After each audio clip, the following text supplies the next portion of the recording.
Introduction: my story. On the final day of my sophomore year of high school, I was hit in the face with a baseball bat. As my classmate took a full swing, the bat slipped out of his hands and came flying toward me before striking me directly between the eyes. I have no memory of the moment of impact. The bat smashed into my face with such force that it crushed my nose into a distorted U shape. The collision sent the soft tissue of my brain slamming into the inside of my skull. Immediately, a wave of swelling surged throughout my head. In a fraction of a second, I had a broken nose, multiple skull fractures, and 2 shattered eye sockets. When I opened my eyes, I saw people staring at me and running over to help. I looked down and noticed spots of red on my clothes. One of my classmates took the shirt off his back and handed it to me. I used it to plug the stream of blood rushing from my broken nose. Shocked and confused, I was unaware of how seriously I had been injured. My teacher looped his arm around my shoulder and we began the long walk to the nurse's office, across the field, down the hill, and back into school. Random hands touched my sides, holding me upright. We took our time and walked slowly. Nobody realized that every minute mattered. When we arrived at the nurse's office, she asked me a series of questions.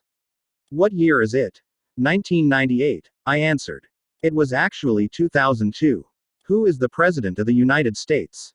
"Bill Clinton," I said. The correct answer was George W. Bush. "What is your mom's name?"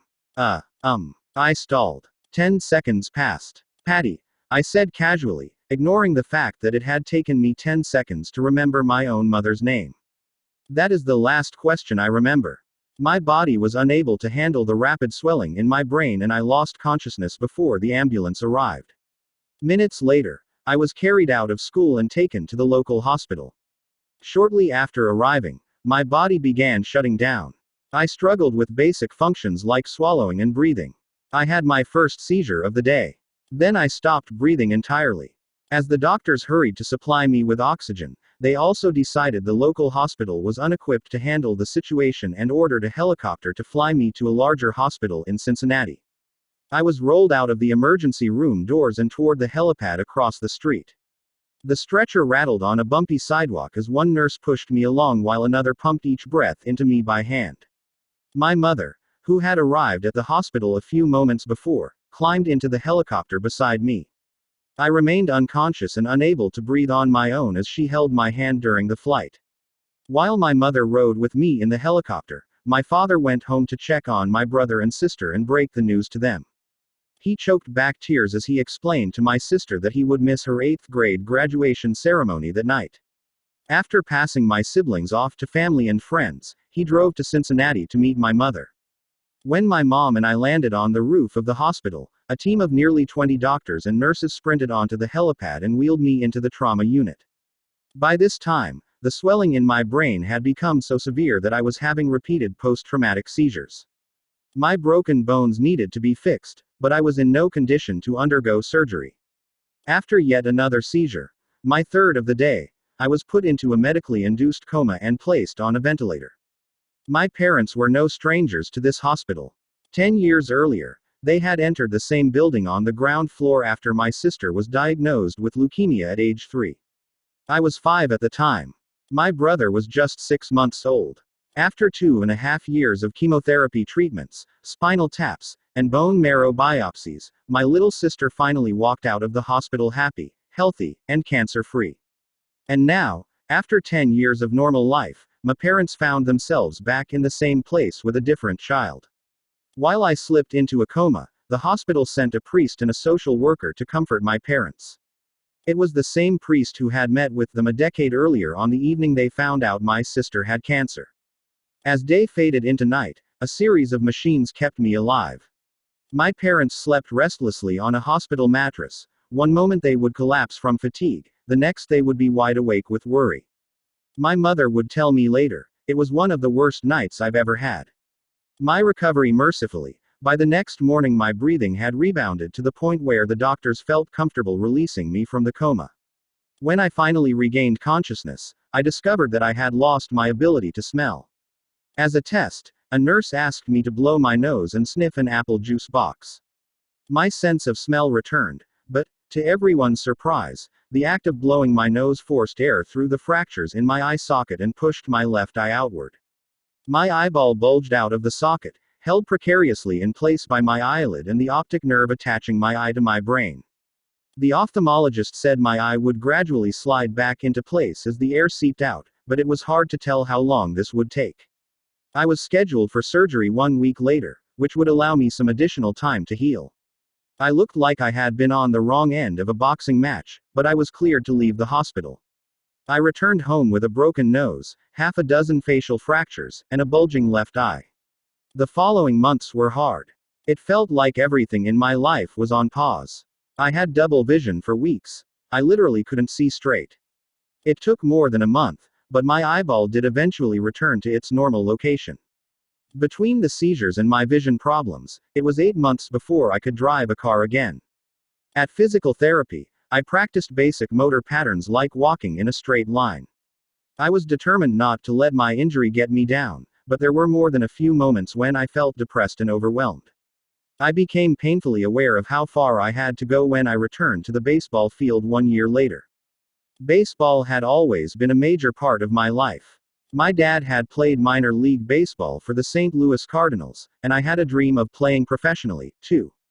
After months of rehabilitation, what I wanted more than anything was to get back on the field. But my return to baseball was not smooth. When the season rolled around, I was the only junior to be cut from the varsity baseball team. I was sent down to play with the sophomores on junior varsity.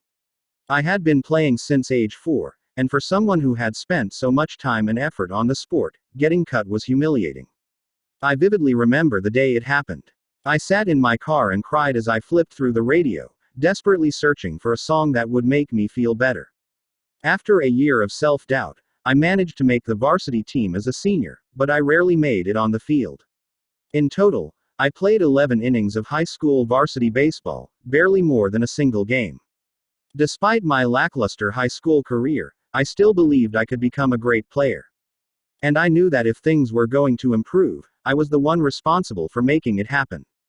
The turning point came 2 years after my injury, when I began college at Denison University. It was a new beginning, and it was the place where I would discover the surprising power of small habits for the first time. How I learned about habits. Attending Denison was one of the best decisions of my life. I earned a spot on the baseball team and, although I was at the bottom of the roster as a freshman, I was thrilled. Despite the chaos of my high school years, I had managed to become a college athlete. I wasn't going to be starting on the baseball team anytime soon, so I focused on getting my life in order. While my peers stayed up late and played video games, I built good sleep habits and went to bed early each night. In the messy world of a college dorm, I made a point to keep my room neat and tidy. These improvements were minor, but they gave me a sense of control over my life. I started to feel confident again. And this growing belief in myself rippled into the classroom as I improved my study habits and managed to earn straight A's during my first year. A habit is a routine or behavior that is performed regularly, and, in many cases, automatically. As each semester passed, I accumulated small but consistent habits that ultimately led to results that were unimaginable to me when I started.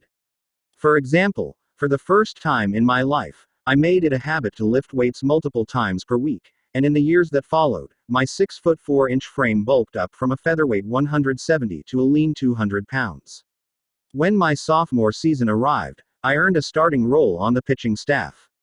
By my junior year, I was voted team captain, and at the end of the season, I was selected for the all-conference team. But it was not until my senior season that my sleep habits, study habits, and strength training habits really began to pay off. 6 years after I had been hit in the face with a baseball bat, flown to the hospital, and placed into a coma, I was selected as the top male athlete at Denison University and named to the ESPN Academic All-America team, an honor given to just 33 players across the country.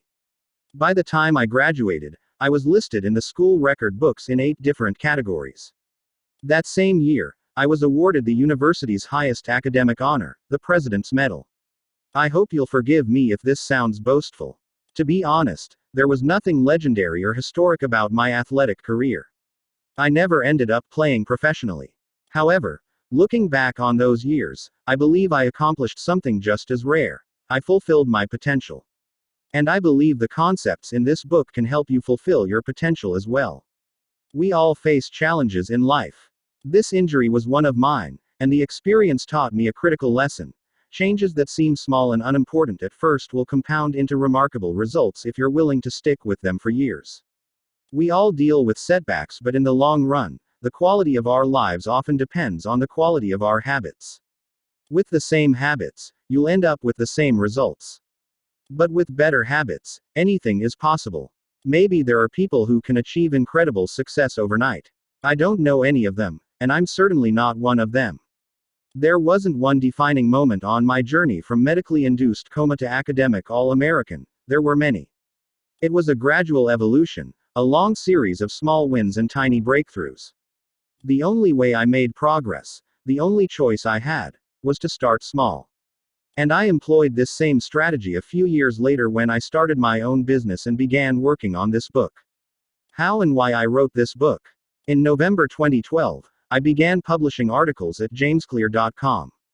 For years, I had been keeping notes about my personal experiments with habits, and I was finally ready to share some of them publicly.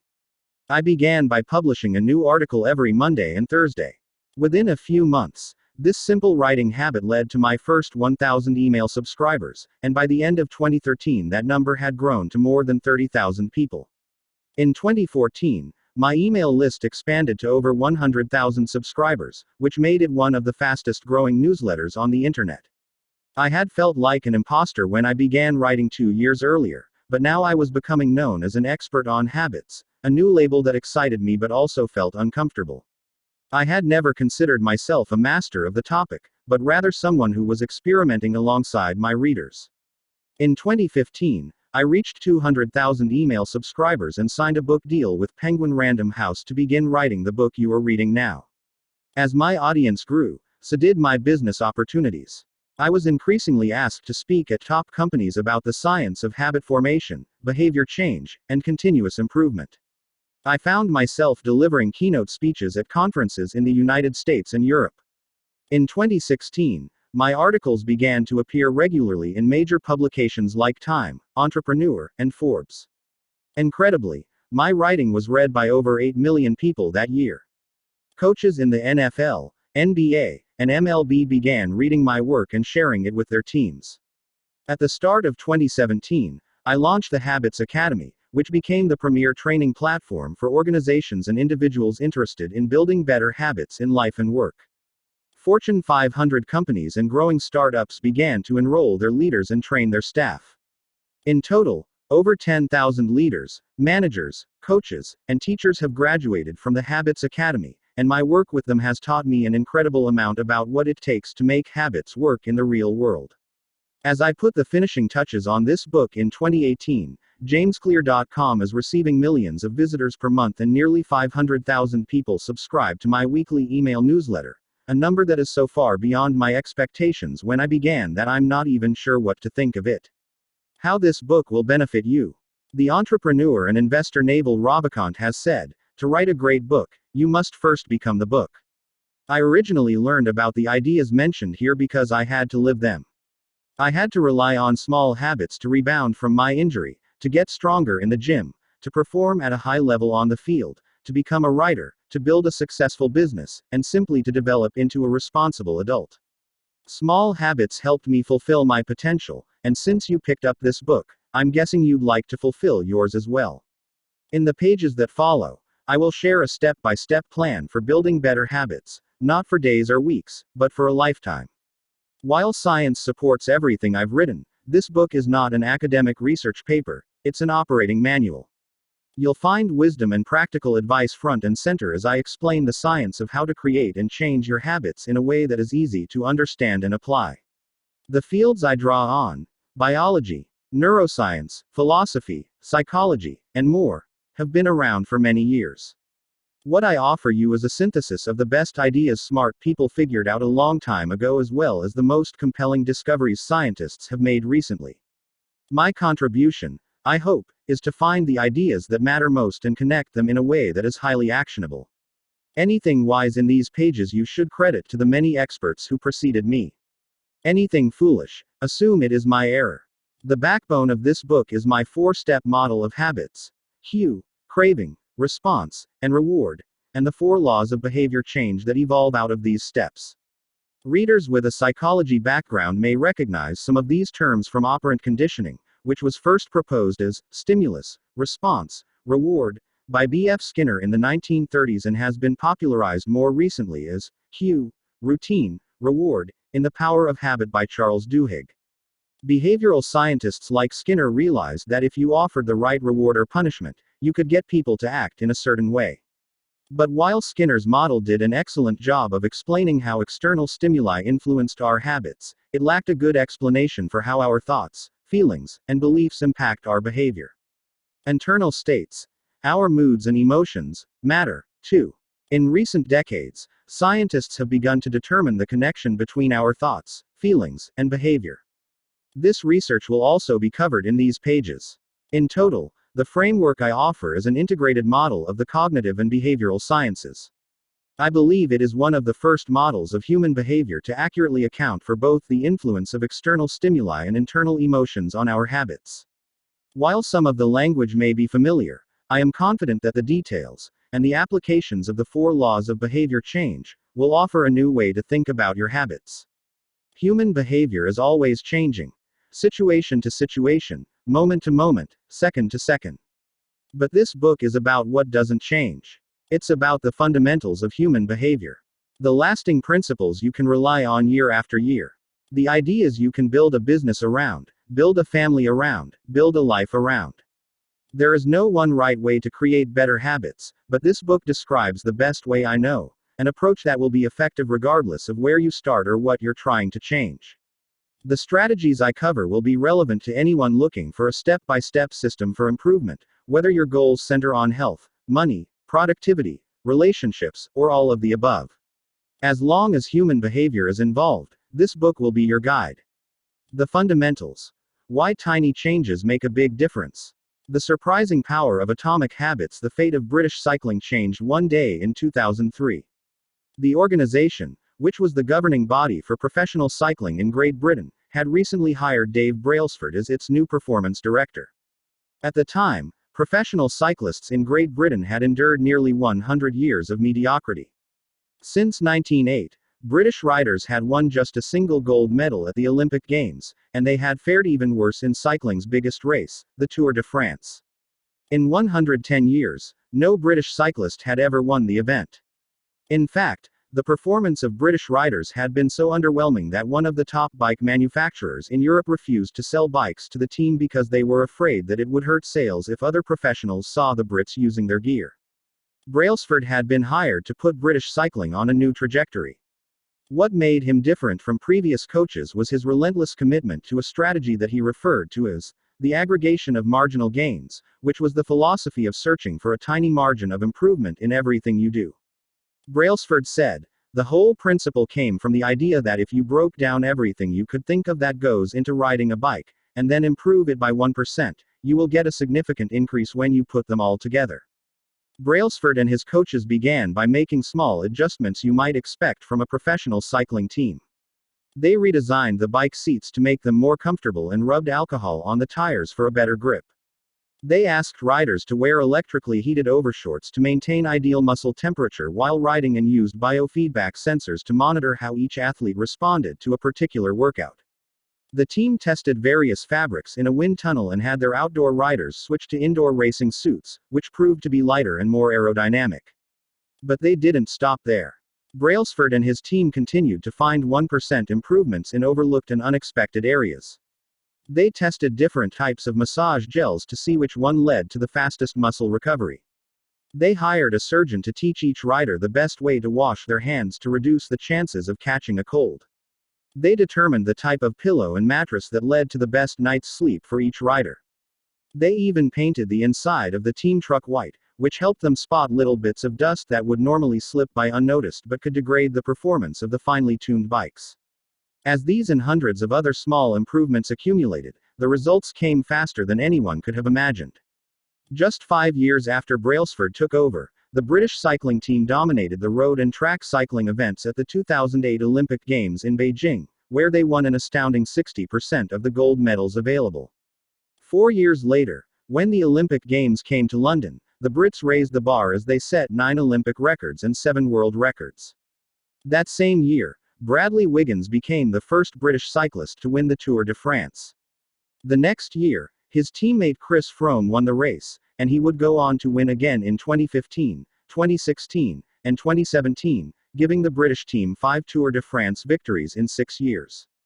During the 10-year span from 2007 to 2017, British cyclists won 178 World Championships and 66 Olympic or Paralympic gold medals and captured 5 Tour de France victories in what is widely regarded as the most successful run in cycling history. How does this happen? How does a team of previously ordinary athletes transform into world champions with tiny changes that, at first glance, would seem to make a modest difference at best? Why do small improvements accumulate into such remarkable results, and how can you replicate this approach in your own life? Why small habits make a big difference? It is so easy to overestimate the importance of one defining moment and underestimate the value of making small improvements on a daily basis. Too often, we convince ourselves that massive success requires massive action. Whether it is losing weight, building a business, writing a book, winning a championship, or achieving any other goal, we put pressure on ourselves to make some earth-shattering improvement that everyone will talk about. Meanwhile, improving by 1% isn't particularly notable. Sometimes it isn't even noticeable, but it can be far more meaningful, especially in the long run. The difference a tiny improvement can make over time is astounding. Here's how the math works out. If you can get 1% better each day for 1 year, you'll end up 37 times better by the time you're done. Conversely, if you get 1% worse each day for 1 year, you'll decline nearly down to 0. What starts as a small win or a minor setback accumulates into something much more. The effects of small habits compound over time. For example, if you can get just 1% better each day, you'll end up with results that are nearly 37 times better after 1 year. Habits are the compound interest of self-improvement.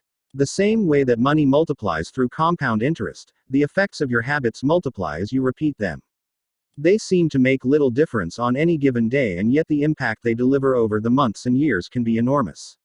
It is only when looking back 2, 5, or perhaps 10 years later that the value of good habits and the cost of bad ones becomes strikingly apparent. This can be a difficult concept to appreciate in daily life. We often dismiss small changes because they don't seem to matter very much in the moment. If you save a little money now, you're still not a millionaire. If you go to the gym 3 days in a row, you're still out of shape. If you study Mandarin for an hour tonight, you still haven't learned the language. We make a few changes, but the results never seem to come quickly, and so we slide back into our previous routines. Unfortunately, the slow pace of transformation also makes it easy to let a bad habit slide. If you eat an unhealthy meal today, the scale doesn't move much. If you work late tonight and ignore your family, they will forgive you. If you procrastinate and put your project off until tomorrow, there will usually be time to finish it later. A single decision is easy to dismiss. But when we repeat 1% errors, day after day, by replicating poor decisions, duplicating tiny mistakes, and rationalizing little excuses, our small choices compound into toxic results. It's the accumulation of many missteps, a 1% decline here and there, that eventually leads to a problem. The impact created by a change in your habits is similar to the effect of shifting the route of an airplane by just a few degrees. Imagine you are flying from Los Angeles to New York City. If a pilot leaving from LAX adjusts the heading just 3.5 degrees south, you will land in Washington, D.C., instead of New York. Such a small change is barely noticeable at takeoff. The nose of the airplane moves just a few feet, but when magnified across the entire United States, you end up hundreds of miles apart. Similarly, a slight change in your daily habits can guide your life to a very different destination. Making a choice that is 1% better or 1% worse seems insignificant in the moment, but over the span of moments that make up a lifetime, these choices determine the difference between who you are and who you could be. Success is the product of daily habits, not once-in-a-lifetime transformations. That said, it doesn't matter how successful or unsuccessful you are right now. What matters is whether your habits are putting you on the path toward success. You should be far more concerned with your current trajectory than with your current results. If you're a millionaire but you spend more than you earn each month, then you're on a bad trajectory. If your spending habits don't change, it's not going to end well. Conversely, if you're broke, but you save a little bit every month, then you're on the path toward financial freedom, even if you're moving slower than you'd like. Your outcomes are a lagging measure of your habits.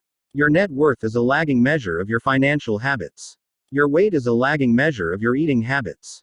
Your knowledge is a lagging measure of your learning habits. Your clutter is a lagging measure of your cleaning habits. You get what you repeat. If you want to predict where you'll end up in life, all you have to do is follow the curve of tiny gains or tiny losses, and see how your daily choices will compound 10 or 20 years down the line. Are you spending less than you earn each month? Are you making it into the gym each week? Are you reading books and learning something new each day? Tiny battles like these are the ones that will define your future self. Time magnifies the margin between success and failure. It will multiply whatever you feed it. Good habits make time your ally. Bad habits make time your enemy. Habits are a double-edged sword. Bad habits can cut you down just as easily as good habits can build you up, which is why understanding the details is crucial. You need to know how habits work and how to design them to your liking, so you can avoid the dangerous half of the blade. Your habits can compound for you or against you. Productivity compounds. Accomplishing one extra task is a small feat on any given day, but it counts for a lot over an entire career.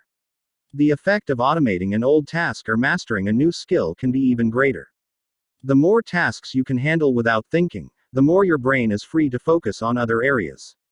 Knowledge compounds. Learning one new idea won't make you a genius, but a commitment to lifelong learning can be transformative.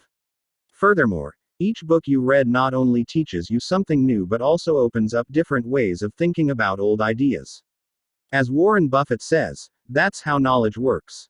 It builds up, like compound interest. Relationships compound. People reflect your behavior back to you. The more you help others, the more others want to help you. Being a little bit nicer in each interaction can result in a network of broad and strong connections over time. Stress compounds. The frustration of a traffic jam. The weight of parenting responsibilities. The worry of making ends meet. The strain of slightly high blood pressure. By themselves, these common causes of stress are manageable. But when they persist for years, little stresses compound into serious health issues.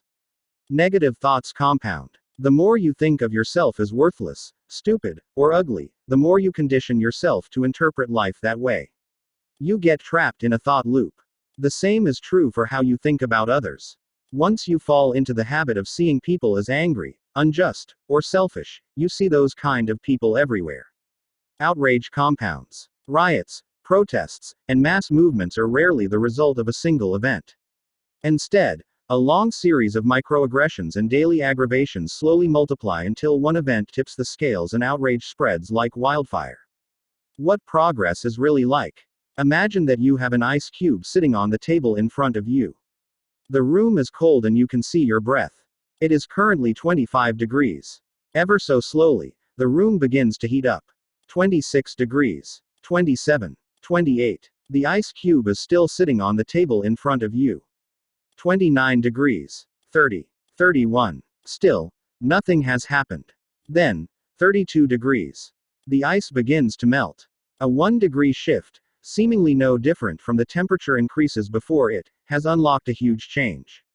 Breakthrough moments are often the result of many previous actions, which build up the potential required to unleash a major change. This pattern shows up everywhere. Cancer spends 80% of its life undetectable, then takes over the body in months.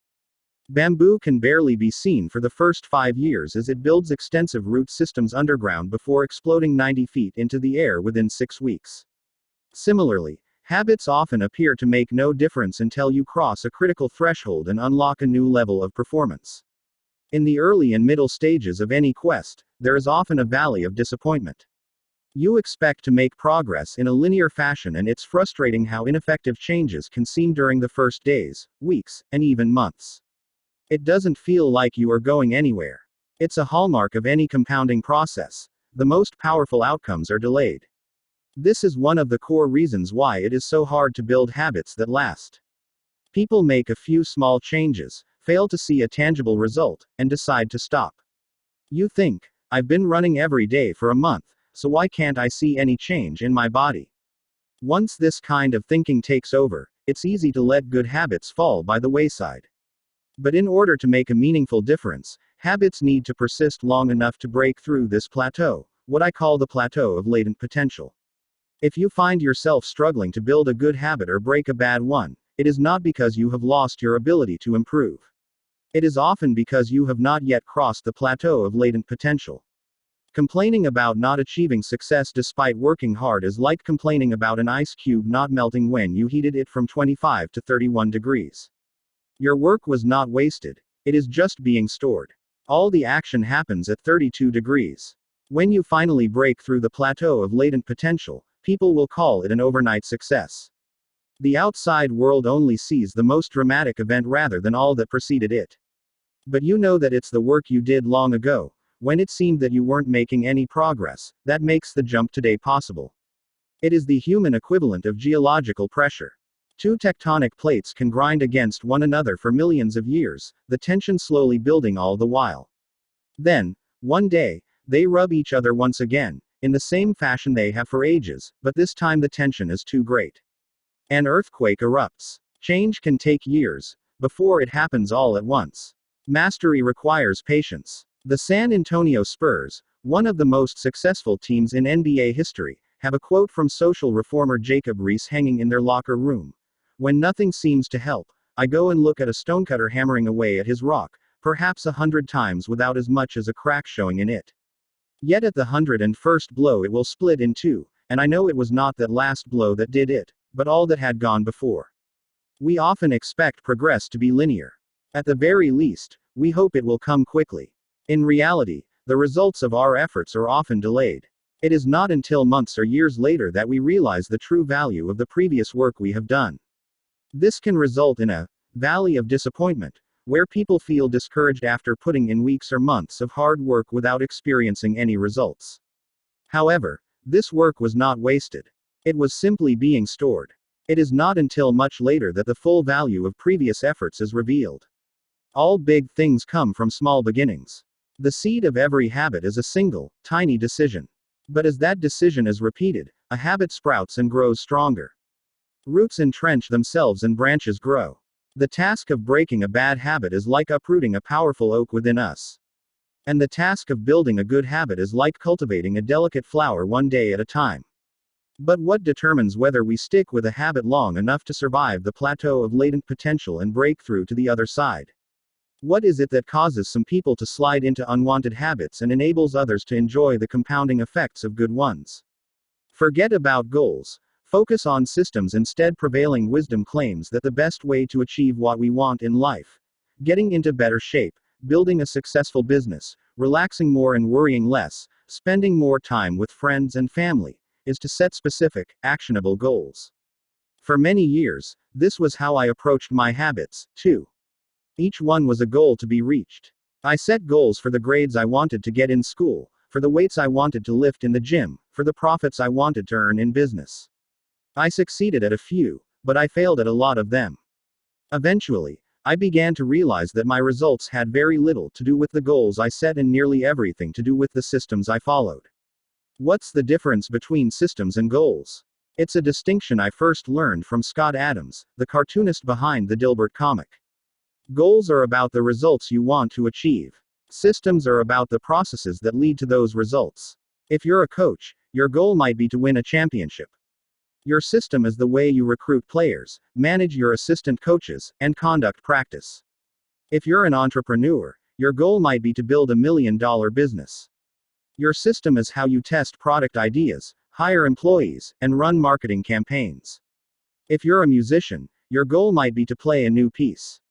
Your system is how often you practice, how you break down and tackle difficult measures, and your method for receiving feedback from your instructor. Now for the interesting question. If you completely ignored your goals and focused only on your system, would you still succeed? For example, if you were a basketball coach and you ignored your goal to win a championship and focused only on what your team does at practice each day, would you still get results? I think you would. The goal in any sport is to finish with the best score, but it would be ridiculous to spend the whole game staring at the scoreboard. The only way to actually win is to get better each day. In the words of three-time Super Bowl winner Bill Walsh, the score takes care of itself. The same is true for other areas of life. If you want better results, then forget about setting goals. Focus on your system instead. What do I mean by this? Are goals completely useless? Of course not. Goals are good for setting a direction, but systems are best for making progress. A handful of problems arise when you spend too much time thinking about your goals and not enough time designing your systems. Problem number 1. Winners and losers have the same goals. Goal setting suffers from a serious case of survivorship bias. We concentrate on the people who end up winning, the survivors, and mistakenly assume that ambitious goals led to their success while overlooking all of the people who had the same objective but didn't succeed. Every Olympian wants to win a gold medal. Every candidate wants to get the job. And if successful and unsuccessful people share the same goals, then the goal cannot be what differentiates the winners from the losers. It wasn't the goal of winning the Tour de France that propelled the British cyclists to the top of the sport. Presumably, they had wanted to win the race every year before, just like every other professional team. The goal had always been there. It was only when they implemented a system of continuous small improvements that they achieved a different outcome.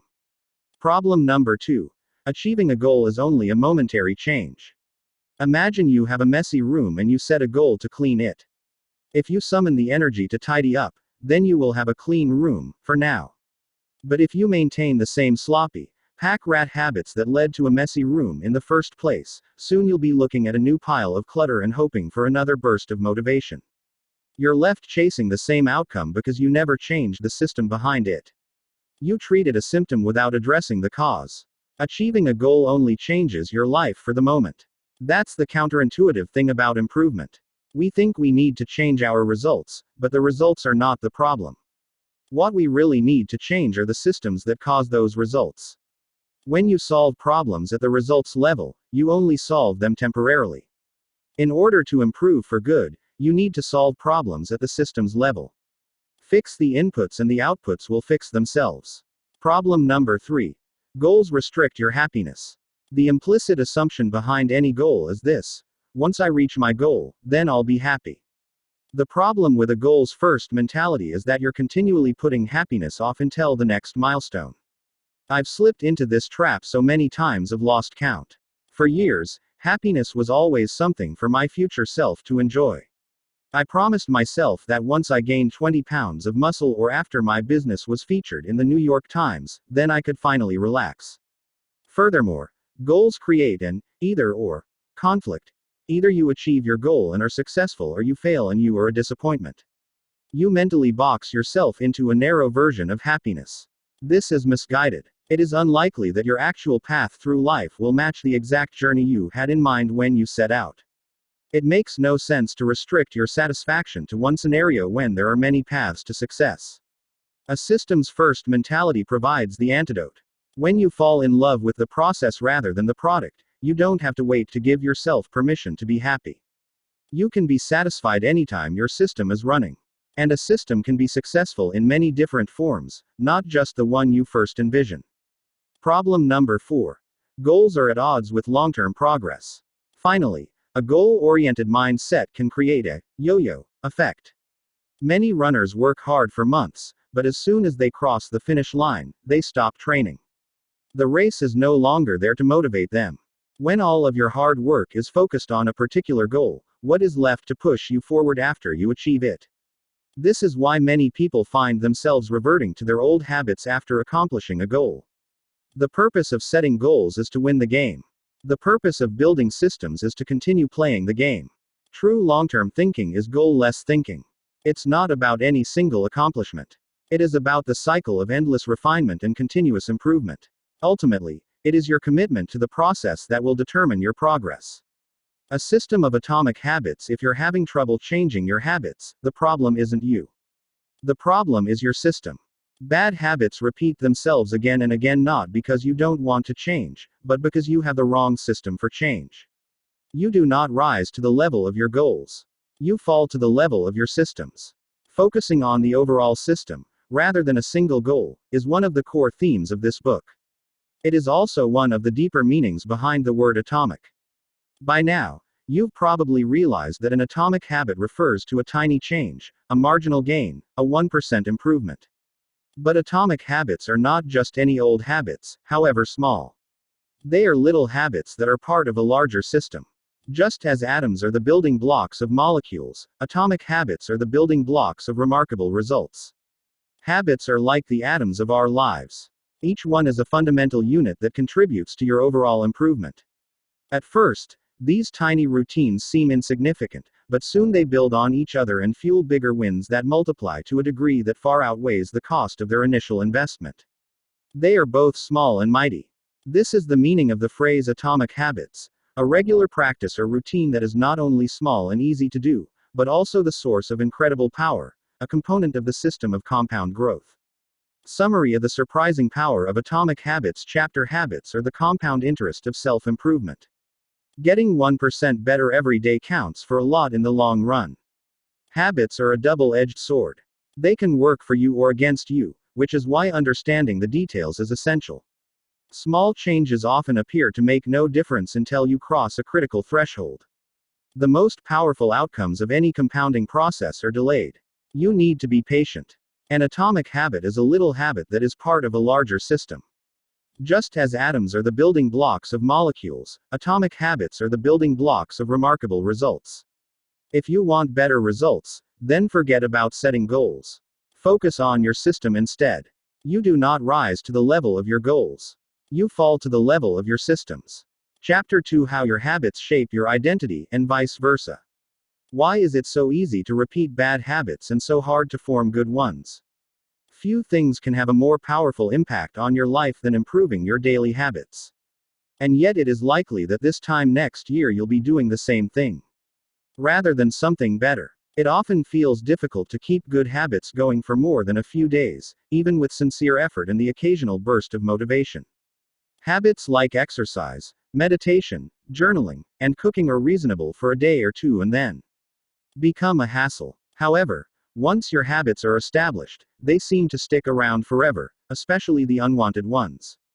Despite our best intentions, unhealthy habits like eating junk food, watching too much television, procrastinating, and smoking can feel impossible to break. Changing our habits is challenging for two reasons. 1. We try to change the wrong thing, and 2. We try to change our habits in the wrong way. In this chapter, I'll address the first point. In the chapters that follow, I'll answer the second. Our first mistake is that we try to change the wrong thing. To understand what I mean, consider that there are 3 levels at which change can occur. You can imagine them like the layers of an onion. There are 3 layers of behavior change: a change in your outcomes, a change in your processes, or a change in your identity. The first layer is changing your outcomes. This level is concerned with changing your results: losing weight, publishing a book, winning a championship. Most of the goals you set are associated with this level of change. The second layer is changing your process. This level is concerned with changing your habits and systems, implementing a new routine at the gym, decluttering your desk for better workflow, developing a meditation practice. Most of the habits you build are associated with this level. The third and deepest layer is changing your identity. This level is concerned with changing your beliefs, your worldview, your self-image, your judgments about yourself and others. Most of the beliefs, assumptions, and biases you hold are associated with this level. Outcomes are about what you get. Processes are about what you do. Identity is about what you believe. When it comes to building habits that last, when it comes to building a system of 1% improvements, the problem is not that one level is better or worse than another. All levels of change are useful in their own way. The problem is the direction of change. Many people begin the process of changing their habits by focusing on what they want to achieve. This leads us to outcome-based habits. The alternative is to build identity-based habits. With this approach, we start by focusing on who we wish to become. With outcome-based habits, the focus is on what you want to achieve. With identity-based habits, the focus is on who you wish to become. Imagine 2 people resisting a cigarette. When offered a smoke, The first person says, "No thanks. I'm trying to quit." It sounds like a reasonable response, but this person still believes they are a smoker who is trying to be something else.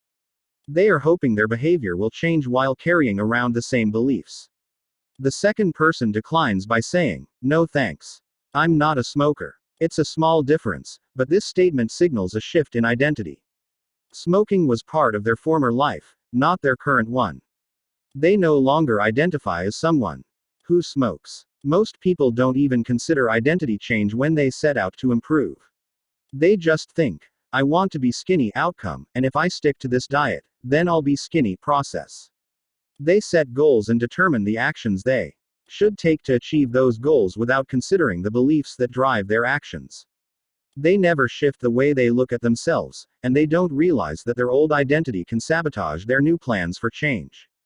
Behind every system of actions are a system of beliefs. The system of a democracy is founded on beliefs like freedom, majority rule, and social equality. The system of a dictatorship has a very different set of beliefs like absolute authority and strict obedience. You can imagine many ways to try to get more people to vote in a democracy, but such behavior change would never get off the ground in a dictatorship. That's not the identity of the system. Voting is a behavior that is impossible under a certain set of beliefs. A similar pattern exists whether we are discussing individuals, organizations, or societies. There are a set of beliefs and assumptions that shape the system, and identity behind the habits. Behavior that is incongruent with the self will not last. You may want more money, but if your identity is someone who consumes rather than creates, then you'll continue to be pulled toward spending rather than earning. You may want better health, but if you continue to prioritize comfort over accomplishment, you'll be drawn to relaxing rather than training. It's hard to change your habits if you never change the underlying beliefs that led to your past behavior. You have a new goal and a new plan, but you haven't changed who you are. The story of Brian Clark, an entrepreneur from Boulder, Colorado, provides a good example. "For as long as I can remember, I've chewed my fingernails," Clark told me. "It started as a nervous habit when I was young, and then morphed into an undesirable grooming ritual. One day, I resolved to stop chewing my nails until they grew out a bit. Through mindful willpower alone, I managed to do it. Then, Clark did something surprising. I asked my wife to schedule my first ever manicure," he said. "My thought was that if I started paying to maintain my nails, I wouldn't chew them. And it worked, but not for the monetary reason. What happened was the manicure made my fingers look really nice for the first time. The manicurist even said that, other than the chewing, I had really healthy, attractive nails. Suddenly, I was proud of my fingernails. And even though that's something I had never aspired to, it made all the difference. I've never chewed my nails since, not even a single close call. And it's because I now take pride in properly caring for them." The ultimate form of intrinsic motivation is when a habit becomes part of your identity. It's one thing to say "I'm the type of person who wants this." It's something very different to say "I'm the type of person who is this." The more pride you have in a particular aspect of your identity, the more motivated you will be to maintain the habits associated with it. If you're proud of how your hair looks, you'll develop all sorts of habits to care for and maintain it. If you're proud of the size of your biceps, you'll make sure you never skip an upper body workout. If you're proud of the scarves you knit, you'll be more likely to spend hours knitting each week. Once your pride gets involved, you'll fight tooth and nail to maintain your habits. True behavior change is identity change. You might start a habit because of motivation, but the only reason you'll stick with one is that it becomes part of your identity. Anyone can convince themselves to visit the gym or eat healthy once or twice, but if you don't shift the belief behind the behavior, then it is hard to stick with long-term changes. Improvements are only temporary until they become part of who you are. The goal is not to read a book, the goal is to become a reader. The goal is not to run a marathon, the goal is to become a runner. The goal is not to learn an instrument, the goal is to become a musician. Your behaviors are usually a reflection of your identity. What you do is an indication of the type of person you believe that you are, either consciously or non-consciously. Research has shown that once a person believes in a particular aspect of their identity, they are more likely to act in alignment with that belief. For example, People who identified as being a voter were more likely to vote than those who simply claimed voting was an action they wanted to perform. Similarly, the person who incorporates exercise into their identity doesn't have to convince themselves to train. Doing the right thing is easy. After all, when your behavior and your identity are fully aligned, you are no longer pursuing behavior change. You are simply acting like the type of person you already believe yourself to be. Like all aspects of habit formation, this, too, is a double-edged sword. When working for you, identity change can be a powerful force for self-improvement. When working against you, though, identity change can be a curse. Once you have adopted an identity, it can be easy to let your allegiance to it impact your ability to change. Many people walk through life in a cognitive slumber, blindly following the norms attached to their identity. I'm terrible with directions. I'm not a morning person. I'm bad at remembering people's names. I'm always late. I'm not good with technology. I'm horrible at math. And 1,000 other variations. When you have repeated a story to yourself for years, it is easy to slide into these mental grooves and accept them as a fact. In time, you begin to resist certain actions because that's not who I am. There is internal pressure to maintain your self-image and behave in a way that is consistent with your beliefs. You find whatever way you can to avoid contradicting yourself. The more deeply a thought or action is tied to your identity, the more difficult it is to change it. It can feel comfortable to believe what your culture believes, group identity, or to do what upholds your self-image, personal identity, even if it's wrong. The biggest barrier to positive change at any level, individual, team, society, is identity. Conflict. Good habits can make rational sense, but if they conflict with your identity, you will fail to put them into action. On any given day, you may struggle with your habits because you're too busy or too tired or too overwhelmed or hundreds of other reasons. Over the long run, however, the real reason you fail to stick with habits is that your self-image gets in the way. This is why you can't get too attached to one version of your identity. Progress requires unlearning. Becoming the best version of yourself requires you to continuously edit your beliefs, and to upgrade and expand your identity. This brings us to an important question. If your beliefs and worldview play such an important role in your behavior, where do they come from in the first place? How, exactly, is your identity formed? And how can you emphasize new aspects of your identity that serve you and gradually erase the pieces that hinder you? The two-step process to changing your identity. Your identity emerges out of your habits. You are not born with preset beliefs. Every belief, including those about yourself, is learned and conditioned through experience. More precisely, your habits are how you embody your identity. When you make your bed each day, you embody the identity of an organized person. When you write each day, you embody the identity of a creative person. When you train each day, you embody the identity of an athletic person. The more you repeat a behavior, the more you reinforce the identity associated with that behavior. In fact, the word identity was originally derived from the Latin words essentitas, which means being, and identitam, which means repeatedly. Your identity is literally your repeated beingness. Whatever your identity is right now, you only believe it because you have proof of it. If you go to church every Sunday for 20 years, you have evidence that you are religious. If you study biology for 1 hour every night, you have evidence that you are studious. If you go to the gym even when it's snowing, you have evidence that you are committed to fitness. The more evidence you have for a belief, the more strongly you will believe it. For most of my early life, I didn't consider myself a writer. If you were to ask any of my high school teachers or college professors, they would tell you I was an average writer at best, certainly not a standout. When I began my writing career, I published a new article every Monday and Thursday for the first few years. As the evidence grew, so did my identity as a writer. I didn't start out as a writer. I became one through my habits. Of course, your habits are not the only actions that influence your identity, but by virtue of their frequency they are usually the most important ones. Each experience in life modifies your self-image, but it's unlikely you would consider yourself a soccer player because you kicked a ball once or an artist because you scribbled a picture. As you repeat these actions, however, the evidence accumulates and your self-image begins to change. The effect of one-off experiences. tends to fade away while the effect of habits gets reinforced with time, which means your habits contribute most to the evidence that shapes your identity. In this way, the process of building habits is actually the process of becoming yourself. This is a gradual evolution. We do not change by snapping our fingers and deciding to be someone entirely new. We change bit by bit, day by day, habit by habit. We are continually undergoing microevolutions of the self. Each habit is like a suggestion. Hey, maybe this is who I am. If you finish a book, then perhaps you are the type of person who likes reading. If you go to the gym, then perhaps you are the type of person who likes exercise.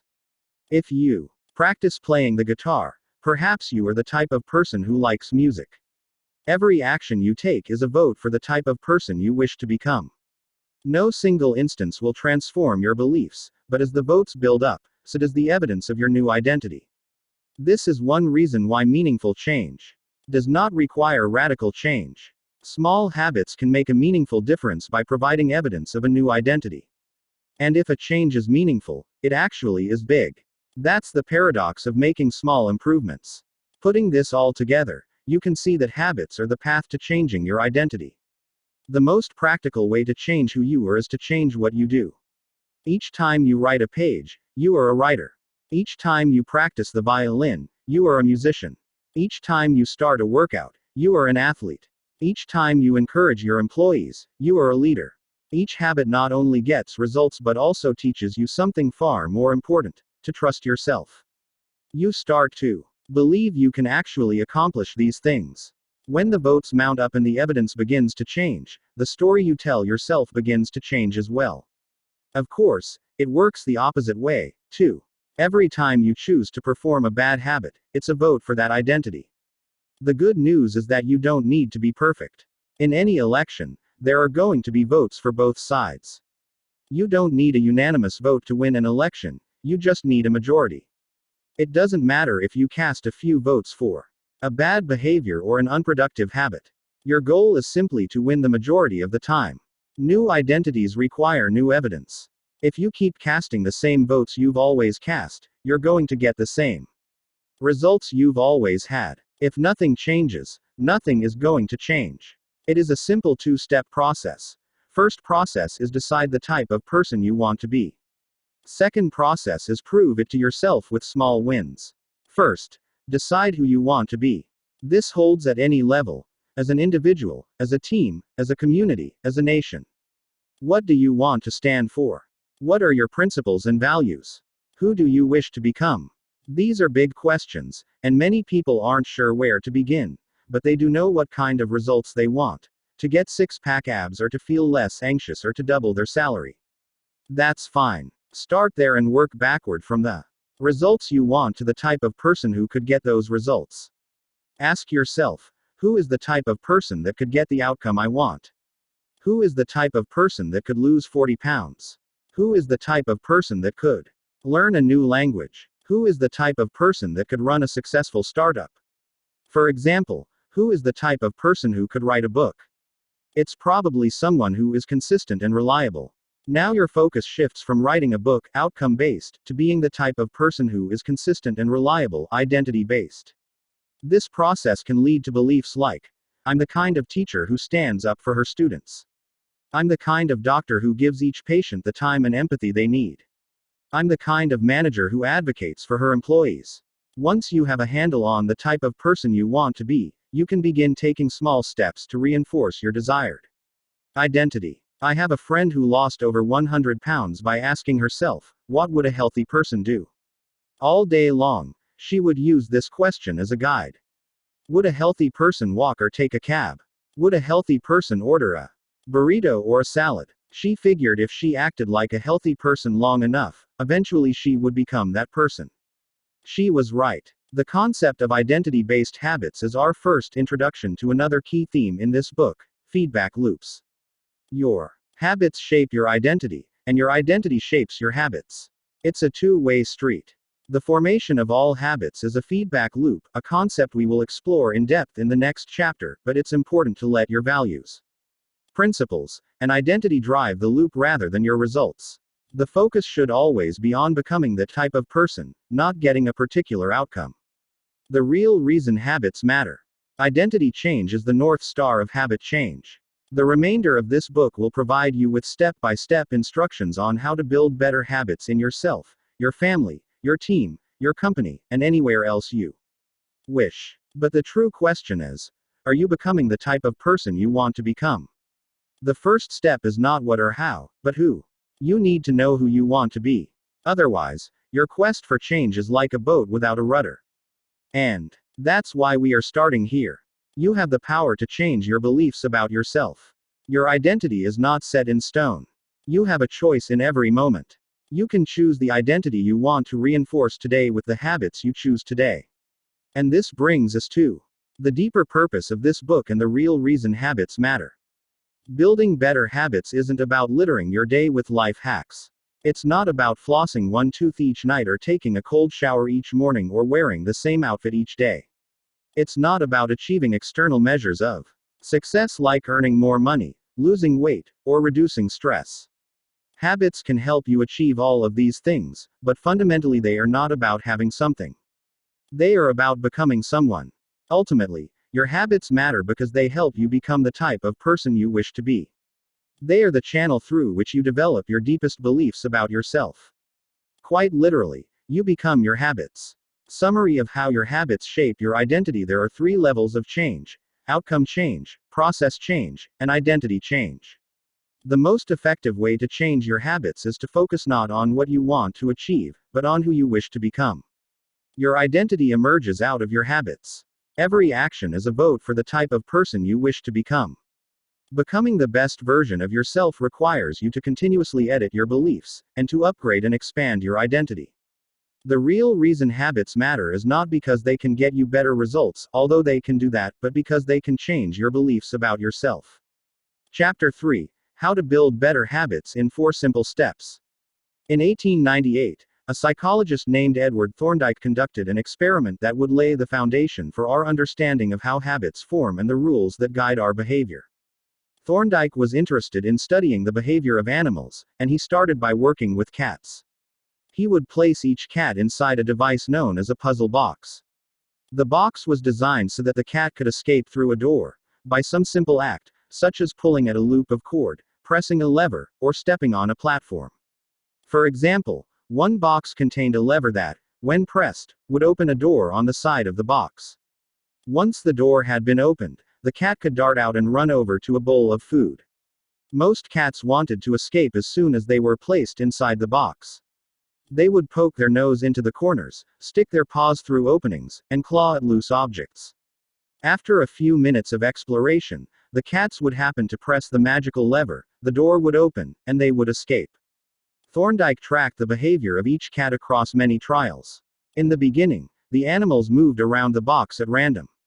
But as soon as the lever had been pressed and the door opened, the process of learning began.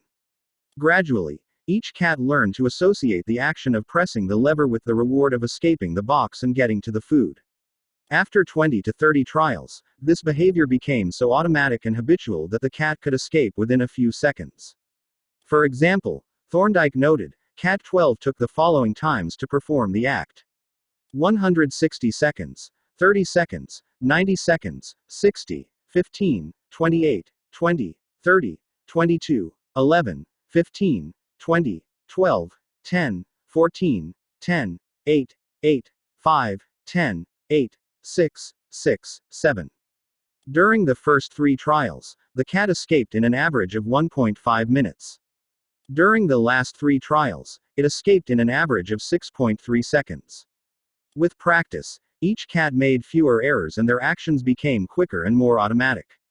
Rather than repeat the same mistakes, the cat began to cut straight to the solution. From his studies, Thorndike described the learning process by stating, behaviors followed by satisfying consequences tend to be repeated and those that produce unpleasant consequences are less likely to be repeated. His work provides the perfect starting point for discussing how habits form in our own lives. It also provides answers to some fundamental questions like, what are habits? And why does the brain bother building them at all? Why your brain builds habits. A habit is a behavior that has been repeated enough times to become automatic. The process of habit formation begins with trial and error. Whenever you encounter a new situation in life, your brain has to make a decision. How do I respond to this? The first time you come across a problem, you're not sure how to solve it. Like Thorndike's cat, you're just trying things out to see what works. Neurological activity in the brain is high during this period. You are carefully analyzing the situation and making conscious decisions about how to act. You're taking in tons of new information and trying to make sense of it all. The brain is busy learning the most effective course of action. Occasionally, like a cat pressing on a lever, you stumble across a solution. You're feeling anxious, and you discover that going for a run calms you down. You're mentally exhausted from a long day of work, and you learn that playing video games relaxes you. You're exploring, and then, bam, a reward. After you stumble upon an unexpected reward, you alter your strategy for next time. Your brain immediately begins to catalog the events that preceded the reward. Wait a minute. That felt good. What did I do right before that? This is the feedback loop behind all human behavior. Try, fail, learn, try differently. With practice, the useless movements fade away and the useful actions get reinforced. That's a habit forming. Whenever you face a problem repeatedly, your brain begins to automate the process of solving it. Your habits are just a series of automatic solutions that solve the problems and stresses you face regularly. As behavioral scientist Jason Rea writes, habits are, simply, reliable solutions to recurring problems in our environment. As habits are created, the level of activity in the brain decreases. You learn to lock in on the cues that predict success and tune out everything else. When a similar situation arises in the future, you know exactly what to look for. There is no longer a need to analyze every angle of a situation. Your brain skips the process of trial and error and creates a mental rule: if this, then that. These cognitive scripts can be followed automatically whenever the situation is appropriate. Now, whenever you feel stressed, you get the itch to run. As soon as you walk in the door from work, you grab the video game controller. A choice that once required effort is now automatic. A habit has been created. Habits are mental shortcuts learned from experience. In a sense, a habit is just a memory of the steps you previously followed to solve a problem in the past. Whenever the conditions are right, you can draw on this memory and automatically apply the same solution. The primary reason the brain remembers the past is to better predict what will work in the future. Habit formation is incredibly useful because the conscious mind is the bottleneck of the brain. It can only pay attention to one problem at a time. As a result, your brain is always working to preserve your conscious attention for whatever task is most essential. Whenever possible, the conscious mind likes to pawn off tasks to the non-conscious mind to do automatically. This is precisely what happens when a habit is formed. Habits reduce cognitive load and free up mental capacity, so you can allocate your attention to other tasks. Despite their efficiency, some people still wonder about the benefits of habits. The argument goes like this: will habits make my life dull? I don't want to pigeonhole myself into a lifestyle I don't enjoy. Doesn't so much routine take away the vibrancy and spontaneity of life? Hardly. Such questions set up a false dichotomy. They make you think that you have to choose between building habits and attaining freedom. In reality, the two complement each other. Habits do not restrict freedom. They create it. In fact, the people who don't have their habits handled are often the ones with the least amount of freedom. Without good financial habits, you will always be struggling for the next dollar. Without good health habits, you will always seem to be short on energy. Without good learning habits, you will always feel like you're behind the curve. If you're always being forced to make decisions about simple tasks: when should I work out? Where do I go to write? When do I pay the bills? Then you have less time for freedom. It's only by making the fundamentals of life easier that you can create the mental space needed for free thinking and creativity. Conversely, when you have your habits dialed in and the basics of life are handled and done, your mind is free to focus on new challenges and master the next set of problems. Building habits in the present allows you to do more of what you want in the future. The science of how habits work. The process of building a habit can be divided into 4 simple steps: cue, craving, response, and reward. Breaking it down into these fundamental parts can help us understand what a habit is, how it works, and how to improve it. All habits proceed through 4 stages in the same order: cue, craving, response, and reward. This 4 step pattern is the backbone of every habit, and your brain runs through these steps in the same order each time. First, there is the cue. The cue triggers your brain to initiate a behavior. It is a bit of information that predicts a reward. Our prehistoric ancestors were paying attention to cues that signaled the location of primary rewards like food, water, and sex. Today, we spend most of our time learning cues that predict secondary rewards like money and fame, power and status, praise and approval, love and friendship, or a sense of personal satisfaction. Of course, these pursuits also indirectly improve our odds of survival and reproduction, which is the deeper motive behind everything we do. Your mind is continuously analyzing your internal and external environment for hints of where rewards are located. Because the cue is the first indication that we're close to a reward, it naturally leads to a craving. Cravings are the second step, and they are the motivational force behind every habit. Without some level of motivation or desire, without craving a change, we have no reason to act. What you crave is not the habit itself but the change in state it delivers. You do not crave smoking a cigarette, you crave the feeling of relief it provides. You are not motivated by brushing your teeth but rather by the feeling of a clean mouth. You do not want to turn on the television, you want to be entertained. Every craving is linked to a desire to change your internal state. This is an important point that we will discuss in detail later. Cravings differ from person to person. In theory, any piece of information could trigger a craving, but in practice, people are not motivated by the same cues. For a gambler, the sound of slot machines can be a potent trigger that sparks an intense wave of desire.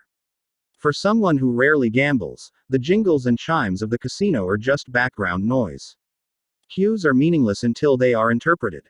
The thoughts, feelings, and emotions of the observer are what transform a cue into a craving.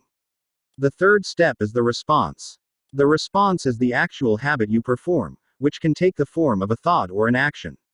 Whether a response occurs depends on how motivated you are and how much friction is associated with the behavior. If a particular action requires more physical or mental effort than you are willing to expend, then you won't do it. Your response also depends on your ability. It sounds simple, but a habit can occur only if you are capable of doing it. If you want to dunk a basketball but can't jump high enough to reach the hoop, well, you're out of luck.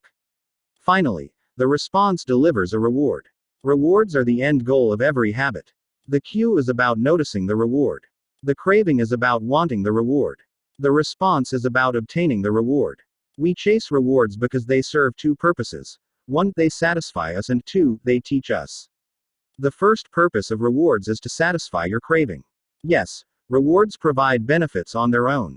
Food and water deliver the energy you need to survive. Getting a promotion brings more money and respect. Getting in shape improves your health and your dating prospects. But the more immediate benefit is that rewards satisfy your craving to eat or to gain status or to win approval. At least for a moment, rewards deliver contentment and relief from craving. Second, rewards teach us which actions are worth remembering in the future. Your brain is a reward detector. As you go about your life, your sensory nervous system is continuously monitoring which actions satisfy your desires and deliver pleasure. Feelings of pleasure and disappointment are part of the feedback mechanism that helps your brain distinguish useful actions from useless ones. Rewards close the feedback loop and complete the habit cycle. If a behavior is insufficient in any of the 4 stages, it will not become a habit. Eliminate the cue and your habit will never start. Reduce the craving and you won't experience enough motivation to act. Make the behavior difficult and you won't be able to do it. And if the reward fails to satisfy your desire, then you'll have no reason to do it again in the future. Without the first 3 steps, a behavior will not occur. Without all 4, a behavior will not be repeated. The 4 stages of habit are best described as a feedback loop. They form an endless cycle that is running every moment you are alive. This habit loop is continually scanning the environment, predicting what will happen next, trying out different responses, and learning from the results. In summary, the cue triggers a craving, which motivates a response, which provides a reward, which satisfies the craving and, ultimately, becomes associated with the cue. Together, These 4 steps form a neurological feedback loop. Cue, craving, response, reward. Cue, craving, response, reward, that ultimately allows you to create automatic habits. This cycle is known as the habit loop. This 4-step process is not something that happens occasionally, but rather it is an endless feedback loop that is running and active during every moment you are alive, even now. The brain is continually scanning the environment, predicting what will happen next, trying out different responses, and learning from the results. The entire process is completed in a split second, and we use it again and again without realizing everything that has been packed into the previous moment. We can split these 4 steps into 2 phases: the problem phase and the solution phase. The problem phase includes the cue and the craving, and it is when you realize that something needs to change. The solution phase includes the response and the reward, and it is when you take action and achieve the change you desire. 2 problem phase is cue and craving, 2 solution phase is response reward.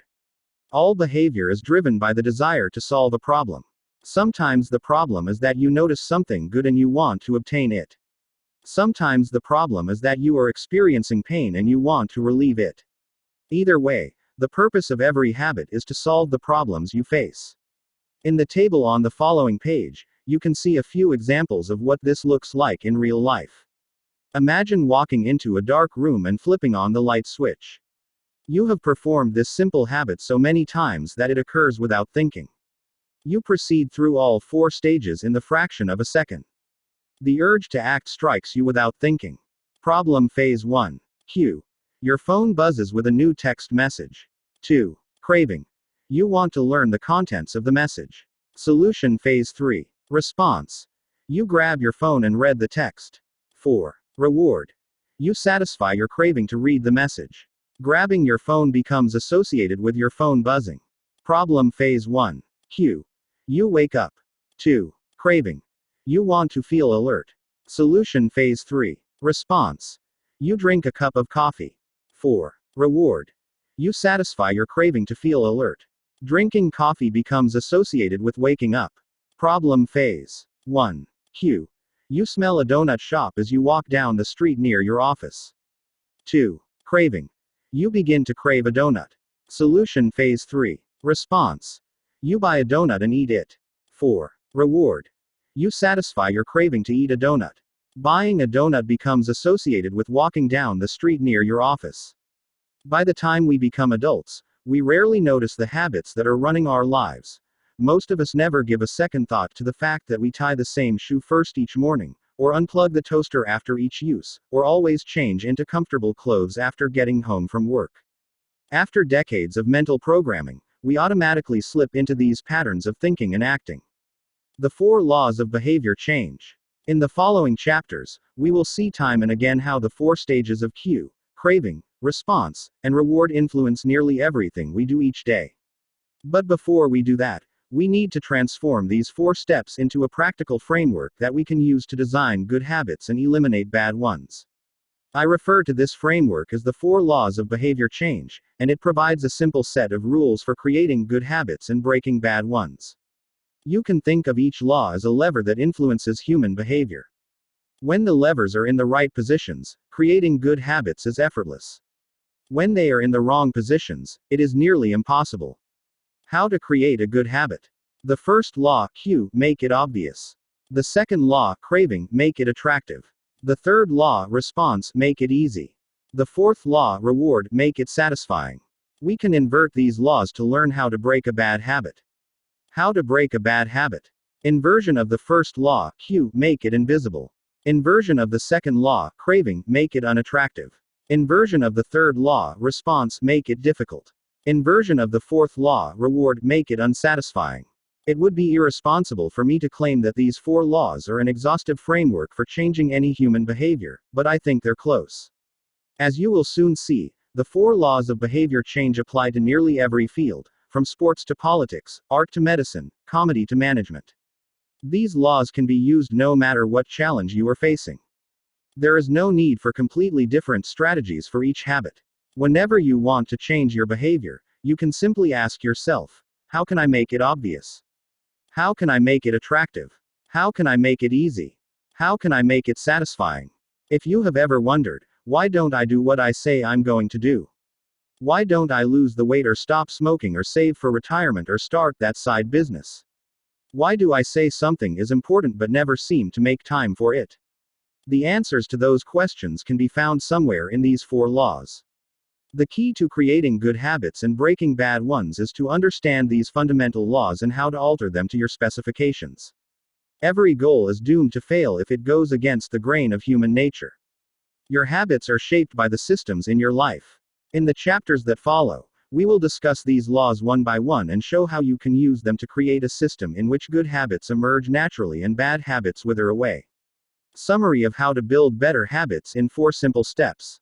A habit is a behavior that has been repeated enough times to become automatic. The ultimate purpose of habits is to solve the problems of life with as little energy and effort as possible. Any habit can be broken down into a feedback loop that involves 4 steps: cue, craving, response, and reward. The 4 laws of behavior change are a simple set of rules we can use to build better habits. They are: 1. Make it obvious, 2. Make it attractive, 3. Make it easy, and 4. Make it satisfying. The first law: make it obvious. Chapter 4. The Man Who Didn't Look Right. The psychologist Gary Klein once told me a story about a woman who attended a family gathering. She had spent years working as a paramedic and, upon arriving at the event, took one look at her father-in-law and got very concerned. "I don't like the way you look," she said. Her father-in-law, who was feeling perfectly fine, jokingly replied, "Well, I don't like your looks, either." "No," she insisted. "You need to go to the hospital now." A few hours later, the man was undergoing life-saving surgery after an examination had revealed that he had a blockage to a major artery and was at immediate risk of a heart attack. Without his daughter-in-law's intuition, he could have died. What did the paramedic see? How did she predict his impending heart attack? When major arteries are obstructed, the body focuses on sending blood to critical organs and away from peripheral locations near the surface of the skin. The result is a change in the pattern of distribution of blood in the face. After many years of working with people with heart failure, the woman had unknowingly developed the ability to recognize this pattern on sight. She couldn't explain what it was that she noticed in her father-in-law's face, but she knew something was wrong. Similar stories exist in other fields. For example, military analysts can identify which blip on a radar screen is an enemy missile and which one is a plane from their own fleet, even though they are traveling at the same speed, flying at the same altitude, and look identical on radar in nearly every respect. During the Gulf War, Lieutenant Commander Michael Riley saved an entire battleship when he ordered a missile shot down, despite the fact that it looked exactly like the battleship's own planes on radar. He made the right call, but even his superior officers couldn't explain how he did it. Museum curators have been known to discern the difference between an authentic piece of art and an expertly produced counterfeit, even though they can't tell you precisely which details tipped them off. Experienced radiologists can look at a brain scan and predict the area where a stroke will develop before any obvious signs are visible to the untrained eye. I've even heard of hairdressers noticing whether a client is pregnant based only on the feel of her hair. The human brain is a prediction machine. It is continuously taking in your surroundings and analyzing the information it comes across. Whenever you experience something repeatedly, like a paramedic seeing the face of a heart attack patient or a military analyst seeing a missile on a radar screen, your brain begins noticing what is important, sorting through the details and highlighting the relevant cues, and cataloging that information for future use. With enough practice, you can pick up on the cues that predict certain outcomes without consciously thinking about it. Automatically, your brain encodes the lessons learned through experience. We can't always explain what it is we are learning, but learning is happening all along the way, and your ability to notice the relevant cues in a given situation is the foundation for every habit you have. We underestimate how much our brains and bodies can do without thinking. You do not tell your hair to grow, your heart to pump, your lungs to breathe, or your stomach to digest. And yet your body handles all this and more on autopilot. You are much more than your conscious self. Consider hunger. How do you know when you're hungry? You don't necessarily have to see a cookie on the counter to realize that it is time to eat. Appetite and hunger are governed non-consciously. Your body has a variety of feedback loops that gradually alert you when it is time to eat again and that track what is going on around you and within you. Cravings can arise thanks to hormones and chemicals circulating through your body. Suddenly, you're hungry even though you're not quite sure what tipped you off. This is one of the most surprising insights about our habits. You don't need to be aware of the cue for a habit to begin. You can notice an opportunity and take action without dedicating conscious attention to it. This is what makes habits useful. It's also what makes them dangerous. As habits form, your actions come under the direction of your automatic and non-conscious mind. You fall into old patterns before you realize what's happening. Unless someone points it out, you may not notice that you cover your mouth with your hand whenever you laugh, that you apologize before asking a question, or that you have a habit of finishing other people's sentences. And the more you repeat these patterns, the less likely you become to question what you're doing and why you're doing it. I once heard of a retail clerk who was instructed to cut up empty gift cards after customers had used up the balance on the card. One day, the clerk cashed out a few customers in a row who purchased with gift cards. When the next person walked up, the clerk swiped the customer's actual credit card, picked up the scissors, and then cut it in half, entirely on autopilot, before looking up at the stunned customer and realizing what had just happened. Another woman I came across in my research was a former preschool teacher who had switched to a corporate job. Even though she was now working with adults, her old habits would kick in and she kept asking coworkers if they had washed their hands after going to the bathroom. I also found the story of a man who had spent years working as a lifeguard and would occasionally yell, "Walk," whenever he saw a child running. Over time, the cues that spark our habits become so common that they are essentially invisible. The treats on the kitchen counter, the remote control next to the couch, the phone in our pocket. Our responses to these cues are so deeply encoded that it may feel like the urge to act comes from nowhere. For this reason, we must begin the process of behavior change with awareness. Before we can effectively build new habits, we need to get a handle on our current ones. This can be more challenging than it sounds because once a habit is firmly rooted in your life, it is mostly non-conscious and automatic. If a habit remains mindless, you can't expect to improve it. As the psychologist Carl Jung said, until you make the unconscious conscious, it will direct your life and you will call it fate.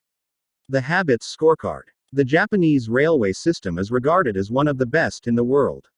If you ever find yourself riding a train in Tokyo, you'll notice that the conductors have a peculiar habit. As each operator runs the train, they proceed through a ritual of pointing at different objects and calling out commands. When the train approaches a signal, the operator will point at it and say, "Signal is green." As the train pulls into and out of each station, the operator will point at the speedometer and call out the exact speed. When it's time to leave, the operator will point at the timetable and state the time. Out on the platform, other employees are performing similar actions. Before each train departs, staff members will point along the edge of the platform and declare, "All clear." Every detail is identified, pointed at, and named aloud. This process, known as pointing and calling, is a safety system designed to reduce mistakes. It seems silly, but it works incredibly well. Pointing and calling reduces errors by up to 85% and cuts accidents by 30%. The MTA subway system in New York City adopted a modified version that is, point only, and, within 2 years of implementation, incidents of incorrectly berthed subways fell 57%. Pointing and calling is so effective because it raises the level of awareness from a non-conscious habit to a more conscious level. Because the train operators must use their eyes, hands, mouth, and ears, they are more likely to notice problems before something goes wrong. My wife does something similar. Whenever we are preparing to walk out the door for a trip, she verbally calls out the most essential items in her packing list. "I've got my keys. I've got my wallet. I've got my glasses. I've got my husband." The more automatic a behavior becomes, the less likely we are to consciously think about it. And when we've done something 1,000 times before, we begin to overlook things. We assume that the next time will be just like the last. We're so used to doing what we've always done that we don't stop to question whether it's the right thing to do at all. Many of our failures in performance are largely attributable to a lack of self-awareness. One of our greatest challenges in changing habits is maintaining awareness of what we are actually doing. This helps explain why the consequences of bad habits can sneak up on us. We need a point and call system for our personal lives. That's the origin of the Habits Scorecard, which is a simple exercise you can use to become more aware of your behavior. To create your own, make a list of your daily habits. Here's a sample of where your list might start. Wake up, turn off alarm, check my phone, go to the bathroom, weigh myself, take a shower, brush my teeth, floss my teeth. Put on deodorant, hang up towel to dry, get dressed, make a cup of tea. And so on. Once you have a full list, look at each behavior, and ask yourself, is this a good habit, a bad habit, or a neutral habit? If it is a good habit, write plus next to it. If it is a bad habit, write. If it is a neutral habit, write equals. The marks you give to a particular habit will depend on your situation and your goals. For someone who is trying to lose weight, eating a bagel with peanut butter every morning might be a bad habit. For someone who is trying to bulk up and add muscle, the same behavior might be a good habit. It all depends on what you're working toward. Scoring your habits can be a bit more complex for another reason as well. The labels, good habit, and bad habit, are slightly inaccurate. There are no good habits or bad habits. There are only effective habits. That is, effective at solving problems. All habits serve you in some way, even the bad ones, which is why you repeat them. For this exercise, categorize your habits by how they will benefit you in the long run. Generally speaking, good habits will have net positive outcomes. Bad habits have net negative outcomes. Smoking a cigarette may reduce stress right now, that's how it's serving you, but it's not a healthy long-term behavior. If you're still having trouble determining how to rate a particular habit, here is a question I like to use. Does this behavior help me become the type of person I wish to be? Does this habit cast a vote for or against my desired identity? Habits that reinforce your desired identity are usually good. Habits that conflict with your desired identity are usually bad.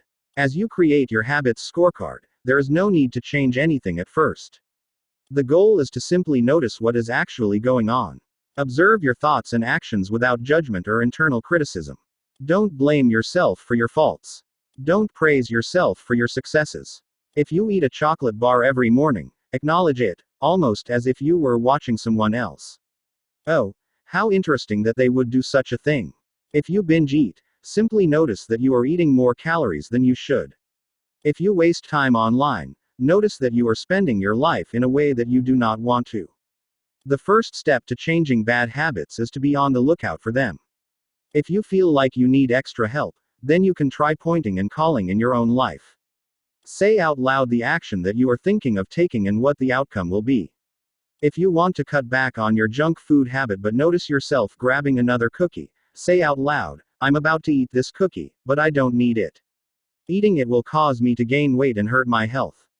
Hearing your bad habits spoken aloud makes the consequences seem more real. It adds weight to the action rather than letting yourself mindlessly slip into an old routine. This approach is useful even if you're simply trying to remember a task on your to-do list. Just saying out loud, tomorrow, I need to go to the post office after lunch, increases the odds that you'll actually do it. You're getting yourself to acknowledge the need for action, and that can make all the difference. The process of behavior change always starts with awareness. Strategies like pointing and calling and the Habits Scorecard are focused on getting you to recognize your habits and acknowledge the cues that trigger them, which makes it possible to respond in a way that benefits you. Summary of the man who didn't look right with enough practice. Your brain will pick up on the cues that predict certain outcomes without consciously thinking about it. Once our habits become automatic, we stop paying attention to what we are doing. The process of behavior change always starts with awareness. You need to be aware of your habits before you can change them. Pointing and calling raises your level of awareness from a non-conscious habit to a more conscious level by verbalizing your actions. The Habits Scorecard is a simple exercise you can use to become more aware of your behavior. Chapter 5: The Best Way to Start a New Habit. In 2001, researchers in Great Britain began working with 248 people to build better exercise habits over the course of 2 weeks. The subjects were divided into 3 groups. The first group was the control group. They were simply asked to track how often they exercised. The second group was the motivation group. They were asked not only to track their workouts but also to read some material on the benefits of exercise. The researchers also explained to the group how exercise could reduce the risk of coronary heart disease and improve heart health. Finally, there was the third group. These subjects received the same presentation as the second group, which ensured that they had equal levels of motivation. However, they were also asked to formulate a plan for when and where they would exercise over the following week. Specifically, each member of the third group completed the following sentence: "During the next week, I will partake in at least 20 minutes of vigorous exercise on day at time in place." In the first and second groups, 35 to 38% of people exercised at least once per week. Interestingly, the motivational presentation given to the second group seemed to have no meaningful impact on behavior. But 91% of the third group exercised at least once per week, more than double the normal rate.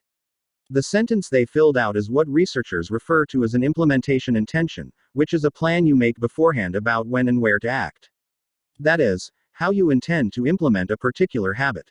The cues that can trigger a habit come in a wide range of forms: the feel of your phone buzzing in your pocket, the smell of chocolate chip cookies, the sound of ambulance sirens, but the two most common cues are time and location.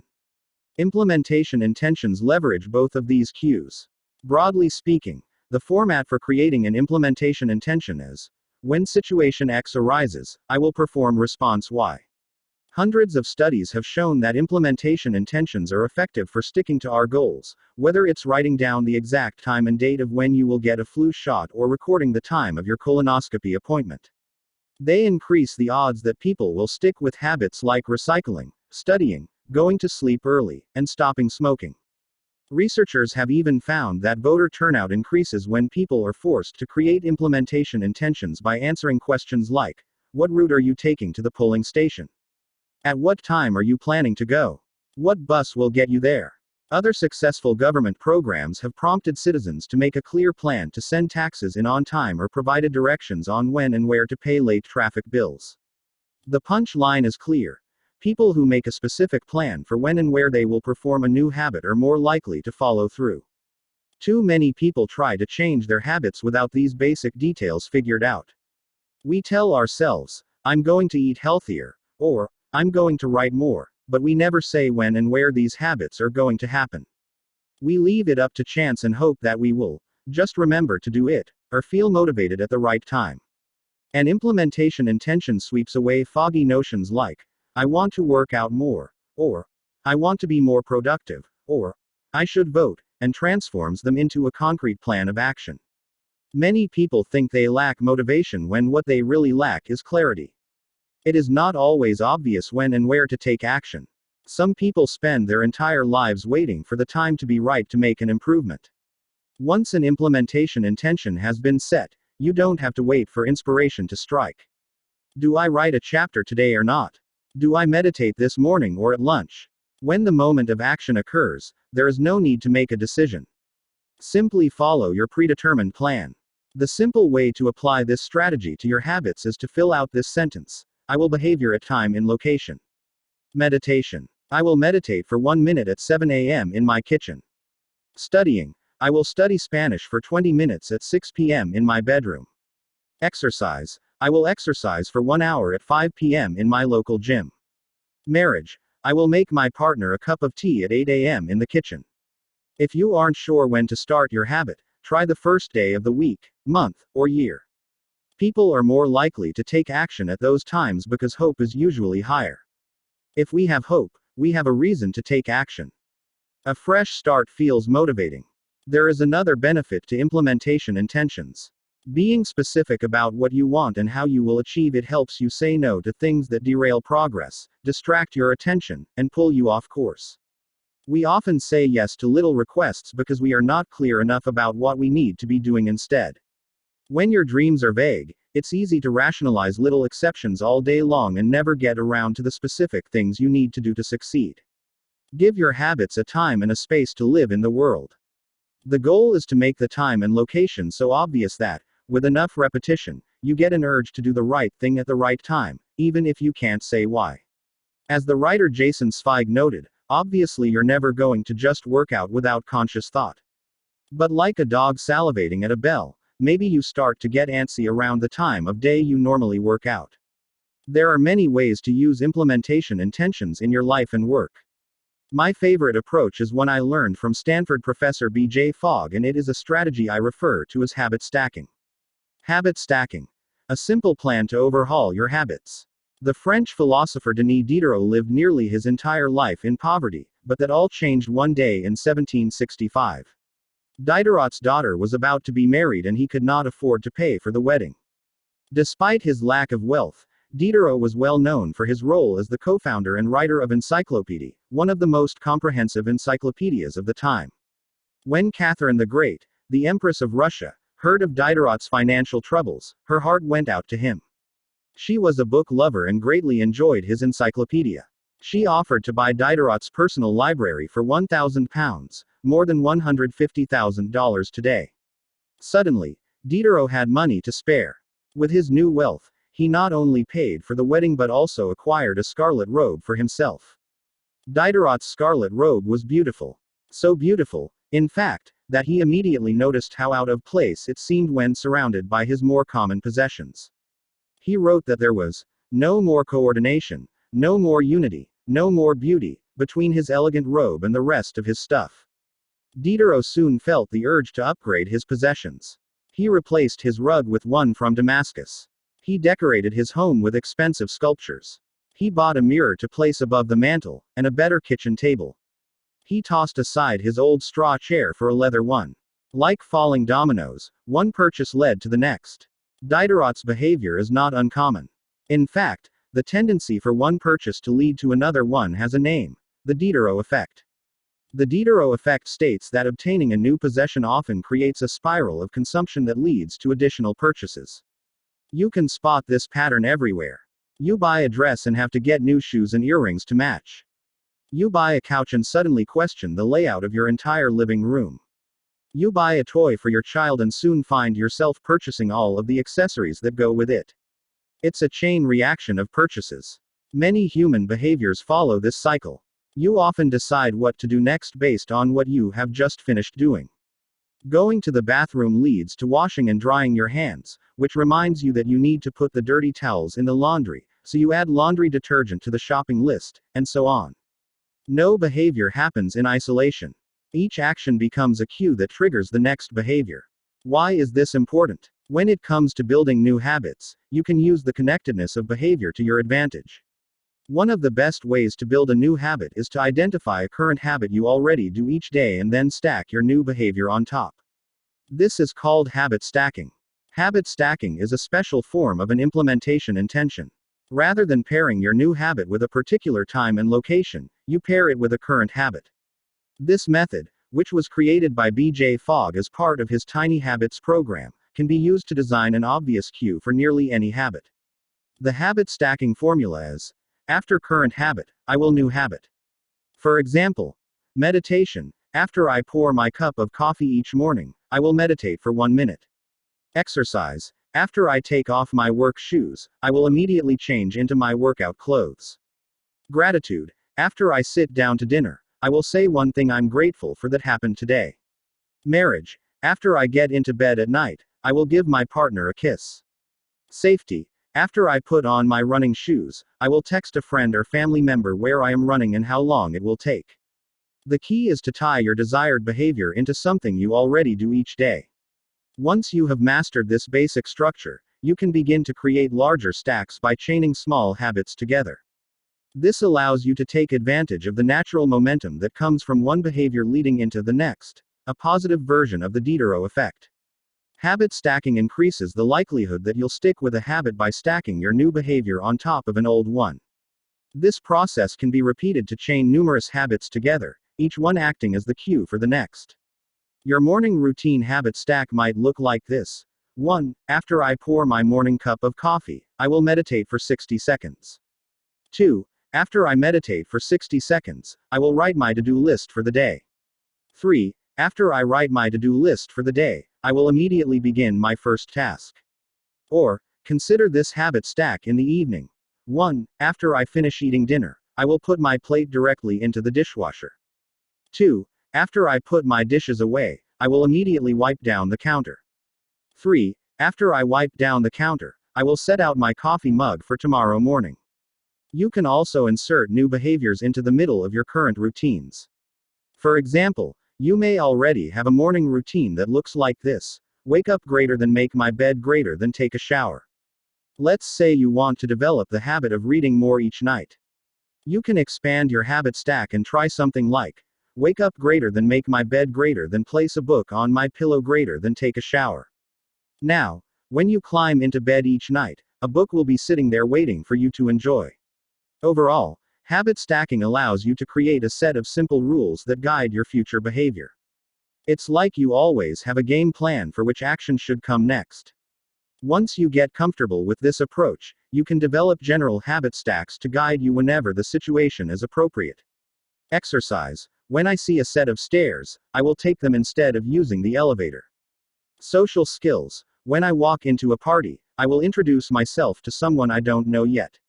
Finances: when I want to buy something over $100, I will wait 24 hours before purchasing. Healthy eating: when I serve myself a meal, I will always put veggies on my plate first. Minimalism: when I buy a new item, I will give something away. One in, one out. Mood: when the phone rings, I will take one deep breath and smile before answering. Forgetfulness: when I leave a public place, I will check the table and chairs to make sure I don't leave anything behind. No matter how you use this strategy, the secret to creating a successful habit stack is selecting the right cue to kick things off.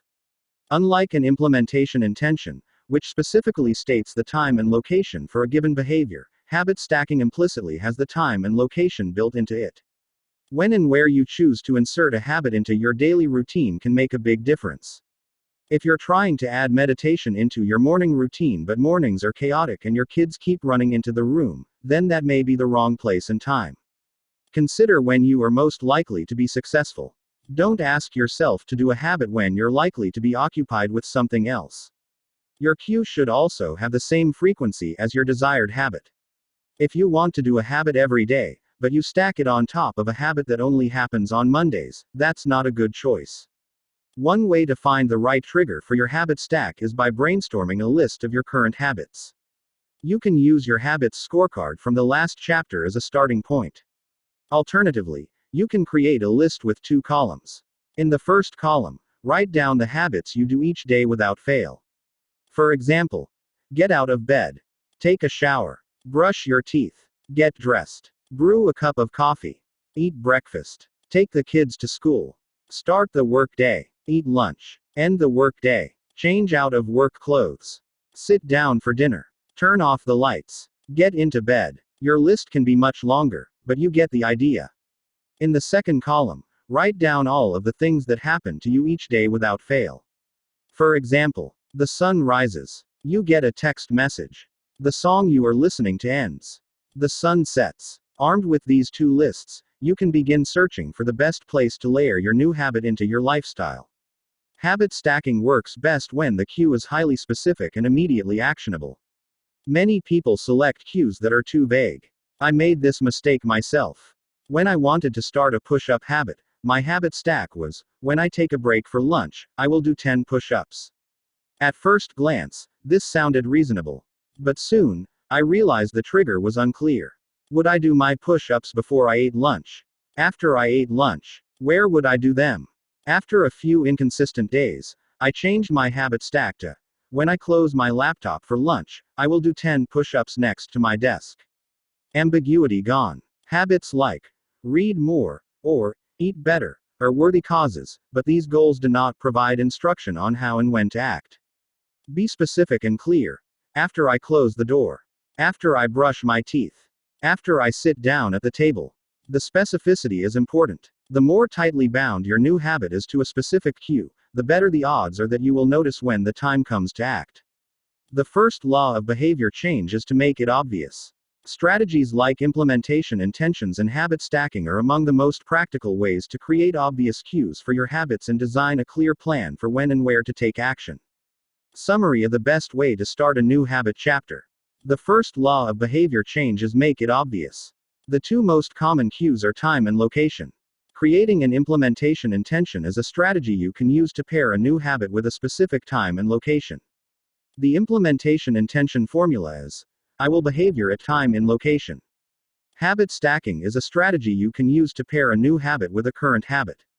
The habit stacking formula is after current habit, I will new habit. Chapter 6 Motivation is Overrated. Environment Often Matters More. Anne Thorndike, a primary care physician at Massachusetts General Hospital in Boston, had a crazy idea. She believed she could improve the eating habits of thousands of hospital staff and visitors without changing their willpower or motivation in the slightest way. In fact, she didn't plan on talking to them at all. Thorndike and her colleagues designed a 6-month study to alter the choice architecture of the hospital cafeteria. They started by changing how drinks were arranged in the room. Originally, the refrigerators located next to the cash registers in the cafeteria were filled with only soda. The researchers added water as an option to each one. Additionally, they placed baskets of bottled water next to the food stations throughout the room. Soda was still in the primary refrigerators, but water was now available at all drink locations. Over the next 3 months, the number of soda sales at the hospital dropped by 11.4%. Meanwhile, sales of bottled water increased by 25.8%. They made similar adjustments, and saw similar results, with the food in the cafeteria. Nobody had said a word to anyone eating there. People often choose products not because of what they are, but because of where they are. If I walk into the kitchen and see a plate of cookies on the counter, I'll pick up half a dozen and start eating, even if I hadn't been thinking about them beforehand and didn't necessarily feel hungry. If the communal table at the office is always filled with donuts and bagels, it's going to be hard not to grab one every now and then. Your habits change depending on the room you are in and the cues in front of you. Environment is the invisible hand that shapes human behavior. Despite our unique personalities, certain behaviors tend to arise again and again under certain environmental conditions. In church, people tend to talk in whispers. On a dark street, people act wary and guarded. In this way, the most common form of change is not internal, but external. We are changed by the world around us. Every habit is context dependent. In 1936, psychologist Kurt Lewin wrote a simple equation that makes a powerful statement. Behavior is a function of the person in their environment, or B equals FP, E. It didn't take long for Lewin's equation to be tested in business. In 1952, the economist Hawkins Stern described a phenomenon he called suggestion impulse buying, which is triggered when a shopper sees a product for the first time and visualizes a need for it. In other words, customers will occasionally buy products not because they want them but because of how they are presented to them. For example, items at eye level tend to be purchased more than those down near the floor. For this reason, you'll find expensive brand names featured in easy-to-reach locations on store shelves because they drive the most profit, while cheaper alternatives are tucked away in harder-to-reach spots. The same goes for end caps, which are the units at the end of aisles. End caps are money-making machines for retailers because they are obvious locations that encounter a lot of foot traffic. For example, 45% of Coca-Cola sales come specifically from end-of-the-aisle racks. The more obviously available a product or service is, the more likely you are to try it. People drink Bud Light because it is in every bar and visit Starbucks because it is on every corner. We like to think that we are in control. If we choose water over soda, we assume it is because we wanted to do so. The truth, however, is that many of the actions we take each day are shaped not by purposeful drive and choice but by the most obvious option. Every living being has its own methods for sensing and understanding the world.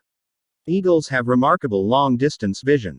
Snakes can smell by tasting the air with their highly sensitive tongues. Sharks can detect small amounts of electricity and vibrations in the water caused by nearby fish. Even bacteria have chemoreceptors, tiny sensory cells that allow them to detect toxic chemicals in their environment. In humans, perception is directed by the sensory nervous system. We perceive the world through sight, sound, smell, touch, and taste. But we also have other ways of sensing stimuli. Some are conscious, but many are non-conscious. For instance, you can notice when the temperature drops before a storm, or when the pain in your gut rises during a stomachache, or when you fall off balance while walking on rocky ground. Receptors in your body pick up on a wide range of internal stimuli, such as the amount of salt in your blood or the need to drink when thirsty. The most powerful of all human sensory abilities, however, is vision. The human body has about 11 million sensory receptors. Approximately 10 million of those are dedicated to sight. Some experts estimate that half of the brain's resources are used on vision. Given that we are more dependent on vision than on any other sense, it should come as no surprise that visual cues are the greatest catalyst of our behavior. For this reason, a small change in what you see can lead to a big shift in what you do. As a result, you can imagine how important it is to live and work in environments that are filled with productive cues and devoid of unproductive ones. Thankfully, there is good news in this respect. You don't have to be the victim of your environment. You can also be the architect of it. How to design your environment for success. During the energy crisis and oil embargo of the 1970s, Dutch researchers began to pay close attention to the country's energy usage. In one suburb near Amsterdam, they found that some homeowners used 30% less energy than their neighbors, despite the homes being of similar size and getting electricity for the same price. It turned out the houses in this neighborhood were nearly identical except for one feature: the location of the electrical meter. Some had one in the basement. Others had the electrical meter upstairs in the main hallway. As you may guess, the homes with the meters located in the main hallway used less electricity. When their energy use was obvious and easy to track, people changed their behavior. Every habit is initiated by a cue, and we are more likely to notice cues that stand out. Unfortunately, the environments where we live and work often make it easy not to do certain actions because there is no obvious cue to trigger the behavior. It's easy not to practice the guitar when it's tucked away in the closet. It's easy not to read a book when the bookshelf is in the corner of the guest room. It's easy not to take your vitamins when they are out of sight in the pantry. When the cues that spark a habit are subtle or hidden, they are easy to ignore. By comparison, creating obvious visual cues can draw your attention toward a desired habit. In the early 1990s, the cleaning staff at Schiphol Airport in Amsterdam installed a small sticker that looked like a fly near the center of each urinal. Apparently, when men stepped up to the urinals, they aimed for what they thought was a bug. The stickers improved their aim and significantly reduced spillage around the urinals. Further analysis determined that the stickers cut bathroom cleaning costs by 8% per year. I've experienced the power of obvious cues in my own life. I used to buy apples from the store, put them in the crisper in the bottom of the refrigerator, and forget all about them. By the time I remembered, the apples would have gone bad. I never saw them, so I never ate them. Eventually, I took my own advice and redesigned my environment. I bought a large display bowl and placed it in the middle of the kitchen counter. The next time I bought apples, that was where they went, out in the open where I could see them. Almost like magic, I began eating a few apples each day simply because they were obvious rather than out of sight. Here are a few ways you can redesign your environment and make the cues for your preferred habits more obvious. If you want to remember to take your medication each night, put your pill bottle directly next to the faucet on the bathroom counter. If you want to practice guitar more frequently, place your guitar stand in the middle of the living room. If you want to remember to send more thank you notes, keep a stack of stationery on your desk. If you want to drink more water, fill up a few water bottles each morning and place them in common locations around the house. If you want to make a habit a big part of your life, make the cue a big part of your environment. The most persistent behaviors usually have multiple cues. Consider how many different ways a smoker could be prompted to pull out a cigarette: driving in the car, seeing a friend smoke, feeling stressed at work, and so on. The same strategy can be employed for good habits. By sprinkling triggers throughout your surroundings, you increase the odds that you'll think about your habit throughout the day. Make sure the best choice is the most obvious one. Making a better decision is easy and natural when the cues for good habits are right in front of you. Environment design is powerful not only because it influences how we engage with the world but also because we rarely do it. Most people live in a world others have created for them. But you can alter the spaces where you live and work to increase your exposure to positive cues and reduce your exposure to negative ones. Environment design allows you to take back control and become the architect of your life. Be the designer of your world and not merely the consumer of it. The context is the cue. The cues that trigger a habit can start out very specific, but over time your habits become associated not with a single trigger but with the entire context surrounding the behavior. For example, Many people drink more in social situations than they would ever drink alone. The trigger is rarely a single cue, but rather the whole situation. Watching your friends order drinks, hearing the music at the bar, seeing the beers on tap. We mentally assign our habits to the locations in which they occur: the home, the office, the gym. Each location develops a connection to certain habits and routines. You establish a particular relationship with the objects on your desk, the items on your kitchen counter, the things in your bedroom. Our behavior is not defined by the objects in the environment but by our relationship to them. In fact, this is a useful way to think about the influence of the environment on your behavior. Stop thinking about your environment as filled with objects. Start thinking about it as filled with relationships. Think in terms of how you interact with the spaces around you. For one person, her couch is the place where she reads for an hour each night. For someone else, the couch is where he watches television and eats a bowl of ice cream after work. Different people can have different memories, and thus different habits, associated with the same place. The good news: you can train yourself to link a particular habit with a particular context. In one study, scientists instructed insomniacs to get into bed only when they were tired. If they couldn't fall asleep, they were told to sit in a different room until they became sleepy. Over time, subjects began to associate the context of their bed with the action of sleeping, and it became easier to quickly fall asleep when they climbed in bed. Their brains learned that sleeping, not browsing on their phones, not watching television, not staring at the clock, was the only action that happened in that room. The power of context also reveals an important strategy. Habits can be easier to change in a new environment. It helps to escape the subtle triggers and cues that nudge you toward your current habits. Go to a new place, a different coffee shop, a bench in the park, a corner of your room you seldom use, and create a new routine there.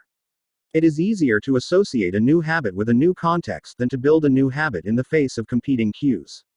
It can be difficult to go to bed early if you watch television in your bedroom each night. It can be hard to study in the living room without getting distracted if that's where you always play video games. But when you step outside your normal environment, you leave your behavioral biases behind. You aren't battling old environmental cues, which allows new habits to form without interruption. Want to think more creatively? Move to a bigger room, a rooftop patio, or a building with expansive architecture. Take a break from the space where you do your daily work, which is also linked to your current thought patterns. Trying to eat healthier. It is likely that you shop on autopilot at your regular supermarket. Try a new grocery store. You may find it easier to avoid unhealthy food when your brain doesn't automatically know where it is located in the store. When you can't manage to get to an entirely new environment, redefine or rearrange your current one. Create a separate space for work, study, exercise, entertainment, and cooking. The mantra I find useful is, one space, one use. When I started my career as an entrepreneur, I would often work from my couch or at the kitchen table. In the evenings, I found it very difficult to stop working. There was no clear division between the end of work time and the beginning of personal time. Was the kitchen table my office or the space where I ate meals? Was the couch where I relaxed or where I sent emails? Everything happened in the same place. A few years later, I could finally afford to move to a home with a separate room for my office. Suddenly, work was something that happened in here, and personal life was something that happened out there. It was easier for me to turn off the professional side of my brain when there was a clear dividing line between work life and home life. Each room had one primary use. The kitchen was for cooking. The office was for working. Whenever possible, avoid mixing the context of one habit with another. When you start mixing contexts, you'll start mixing habits, and the easier ones will usually win out. This is one reason why the versatility of modern technology is both a strength and a weakness. You can use your phone for all sorts of tasks, which makes it a powerful device. But when you can use your phone to do nearly anything, it becomes hard to associate it with one task. You want to be productive, but you're also conditioned to browse social media, check email, and play video games whenever you open your phone. It's a mishmash of cues. You may be thinking, you don't understand. I live in New York City. My apartment is the size of a smartphone. I need each room to play multiple roles. Fair enough. If your space is limited, Divide your room into activity zones. A chair for reading, a desk for writing, a table for eating. You can do the same with your digital spaces. I know a writer who uses his computer only for writing, his tablet only for reading, and his phone only for social media and texting. Every habit should have a home. If you can manage to stick with this strategy, each context will become associated with a particular habit and mode of thought. Habits thrive under predictable circumstances like these. Focus comes automatically when you are sitting at your work desk. Relaxation is easier when you are in a space designed for that purpose. Sleep comes quickly when it is the only thing that happens in your bedroom. If you want behaviors that are stable and predictable, you need an environment that is stable and predictable. A stable environment where everything has a place and a purpose is an environment where habits can easily form. Summary of the motivation is overrated. Environment often matters more. Chapter. Small changes in context can lead to large changes in behavior over time. Every habit is initiated by a cue. We are more likely to notice cues that stand out. Make the cues of good habits obvious in your environment. Gradually, your habits become associated not with a single trigger but with the entire context surrounding the behavior. The context becomes the cue. It is easier to build new habits in a new environment because you are not fighting against old cues. Chapter 7. The Secret to Self-Control. In 1971, as the Vietnam War was heading into its 16th year, Congressman Robert Steele from Connecticut and Morgan Murphy from Illinois made a discovery that stunned the American public. While visiting the troops, they had learned that over 15% of U.S. soldiers stationed there were heroin addicts. Follow-up research revealed that 35% of service members in Vietnam had tried heroin and as many as 20% were addicted. The problem was even worse than they had initially thought. The discovery led to a flurry of activity in Washington, including the creation of the Special Action Office of Drug Abuse Prevention under President Nixon to promote prevention and rehabilitation and to track addicted service members when they returned home.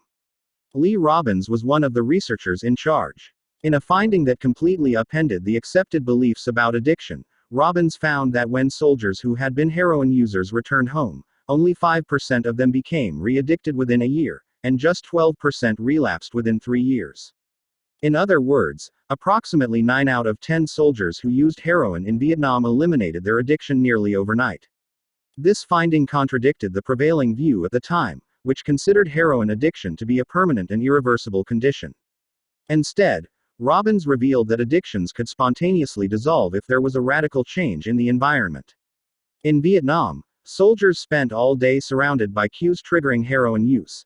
It was easy to access. They were engulfed by the constant stress of war. They built friendships with fellow soldiers who were also heroin users, and they were thousands of miles from home. Once a soldier returned to the United States, though, he found himself in an environment devoid of those triggers. When the context changed, so did the habit. Compare this situation to that of a typical drug user. Someone becomes addicted at home or with friends, goes to a clinic to get clean, which is devoid of all the environmental stimuli that prompt their habit, then returns to their old neighborhood with all of their previous cues that caused them to get addicted in the first place. It's no wonder that usually you see numbers that are the exact opposite of those in the Vietnam study. Typically, 90% of heroin users become re-addicted once they return home from rehab. The Vietnam studies ran counter to many of our cultural beliefs about bad habits because it challenged the conventional association of unhealthy behavior as a moral weakness. If you're overweight, a smoker, or an addict, you've been told your entire life that it is because you lack self-control, maybe even that you're a bad person. The idea that a little bit of discipline would solve all our problems is deeply embedded in our culture. Recent research, however, shows something different. When scientists analyze people who appear to have tremendous self-control, it turns out those individuals aren't all that different from those who are struggling. Instead, disciplined people are better at structuring their lives in a way that does not require heroic willpower and self-control. In other words, they spend less time in tempting situations. The people with the best self-control are typically the ones who need to use it the least. It's easier to practice self-restraint when you don't have to use it very often. So, yes, perseverance, grit, and willpower are essential to success, but the way to improve these qualities is not by wishing you were a more disciplined person, but by creating a more disciplined environment. This counterintuitive idea makes even more sense once you understand what happens when a habit is formed in the brain. A habit that has been encoded in the mind is ready to be used whenever the relevant situation arises. When Patty Allwell, a therapist from Austin, Texas, started smoking, she would often light up while riding horses with a friend. Eventually, she quit smoking and avoided it for years. She had also stopped riding. Decades later, she hopped on a horse again and found herself craving a cigarette for the first time in forever.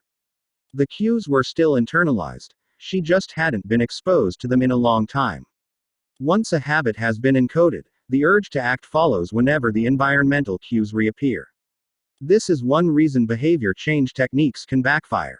Shaming obese people with weight loss presentations can make them feel stressed, and as a result, many people return to their favorite coping strategy, overeating. Showing pictures of blackened lungs to smokers leads to higher levels of anxiety, which drives many people to reach for a cigarette. If you're not careful about cues, you can cause the very behavior you want to stop. Bad habits are autocatalytic. The process feeds itself. They foster the feelings they try to numb. You feel bad, so you eat junk food. Because you eat junk food, you feel bad. Watching television makes you feel sluggish, so you watch more television because you don't have the energy to do anything else. Worrying about your health makes you feel anxious, which causes you to smoke to ease your anxiety, which makes your health even worse, and soon you're feeling more anxious.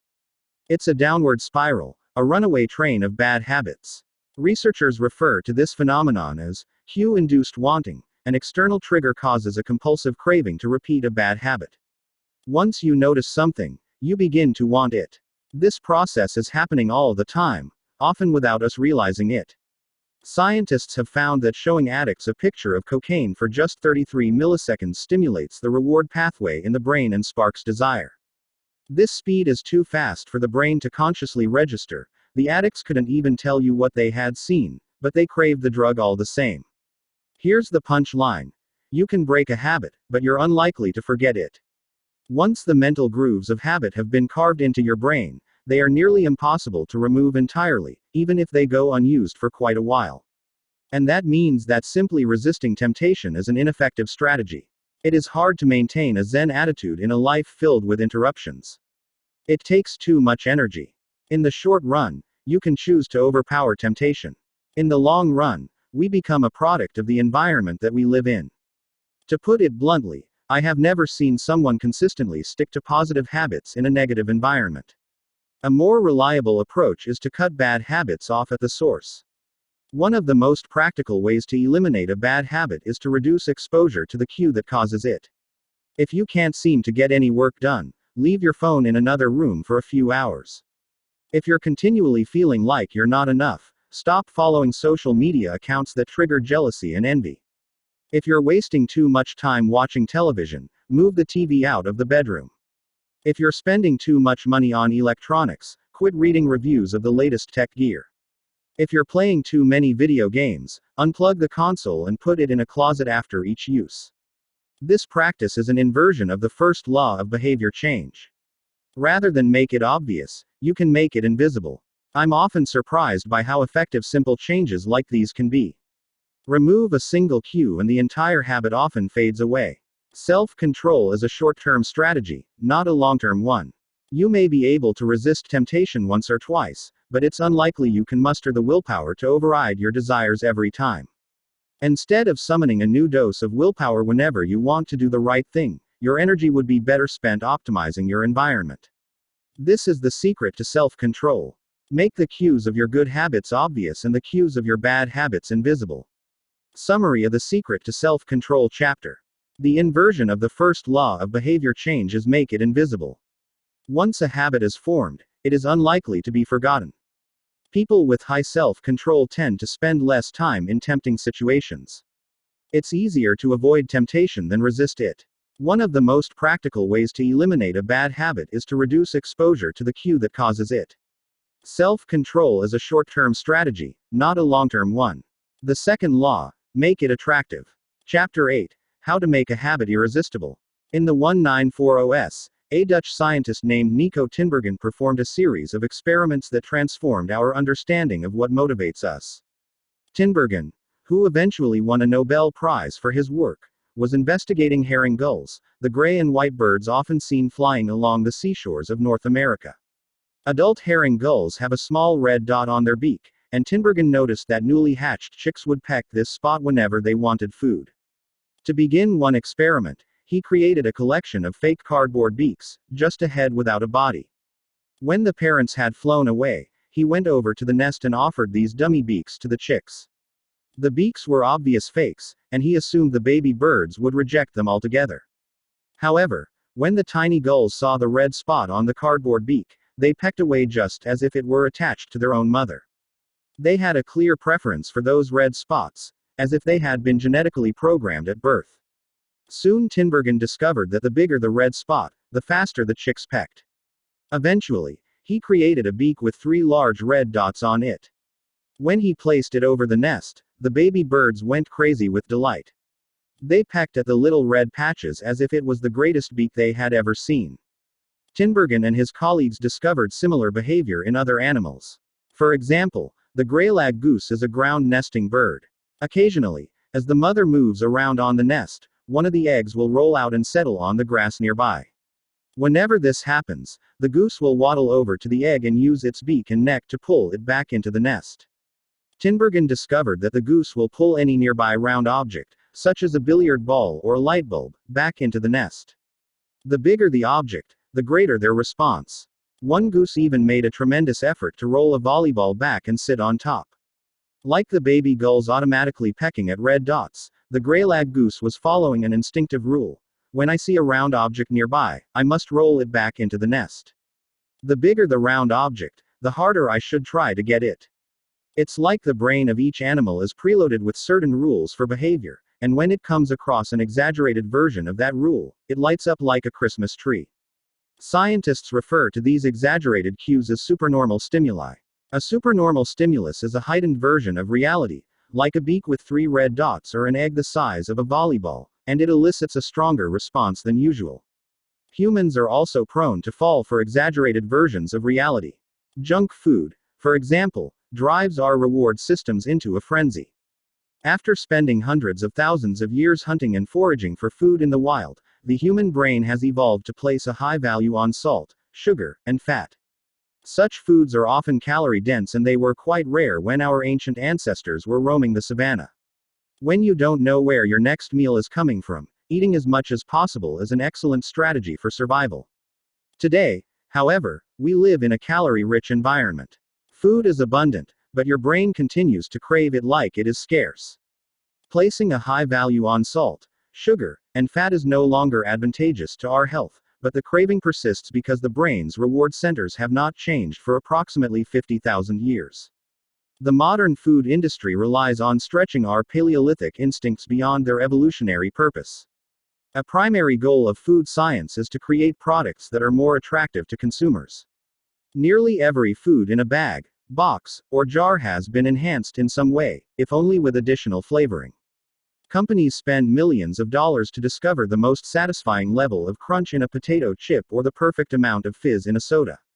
Entire departments are dedicated to optimizing how a product feels in your mouth, a quality known as aura sensation. French fries, for example, are a potent combination: golden brown and crunchy on the outside, light and smooth on the inside.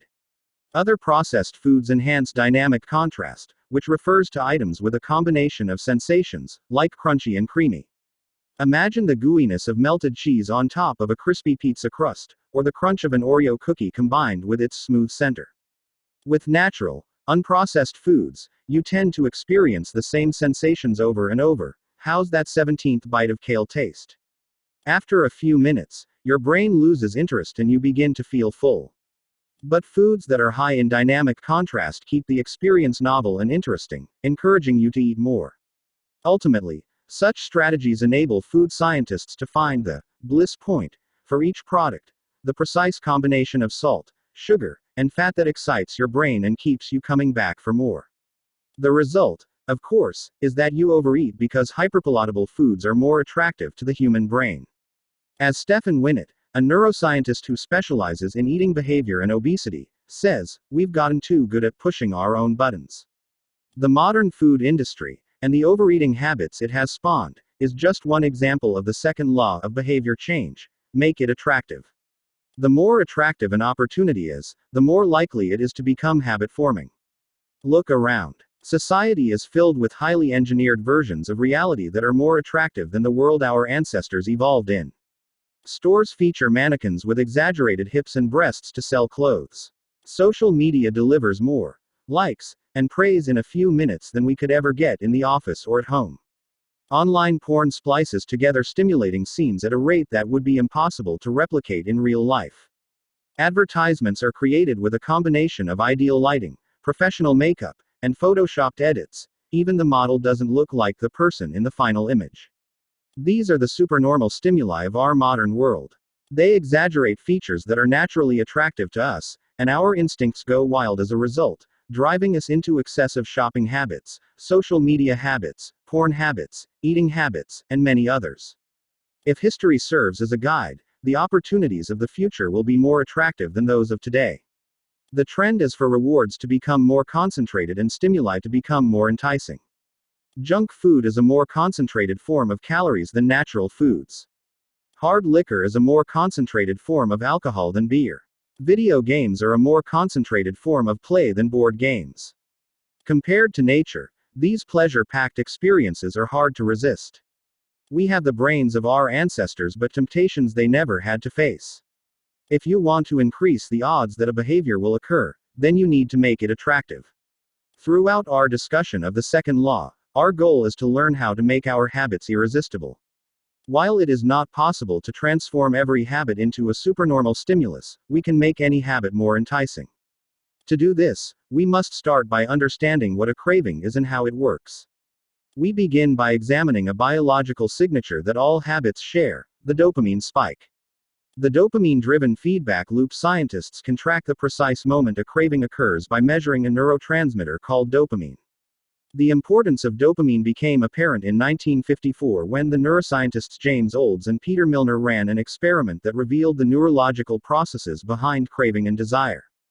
By implanting electrodes in the brains of rats, the researchers blocked the release of dopamine. To the surprise of the scientists, the rats lost all will to live. They wouldn't eat. They wouldn't have sex. They didn't crave anything. Within a few days, the animals died of thirst. In follow-up studies, other scientists also inhibited the dopamine-releasing parts of the brain, but this time, they squirted little droplets of sugar into the mouths of the dopamine-depleted rats. Their little rat faces lit up with pleasurable grins from the tasty substance. Even though dopamine was blocked, they liked the sugar just as much as before, they just didn't want it anymore. The ability to experience pleasure remained, but without dopamine, desire died. And without desire, action stopped. When other researchers reversed this process and flooded the reward system of the brain with dopamine, animals performed habits at breakneck speed. In one study, mice received a powerful hit of dopamine each time they poked their nose in a box. Within minutes, the mice developed a craving so strong they began poking their nose into the box 800 times per hour. Humans are not so different. The average slot machine player will spin the wheels 600 times per hour. Habits are a dopamine-driven feedback loop. Every behavior that is highly habit-forming, taking drugs, eating junk food, playing video games, browsing social media, is associated with higher levels of dopamine. The same can be said for our most basic habitual behaviors like eating food, drinking water, having sex, and interacting socially. For years, scientists assumed dopamine was all about pleasure, but now we know it plays a central role in many neurological processes, including motivation, learning and memory, punishment and aversion, and voluntary movement. When it comes to habits, the key takeaway is this: dopamine is released not only when you experience pleasure, but also when you anticipate it. Gambling addicts have a dopamine spike right before they place a bet, not after they win. Cocaine addicts get a surge of dopamine when they see the powder, not after they take it. Whenever you predict that an opportunity will be rewarding, your levels of dopamine spike in anticipation. And whenever dopamine rises, so does your motivation to act. It is the anticipation of a reward, not the fulfillment of it, that gets us to take action. Interestingly, the reward system that is activated in the brain when you receive a reward is the same system that is activated when you anticipate a reward. This is one reason the anticipation of an experience can often feel better than the attainment of it. As a child, thinking about Christmas morning can be better than opening the gifts. As an adult, daydreaming about an upcoming vacation can be more enjoyable than actually being on vacation. Scientists refer to this as the difference between wanting and liking. The dopamine spike: your brain has far more neural circuitry allocated for wanting rewards than for liking them. The wanting centers in the brain are large: the brain stem, the nucleus accumbens, the ventral tegmental area, the dorsal striatum, the amygdala, and portions of the prefrontal cortex. By comparison, the liking centers of the brain are much smaller. They are often referred to as hedonic hot spots, and are distributed like tiny islands throughout the brain. For instance, researchers have found that 100% of the nucleus accumbens is activated during wanting. Meanwhile, only 10% of the structure is activated during liking. The fact that the brain allocates so much precious space to the regions responsible for craving and desire provides further evidence of the crucial role these processes play. Desire is the engine that drives behavior. Every action is taken because of the anticipation that precedes it. It is the craving that leads to the response. These insights reveal the importance of the second law of behavior change. We need to make our habits attractive because it is the expectation of a rewarding experience that motivates us to act in the first place. This is where a strategy known as temptation bundling comes into play. How to use temptation bundling to make your habits more attractive. Ronan Byrne, an electrical engineering student in Dublin, Ireland, enjoyed watching Netflix, but he also knew that he should exercise more often than he did. Putting his engineering skills to use, Byrne hacked his stationary bike and connected it to his laptop and television. Then he wrote a computer program that would allow Netflix to run only if he was cycling at a certain speed. If he slowed down for too long, whatever show he was watching would pause until he started pedaling again. He was, in the words of one fan, eliminating obesity one Netflix binge at a time. He was also employing temptation bundling to make his exercise habit more attractive. Temptation bundling works by linking an action you want to do with an action you need to do.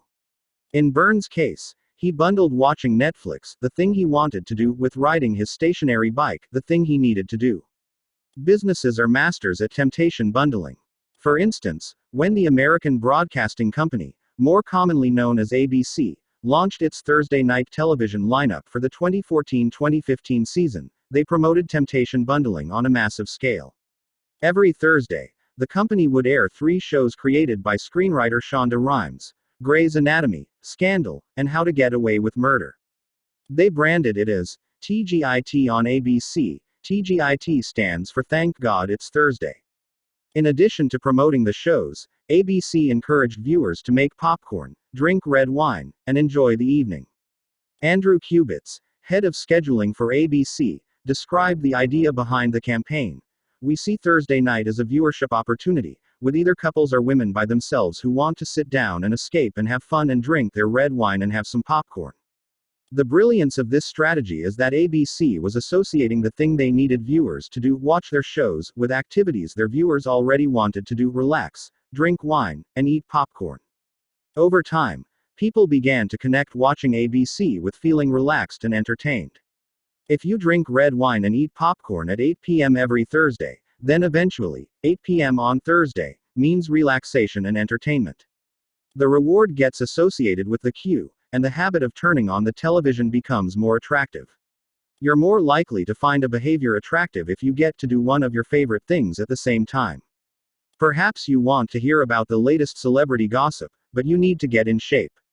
Using temptation bundling, you could only read the tabloids and watch reality shows at the gym. Maybe you want to get a pedicure, but you need to clean out your email inbox. Solution: only get a pedicure while processing overdue work emails. Temptation bundling is one way to apply a psychology theory known as Premack's principle. Named after the work of Professor David Premack, the principle states that more probable behaviors will reinforce less probable behaviors. In other words, even if you don't really want to process overdue work emails, you'll become conditioned to do it if it means you get to do something you really want to do along the way. You can even combine temptation bundling with the habit stacking strategy we discussed in Chapter 5 to create a set of rules to guide your behavior. The habit stacking plus temptation bundling formula is: after current habit, I will habit I need. After habit I need, I will habit I want. If you want to read the news, but you need to express more gratitude, after I get my morning coffee, I will say one thing I'm grateful for that happened yesterday. Need. After I say one thing I'm grateful for, I will read the news. Want. If you want to watch sports, but you need to make sales calls, after I get back from my lunch break, I will call 3 potential clients. Need. After I call 3 potential clients, I will check ESPN. Want. If you want to check Facebook, but you need to exercise more, after I pull out my phone, I will do 10 burpees. Need. After I do 10 burpees, I will check Facebook. Want. The hope is that eventually you'll look forward to calling 3 clients or doing 10 burpees because it means you get to read the latest sports news or check Facebook.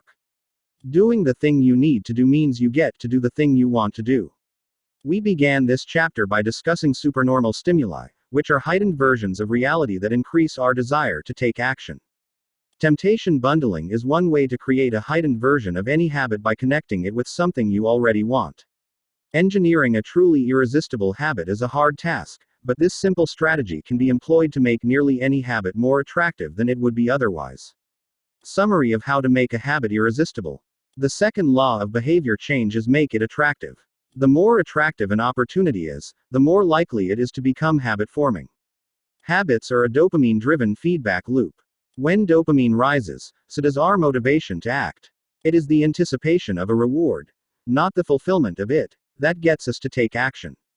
The greater the anticipation, the greater the dopamine spike. Temptation bundling is one way to make your habits more attractive. The strategy is to pair an action you want to do with an action you need to do. Chapter 9. The role of family and friends in shaping your habits. In 1965, a Hungarian man named Laszlo Polgar wrote a series of strange letters to a woman named Clara. Laszlo was a firm believer in hard work. In fact, it was all he believed in. He completely rejected the idea of innate talent. He claimed that with deliberate practice and the development of good habits, a child could become a genius in any field.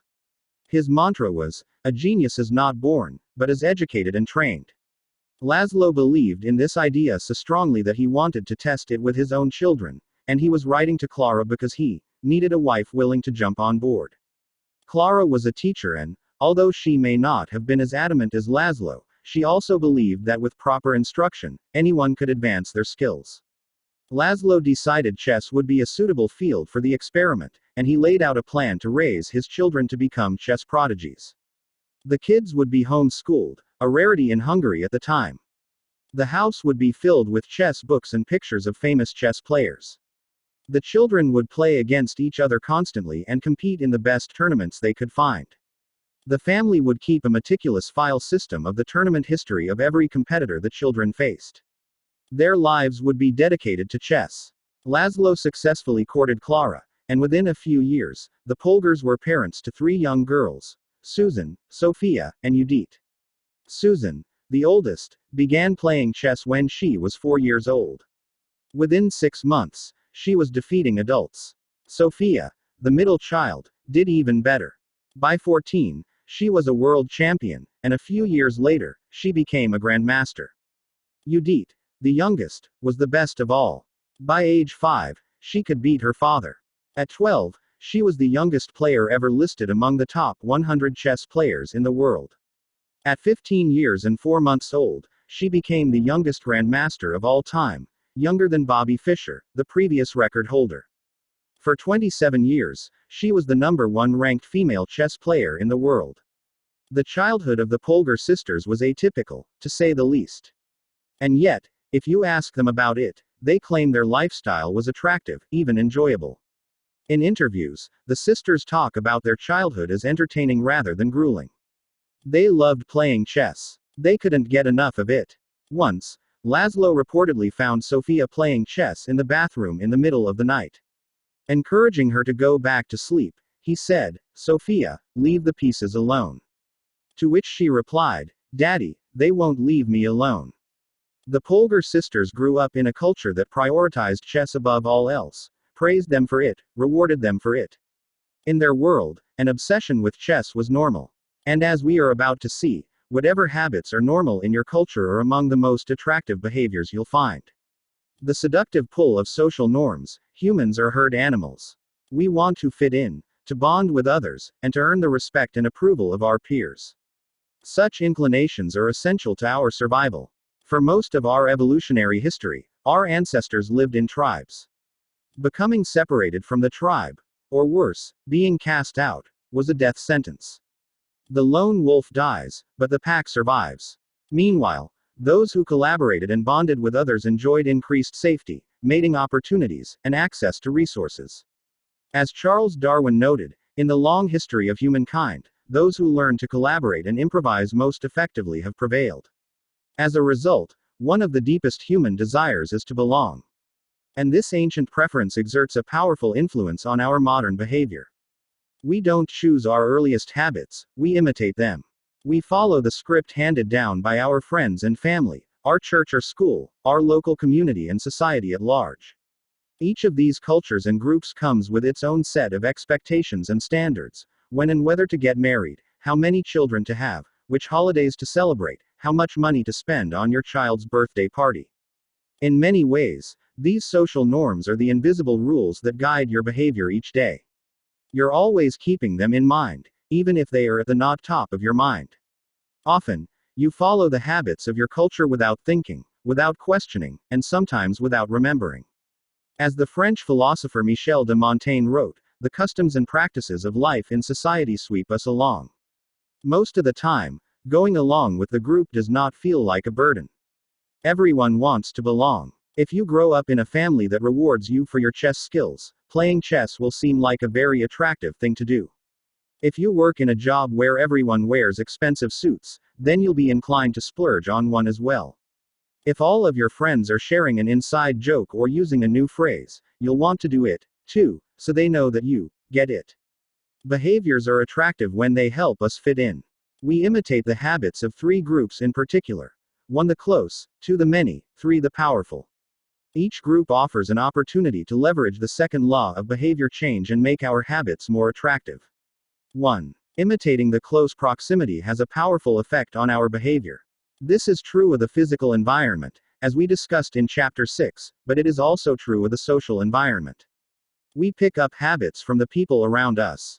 We copy the way our parents handle arguments, the way our peers flirt with one another, the way our coworkers get results. When your friends smoke pot, you give it a try, too. When your wife has a habit of double-checking that the door is locked before going to bed, you pick it up as well. I find that I often imitate the behavior of those around me without realizing it. In conversation, I'll automatically assume the body posture of the other person. In college, I began to talk like my roommates. When traveling to other countries, I unconsciously imitate the local accent despite reminding myself to stop. As a general rule, the closer we are to someone, the more likely we are to imitate some of their habits. One groundbreaking study tracked 12,000 people for 32 years and found that a person's chances of becoming obese increased by 57% if he or she had a friend who became obese. It works the other way, too. Another study found that if one person in a relationship lost weight, the other partner would also slim down about 1/3 of the time. Our friends and family provide a sort of invisible peer pressure that pulls us in their direction. Of course, peer pressure is bad only if you're surrounded by bad influences. When astronaut Mike Massimino was a graduate student at MIT, he took a small robotics class. Of the 10 people in the class, 4 became astronauts. If your goal was to make it into space, then that room was about the best culture you could ask for. Similarly, one study found that the higher your best friend's IQ at age 11 or 12, the higher your IQ would be at age 15, even after controlling for natural levels of intelligence. We soak up the qualities and practices of those around us. One of the most effective things you can do to build better habits is to join a culture where your desired behavior is the normal behavior. New habits seem achievable when you see others doing them every day. If you are surrounded by fit people, you're more likely to consider working out to be a common habit. If you're surrounded by jazz lovers, you're more likely to believe it's reasonable to play jazz every day. Your culture sets your expectation for what is normal. Surround yourself with people who have the habits you want to have yourself. You'll rise together. To make your habits even more attractive, you can take this strategy one step further. Join a culture where 1. Your desired behavior is the normal behavior, and 2. You already have something in common with the group. Steve Camp, an entrepreneur in New York City, runs a company called Nerd Fitness, which helps nerds, misfits, and mutants lose weight, get strong, and get healthy. His clients include video game lovers, movie fanatics, and average Joes who want to get in shape. Many people feel out of place the first time they go to the gym or try to change their diet, but if you are already similar to the other members of the group in some way, say, your mutual love of Star Wars, change becomes more appealing because it feels like something people like you already do. Nothing sustains motivation better than belonging to the tribe. It transforms a personal quest into a shared one. Previously, you were on your own. Your identity was singular. You were a reader. You were a musician. You are an athlete. When you join a book club or a band or a cycling group, your identity becomes linked to those around you. Growth and change is no longer an individual pursuit. We are readers. We are musicians. We are cyclists. The shared identity begins to reinforce your personal identity. This is why remaining part of a group after achieving a goal is crucial to maintaining your habits. It's friendship and community that embed a new identity and help behaviors last over the long run. 2. Imitating the many. In the 1950s, psychologist Solomon Asch conducted a series of experiments that are now taught to legions of undergrads each year. To begin each experiment, the subject entered the room with a group of strangers. Unbeknownst to them, the other participants were actors planted by the researcher and instructed to deliver scripted answers to certain questions. The group would be shown one card with a line on it and then a second card with a series of lines. Each person was asked to select the line on the second card that was similar in length to the line on the first card. It was a very simple task. Here is an example of 2 cards used in the experiment. The experiment always began the same. First, there would be some easy trials where everyone agreed on the correct line. After a few rounds, the participants were shown a test that was just as obvious as the previous ones, except the actors in the room would select an intentionally incorrect answer. For example, they would respond, to the comparison shown in Figure 10. Everyone would agree that the lines were the same even though they were clearly different. The subject, who was unaware of the ruse, would immediately become bewildered. Their eyes would open wide. They would laugh nervously to themselves. They would double-check the reactions of other participants. Their agitation would grow as one person after another delivered the same incorrect response.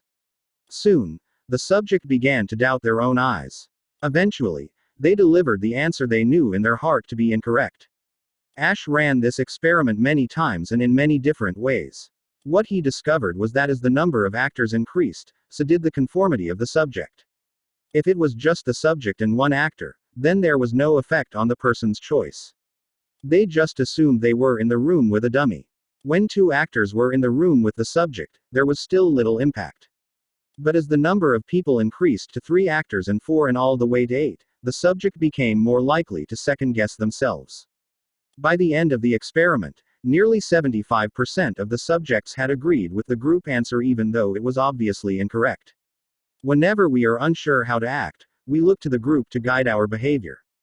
We are constantly scanning our environment and wondering, what is everyone else doing? We check reviews on Amazon or Yelp or TripAdvisor because we want to imitate the best buying, eating, and travel habits. It's usually a smart strategy. There is evidence in numbers. But there can be a downside. The normal behavior of the tribe often overpowers the desired behavior of the individual. For example, one study found that when a chimpanzee learns an effective way to crack nuts open as a member of one group and then switches to a new group that uses a less effective strategy, it will avoid using the superior nut cracking method just to blend in with the rest of the chimps. Humans are similar. There is tremendous internal pressure to comply with the norms of the group.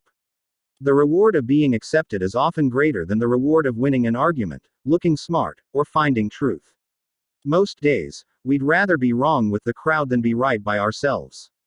The human mind knows how to get along with others. It wants to get along with others.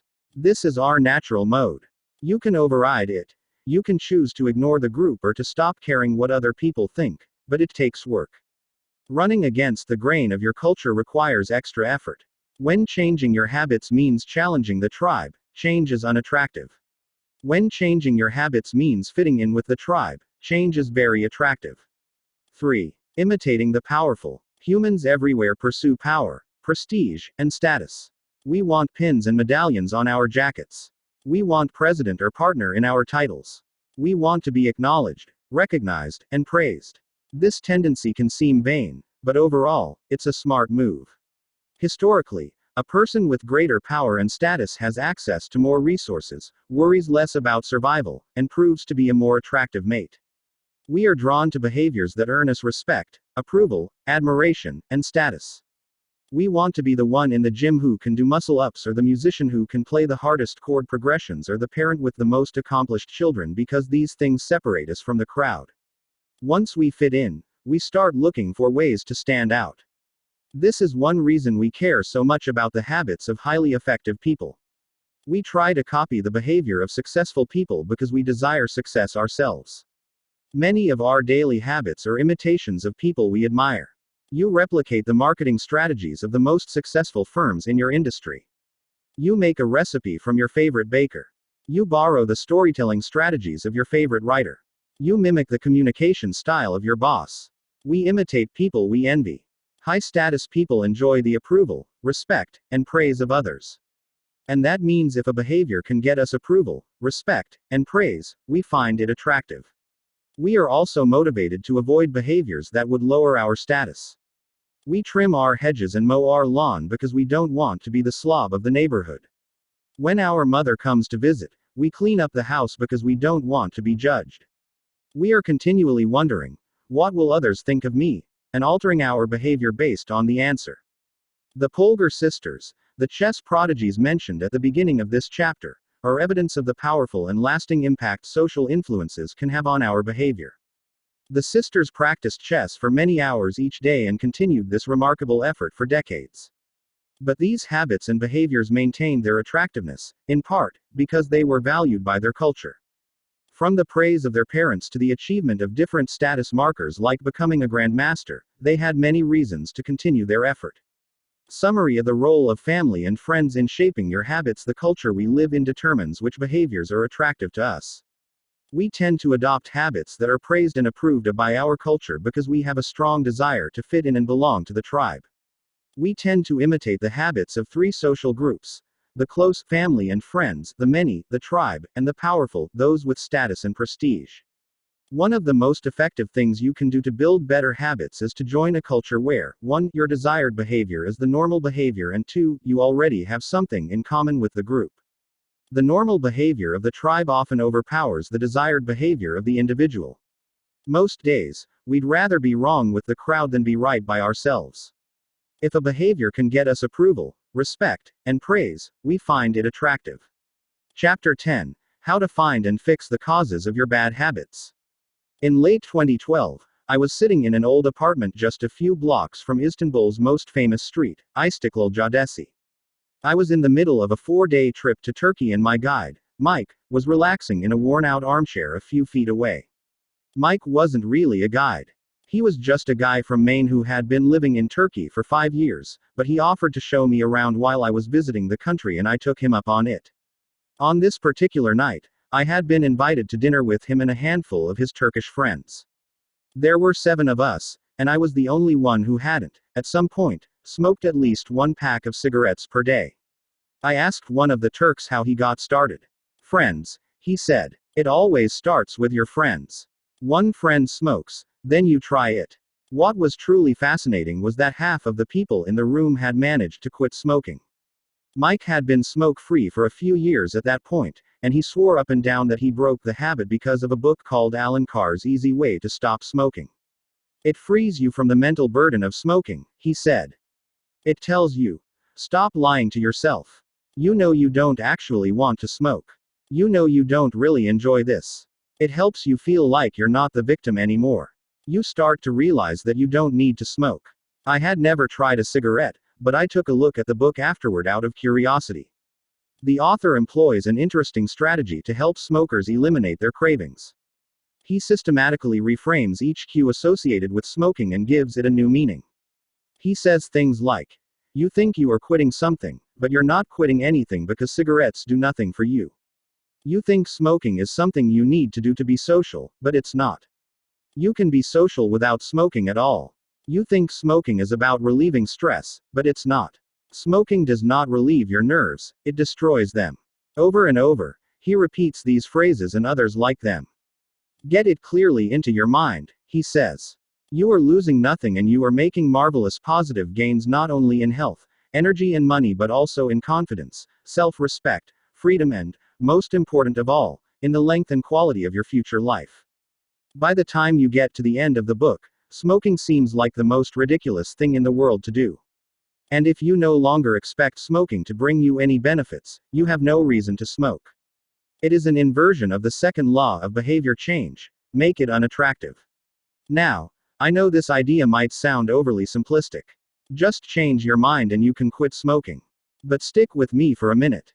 Where cravings come from. Every behavior has a surface level craving and a deeper, underlying motive. I often have a craving that goes something like this: I want to eat tacos. If you were to ask me why I want to eat tacos, I wouldn't say, because I need food to survive. But the truth is, somewhere deep down, I am motivated to eat tacos because I have to eat to survive. The underlying motive is to obtain food and water even if my specific craving is for a taco. Some of our underlying motives include: conserve energy, obtain food and water, find love and reproduce, connect and bond with others, win social acceptance and approval, reduce uncertainty and achieve status and prestige. A craving is just a specific manifestation of a deeper underlying motive. Your brain did not evolve with a desire to smoke cigarettes or to check Instagram or to play video games. At a deep level, you simply want to reduce uncertainty and relieve anxiety, to win social acceptance and approval, or to achieve status. Look at nearly any product that is habit forming and you'll see that it does not create a new motivation, but rather latches onto the underlying motives of human nature. Find love and reproduce equals using Tinder. Connect and bond with others equals browsing Facebook. Win social acceptance and approval equals posting on Instagram. Reduce uncertainty equals searching on Google and achieve status and prestige equals playing video games. Your habits are modern-day solutions to ancient desires. New versions of old vices. The underlying motives behind human behavior remain the same. The specific habits we perform differ based on the period of history. Here's the powerful part. There are many different ways to address the same underlying motive. One person might learn to reduce stress by smoking a cigarette. Another person learns to ease their anxiety by going for a run. Your current habits are not necessarily the best way to solve the problems you face, they are just the methods you learn to use. Once you associate a solution with the problem you need to solve, you keep coming back to it. Habits are all about associations. These associations determine whether we predict a habit to be worth repeating or not. As we covered in our discussion of the first law, your brain is continually absorbing information and noticing cues in the environment. Every time you perceive a cue, your brain runs a simulation and makes a prediction about what to do in the next moment. Cue. You notice that the stove is hot. Prediction. If I touch it, I'll get burned, so I should avoid touching it. Cue. You see that the traffic light turned green. Prediction. If I step on the gas, I'll make it safely through the intersection and get closer to my destination, so I should step on the gas. You see a cue, categorize it based on past experience, and determine the appropriate response. This all happens in an instant, but it plays a crucial role in your habits because every action is preceded by a prediction. Life feels reactive, but it is actually predictive. All day long, you are making your best guess of how to act given what you've just seen and what has worked for you in the past. You are endlessly predicting what will happen in the next moment. Our behavior is heavily dependent on these predictions. Put another way, our behavior is heavily dependent on how we interpret the events that happen to us, not necessarily the objective reality of the events themselves. Two people can look at the same cigarette, and one feels the urge to smoke while the other is repulsed by the smell. The same cue can spark a good habit or a bad habit depending on your prediction. The cause of your habits is actually the prediction that precedes them. These predictions lead to feelings, which is how we typically describe a craving, a feeling, a desire, an urge. Feelings and emotions transform the cues we perceive and the predictions we make into a signal that we can apply. They help explain what we are currently sensing. For instance, whether or not you realize it, you are noticing how warm or cold you feel right now. If the temperature drops by 1 degree, you probably won't do anything. If the temperature drops 10 degrees, however, you'll feel cold and put on another layer of clothing. Feeling cold was the signal that prompted you to act. You have been sensing the cues the entire time, but it is only when you predict that you would be better off in a different state that you take action. A craving is the sense that something is missing. It is the desire to change your internal state. When the temperature falls, there is a gap between what your body is currently sensing and what it wants to be sensing. This gap between your current state and your desired state provides a reason to act. Desire is the difference between where you are now and where you want to be in the future. Even the tiniest action is tinged with the motivation to feel differently than you do in the moment.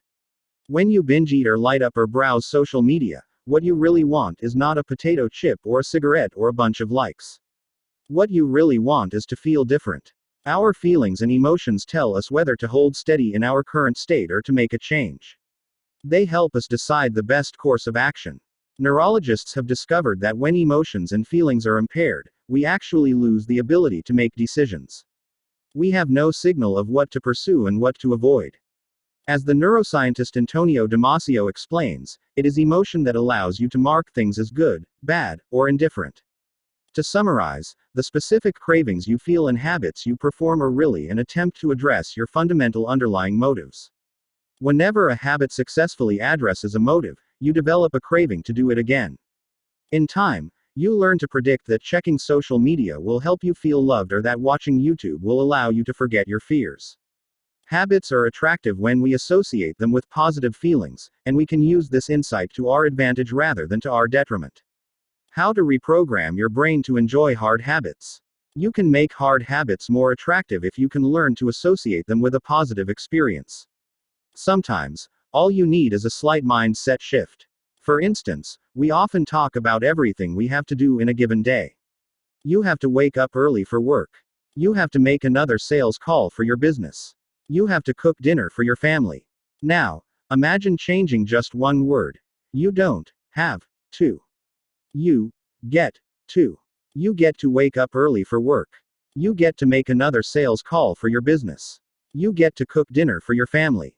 By simply changing one word, you shift the way you view each event. You transition from seeing these behaviors as burdens and turn them into opportunities. The key point is that both versions of reality are true. You have to do those things, and you also get to do them. We can find evidence for whatever mindset we choose. I once heard a story about a man who uses a wheelchair. When asked if it was difficult being confined, he responded, "I'm not confined to my wheelchair, I am liberated by it. If it wasn't for my wheelchair, I would be bedbound and never able to leave my house." This shift in perspective completely transformed how he lived each day. Reframing your habits to highlight their benefits rather than their drawbacks is a fast and lightweight way to reprogram your mind and make a habit seem more attractive. Exercise. Many people associate exercise with being a challenging task that drains energy and wears you down. You can just as easily view it as a way to develop skills and build you up. Instead of telling yourself, "I need to go run in the morning," say, "It's time to build endurance and get fast." Finance. Saving money is often associated with sacrifice. However, you can associate it with freedom rather than limitation if you realize one simple truth. Living below your current means increases your future means. The money you save this month increases your purchasing power next month. Meditation. Anyone who has tried meditation for more than 3 seconds knows how frustrating it can be when the next distraction inevitably pops into your mind. You can transform frustration into delight when you realize that each interruption gives you a chance to practice returning to your breath. Distraction is a good thing because you need distractions to practice meditation. Pre-game jitters. Many people feel anxious before delivering a big presentation or competing in an important event. They experience quicker breathing, a faster heart rate, heightened arousal. If we interpret these feelings negatively, then we feel threatened and tense up. If we interpret these feelings positively, then we can respond with fluidity and grace. You can reframe, "I am nervous," to, "I am excited and I'm getting an adrenaline rush to help me concentrate." These little mindset shifts aren't magic, but they can help change the feelings you associate with a particular habit or situation. If you want to take it a step further, you can create a motivation ritual. You simply practice associating your habits with something you enjoy, then you can use that cue whenever you need a bit of motivation. For instance, if you always play the same song before having sex, then you'll begin to link the music with the act. Whenever you want to get in the mood, just press play. Ed Latimore, a boxer and writer from Pittsburgh, benefited from a similar strategy without knowing it. Odd realization, he wrote. My focus and concentration goes up just by putting my headphones on while writing. I don't even have to play any music. Without realizing it, he was conditioning himself. In the beginning, he put his headphones on, played some music he enjoyed, and did focused work. After doing it 5, 10, 20 times, putting his headphones on became a cue that he automatically associated with increased focus. The craving followed naturally. Athletes use similar strategies to get themselves in the mindset to perform. During my baseball career, I developed a specific ritual of stretching and throwing before each game. The whole sequence took about 10 minutes, and I did it the same way every single time. While it physically warmed me up to play, more importantly, it put me in the right mental state. I began to associate my pregame ritual with feeling competitive and focused. Even if I wasn't motivated beforehand, by the time I was done with my ritual, I was in game mode.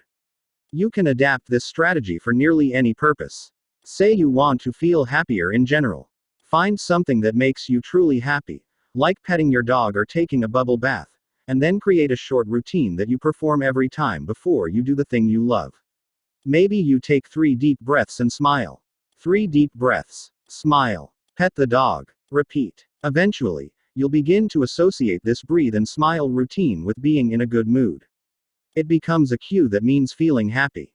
Once established, you can break it out anytime you need to change your emotional state. Stressed at work. Take 3 deep breaths and smile. Sad about life. 3 deep breaths and smile. Once a habit has been built, the cue can prompt a craving, even if it has little to do with the original situation.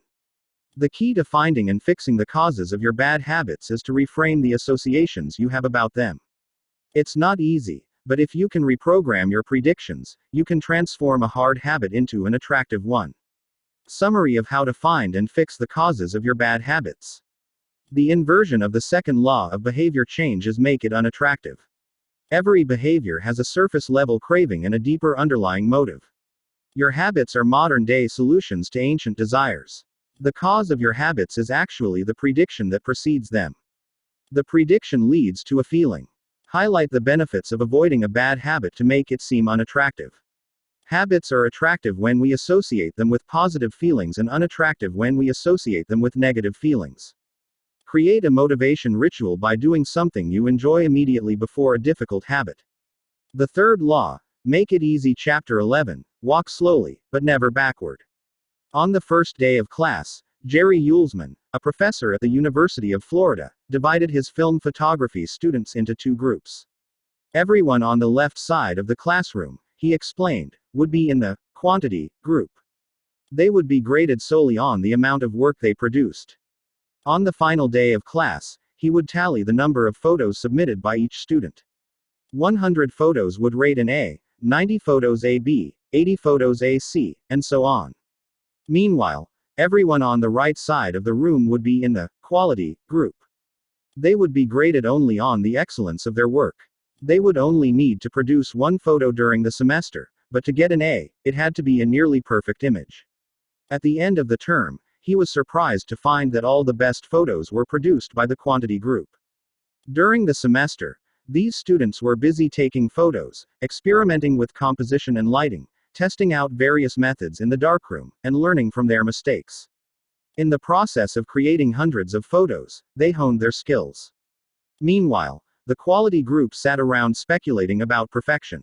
In the end, they had little to show for their efforts other than unverified theories and 1 mediocre photo.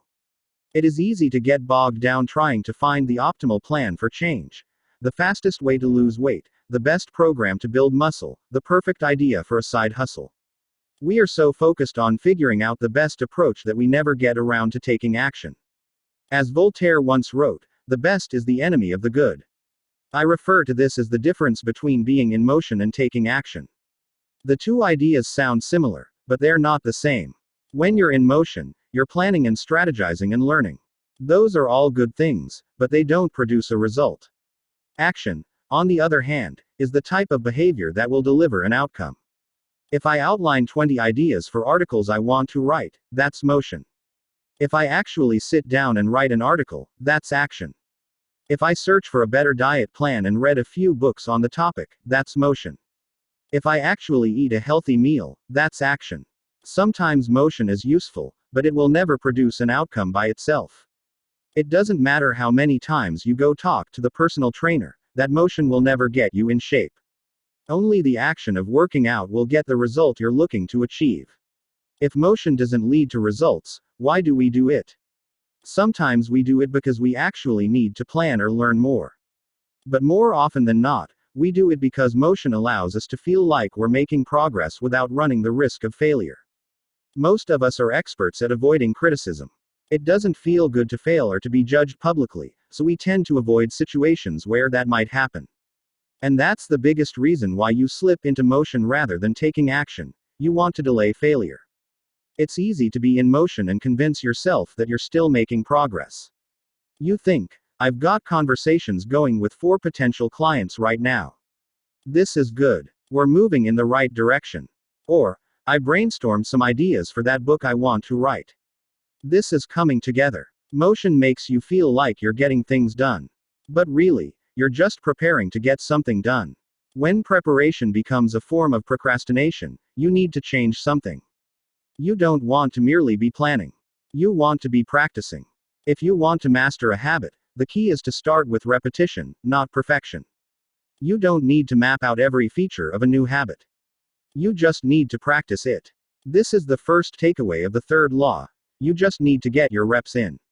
How long does it actually take to form a new habit? Habit formation is the process by which a behavior becomes progressively more automatic through repetition. The more you repeat an activity, the more the structure of your brain changes to become efficient at that activity. Neuroscientists call this long-term potentiation, which refers to the strengthening of connections between neurons in the brain based on recent patterns of activity. With each repetition, cell-to-cell signaling improves and the neural connections tighten. First described by neuropsychologist Donald Hebb in 1949, this phenomenon is commonly known as Hebb's law. Neurons that fire together wire together. Repeating a habit leads to clear physical changes in the brain. In musicians, the cerebellum, critical for physical movements like plucking a guitar string or pulling a violin bow, is larger than it is in non-musicians. Mathematicians, meanwhile, have increased gray matter in the inferior parietal lobule, which plays a key role in computation and calculation. Its size is directly correlated with the amount of time spent in the field. The older and more experienced the mathematician, the greater the increase in gray matter. When scientists analyzed the brains of taxi drivers in London, they found that the hippocampus, a region of the brain involved in spatial memory, was significantly larger in their subjects than in non-taxi drivers. Even more fascinating, the hippocampus decreased in size when a driver retired. Like the muscles of the body responding to regular weight training, particular regions of the brain adapt as they are used and atrophy as they are abandoned. Of course, the importance of repetition in establishing habits was recognized long before neuroscientists began poking around. In 1860, the English philosopher George H. Lewis noted, in learning to speak a new language, to play on a musical instrument, or to perform unaccustomed movements, great difficulty is felt, because the channels through which each sensation has to pass have not become established. But no sooner has frequent repetition cut a pathway, than this difficulty vanishes. The actions become so automatic that they can be performed while the mind is otherwise engaged. Both common sense and scientific evidence agree. Repetition is a form of change. Each time you repeat an action, you are activating a particular neural circuit associated with that habit. This means that simply putting in your reps is one of the most critical steps you can take to encoding a new habit. It is why the students who took tons of photos improved their skills while those who merely theorized about perfect photos did not. One group engaged in active practice, the other in passive learning. One in action, the other in motion. All habits follow a similar trajectory from effortful practice to automatic behavior, a process known as automaticity. Automaticity is the ability to perform a behavior without thinking about each step, which occurs when the non-conscious mind takes over. In the beginning, a habit requires a good deal of effort and concentration to perform. After a few repetitions, it gets easier, but still requires some conscious attention. With enough practice, the habit becomes more automatic than conscious. Beyond this threshold, the habit line, the behavior can be done more or less without thinking. A new habit has been formed. On the following page, you'll see what it looks like when researchers track the level of automaticity for an actual habit like walking for 10 minutes each day. The shape of these charts, which scientists call learning curves, reveals an important truth about behavior change. Habits form based on frequency, not time. Someone who built the habit of walking for 10 minutes after breakfast each day. Notice that as the repetitions increase, so does automaticity, until the behavior is as easy and automatic as it can be. One of the most common questions I hear is, how long does it take to build a new habit? But what people really should be asking is, how many does it take to form a new habit? That is, how many repetitions are required to make a habit automatic? There is nothing magical about time passing with regard to habit formation. It doesn't matter if it's been 21 days or 30 days or 300 days. What matters is the rate at which you perform the behavior. You could do something twice in 30 days, or 200 times. It's the frequency that makes the difference. Your current habits have been internalized over the course of hundreds, if not thousands, of repetitions. New habits require the same level of frequency. You need to string together enough successful attempts until the behavior is firmly embedded in your mind and you cross the habit line. In practice, it doesn't really matter how long it takes for a habit to become automatic. What matters is that you take the actions you need to take to make progress. Whether an action is fully automatic is of less importance. To build a habit, you need to practice it. And the most effective way to make practice happen is to adhere to the third law of behavior change: make it easy. The chapters that follow will show you how to do exactly that. Summary of walk slowly, but never backward. The third law of behavior change is make it easy. The most effective form of learning is practice, not planning. Focus on taking action, not being in motion. Habit formation is the process by which a behavior becomes progressively more automatic through repetition. The amount of time you have been performing a habit is not as important as the number of times you have performed it. Chapter 12. The Law of Least Effort. In his award-winning book, Guns, Germs, and Steel, anthropologist and biologist Jared Diamond points out a simple fact: different continents have different shapes. At first glance, this statement seems rather obvious and unimportant, but it turns out to have a profound impact on human behavior. The primary axis of the Americas runs from north to south. That is, the landmass of North and South America tends to be tall and thin rather than wide and fat. The same is generally true for Africa. Meanwhile, the landmass that makes up Europe, Asia, and the Middle East is the opposite. This massive stretch of land tends to be more east-west in shape. According to Diamond, this difference in shape played a significant role in the spread of agriculture over the centuries. When agriculture began to spread around the globe, farmers had an easier time expanding along east-west routes than along north-south ones. This is because locations along the same latitude generally share similar climates, amounts of sunlight and rainfall, and changes in season.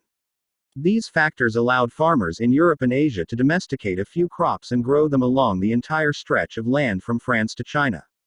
By comparison, the climate varies greatly when traveling from north to south. Just imagine how different the weather is in Florida compared to Canada. You can be the most talented farmer in the world, but it won't help you grow Florida oranges in the Canadian winter. Snow is a poor substitute for soil. In order to spread crops along north-south routes, farmers would need to find and domesticate new plants whenever the climate changed. As a result, agriculture spread 2 to 3 times faster across Asia and Europe than it did up and down the Americas. Over the span of centuries, this small difference had a very big impact. Increased food production allowed for more rapid population growth.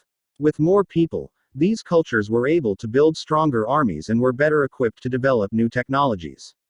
The changes started out small: a crop that spread slightly farther, a population that grew slightly faster, but compounded into substantial differences over time. The spread of agriculture provides an example of the third law of behavior change on a global scale. Conventional wisdom holds that motivation is the key to habit change. Maybe if you really wanted it, you'd actually do it. But the truth is, our real motivation is to be lazy and to do what is convenient. And despite what the latest productivity bestseller will tell you, this is a smart strategy, not a dumb one. Energy is precious, and the brain is wired to conserve it whenever possible. It is human nature to follow the law of least effort, which states that when deciding between two similar options, people will naturally gravitate toward the option that requires the least amount of work. For example, expanding your farm to the east where you can grow the same crops rather than heading north where the climate is different. Out of all the possible actions we could take, the one that is realized is the one that delivers the most value for the least effort. We are motivated to do what is easy. Every action requires a certain amount of energy. The more energy required, the less likely it is to occur. If your goal is to do 100 push-ups per day, that's a lot of energy. In the beginning, when you're motivated and excited, you can muster the strength to get started. But after a few days, such a massive effort feels exhausting. Meanwhile, sticking to the habit of doing one push-up per day requires almost no energy to get started. And the less energy a habit requires, the more likely it is to occur. Look at any behavior that fills up much of your life and you'll see that it can be performed with very low levels of motivation. Habits like scrolling on our phones, checking email, and watching television steal so much of our time because they can be performed almost without effort. They are remarkably convenient. In a sense, every habit is just an obstacle to getting what you really want. Dieting is an obstacle to getting fit. Meditation is an obstacle to feeling calm. Journaling is an obstacle to thinking clearly. You don't actually want the habit itself. What you really want is the outcome the habit delivers. The greater the obstacle, that is, the more difficult the habit, the more friction there is between you and your desired end state. This is why it is crucial to make your habits so easy that you'll do them even when you don't feel like it. If you can make your good habits more convenient, you'll be more likely to follow through on them. But what about all the moments when we seem to do the opposite? If we're all so lazy, then how do you explain people accomplishing hard things like raising a child or starting a business or climbing Mount Everest? Certainly, you are capable of doing very hard things. The problem is that some days you feel like doing the hard work and some days you feel like giving in. On the tough days, it's crucial to have as many things working in your favor as possible so that you can overcome the challenges life naturally throws your way. The less friction you face, the easier it is for your stronger self to emerge. The idea behind Make It Easy is not to only do easy things. The idea is to make it as easy as possible in the moment to do things that pay off in the long run. How to achieve more with less effort. Imagine you are holding a garden hose that is bent in the middle. Some water can flow through, but not very much. If you want to increase the rate at which water passes through the hose, you have two options. The first option is to crank up the valve and force more water out. The second option is to simply remove the bend in the hose and let water flow through naturally. Trying to pump up your motivation to stick with a hard habit is like trying to force water through a bent hose. You can do it, but it requires a lot of effort and increases the tension in your life. Meanwhile, making your habits simple and easy is like removing the bend in the hose. Rather than trying to overcome the friction in your life, you reduce it. One of the most effective ways to reduce the friction associated with your habits is to practice environment design. In Chapter 6, we discussed environment design as a method for making cues more obvious, but you can also optimize your environment to make actions easier. For example, when deciding where to practice a new habit, it is best to choose a place that is already along the path of your daily routine. Habits are easier to build when they fit into the flow of your life. You are more likely to go to the gym if it is on your way to work because stopping doesn't add much friction to your lifestyle. By comparison, if the gym is off the path of your normal commute, even by just a few blocks, now you're going out of your way to get there. Perhaps even more effective is reducing the friction within your home or office. Too often, we try to start habits in high-friction environments. We try to follow a strict diet while we are out to dinner with friends. We try to write a book in a chaotic household. We try to concentrate while using a smartphone filled with distractions. It doesn't have to be this way. We can remove the points of friction that hold us back. This is precisely what electronics manufacturers in Japan began to do in the 1970s. In an article published in The New Yorker titled, "Better All the Time," James Sarabiki writes, Japanese firms emphasized what came to be known as lean production, relentlessly looking to remove waste of all kinds from the production process, down to redesigning workspaces, so workers didn't have to waste time twisting and turning to reach their tools. The result was that Japanese factories were more efficient and Japanese products were more reliable than American ones. In 1974, service calls for American-made color televisions were 5 times as common as for Japanese televisions. By 1979, it took American workers 3 times as long to assemble their sets. I like to refer to this strategy as addition by subtraction. The Japanese companies looked for every point of friction in the manufacturing process and eliminated it. As they subtracted wasted effort, they added customers and revenue. Similarly, when we remove the points of friction that sap our time and energy, we can achieve more with less effort. This is one reason tidying up can feel so good. We are simultaneously moving forward and lightening the cognitive load our environment places on us. If you look at the most habit-forming products, you'll notice that one of the things these goods and services do best is remove little bits of friction from your life. Meal delivery services reduce the friction of shopping for groceries.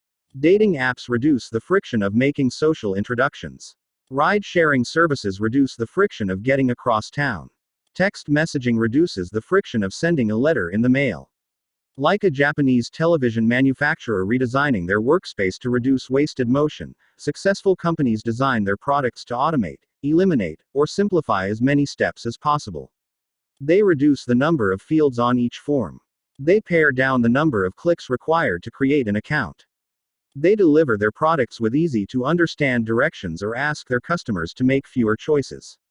When the first voice-activated speakers were released, products like Google Home, Amazon Echo, and Apple HomePod, I asked a friend what he liked about the product he had purchased. He said it was just easier to say, "Play some country music," than to pull out his phone, open the music app, and pick a playlist. Of course, just a few years earlier, having unlimited access to music in your pocket was a remarkably frictionless behavior compared to driving to the store and buying a CD. Business is a never-ending quest to deliver the same result in an easier fashion. Similar strategies have been used effectively by governments. When the British government wanted to increase tax collection rates, they switched from sending citizens to a web page where the tax form could be downloaded to linking directly to the form. Reducing that one step in the process increased the response rate from 19.2% to 23.4%. For a country like the United Kingdom, those percentage points represent millions in tax revenue. The central idea is to create an environment where doing the right thing is as easy as possible. Much of the battle of building better habits comes down to finding ways to reduce the friction associated with our good habits and increase the friction associated with our bad ones. Prime the environment for future use. Oswald Knuckles is an IT developer from Natchez, Mississippi. He is also someone who understands the power of priming his environment. Knuckles dialed in his cleaning habits by following a strategy he refers to as resetting the room. For instance, when he finishes watching television, he places the remote back on the TV stand, arranges the pillows on the couch, and folds the blanket. When he leaves his car, he throws any trash away. Whenever he takes a shower, he wipes down the toilet while the shower is warming up. As he notes, the perfect time to clean the toilet is right before you wash yourself in the shower anyway. The purpose of resetting each room is not simply to clean up after the last action, but to prepare for the next action. When I walk into a room, everything is in its right place, Knuckles wrote. Because I do this every day in every room, stuff always stays in good shape. People think I work hard, but I'm actually really lazy. I'm just proactively lazy. It gives you so much time back. Whenever you organize a space for its intended purpose, you are priming it to make the next action easy. For instance, my wife keeps a box of greeting cards that are pre-sorted by occasion: birthday, sympathy, wedding, graduation, and more. Whenever necessary, she grabs an appropriate card and sends it off. She is incredibly good at remembering to send cards because she has reduced the friction of doing so. For years, I was the opposite. Someone would have a baby and I would think, I should send a card. But then weeks would pass and by the time I remembered to pick one up at the store, it was too late. The habit wasn't easy. There are many ways to prime your environment so it's ready for immediate use. If you want to cook a healthy breakfast, place the skillet on the stove, set the cooking spray on the counter, and lay out any plates and utensils you'll need the night before. When you wake up, making breakfast will be easy. Want to draw more? Put your pencils, pens, notebooks, and drawing tools on top of your desk, within easy reach. Want to exercise? Set out your workout clothes, shoes, gym bag, and water bottle ahead of time. Want to improve your diet? Chop up a ton of fruits and vegetables on weekends and pack them in containers, so you have easy access to healthy, ready-to-eat options during the week. These are simple ways to make the good habit the path of least resistance. You can also invert this principle and prime the environment to make bad behaviors difficult. If you find yourself watching too much television, for example, then unplug it after each use. Only plug it back in if you can say out loud the name of the show you want to watch. This setup creates just enough friction to prevent mindless viewing. If that doesn't do it, you can take it a step further. Unplug the television and take the batteries out of the remote after each use, so it takes an extra 10 seconds to turn it back on. And if you're really hardcore, move the television out of the living room and into a closet after each use. You can be sure you'll only take it out when you really want to watch something. The greater the friction, the less likely the habit. Whenever possible, I leave my phone in a different room until lunch. When it's right next to me, I'll check it all morning for no reason at all. But when it is in another room, I rarely think about it. And the friction is high enough that I won't go get it without a reason. As a result, I get 3 to 4 hours each morning when I can work without interruption. If sticking your phone in another room doesn't seem like enough, tell a friend or family member to hide it from you for a few hours. Ask a coworker to keep it at their desk in the morning and give it back to you at lunch. It is remarkable how little friction is required to prevent unwanted behavior. When I hide beer in the back of the fridge where I can't see it, I drink less. When I delete social media apps from my phone, it can be weeks before I download them again and log in. These tricks are unlikely to curb a true addiction, but for many of us, a little bit of friction can be the difference between sticking with a good habit or sliding into a bad one.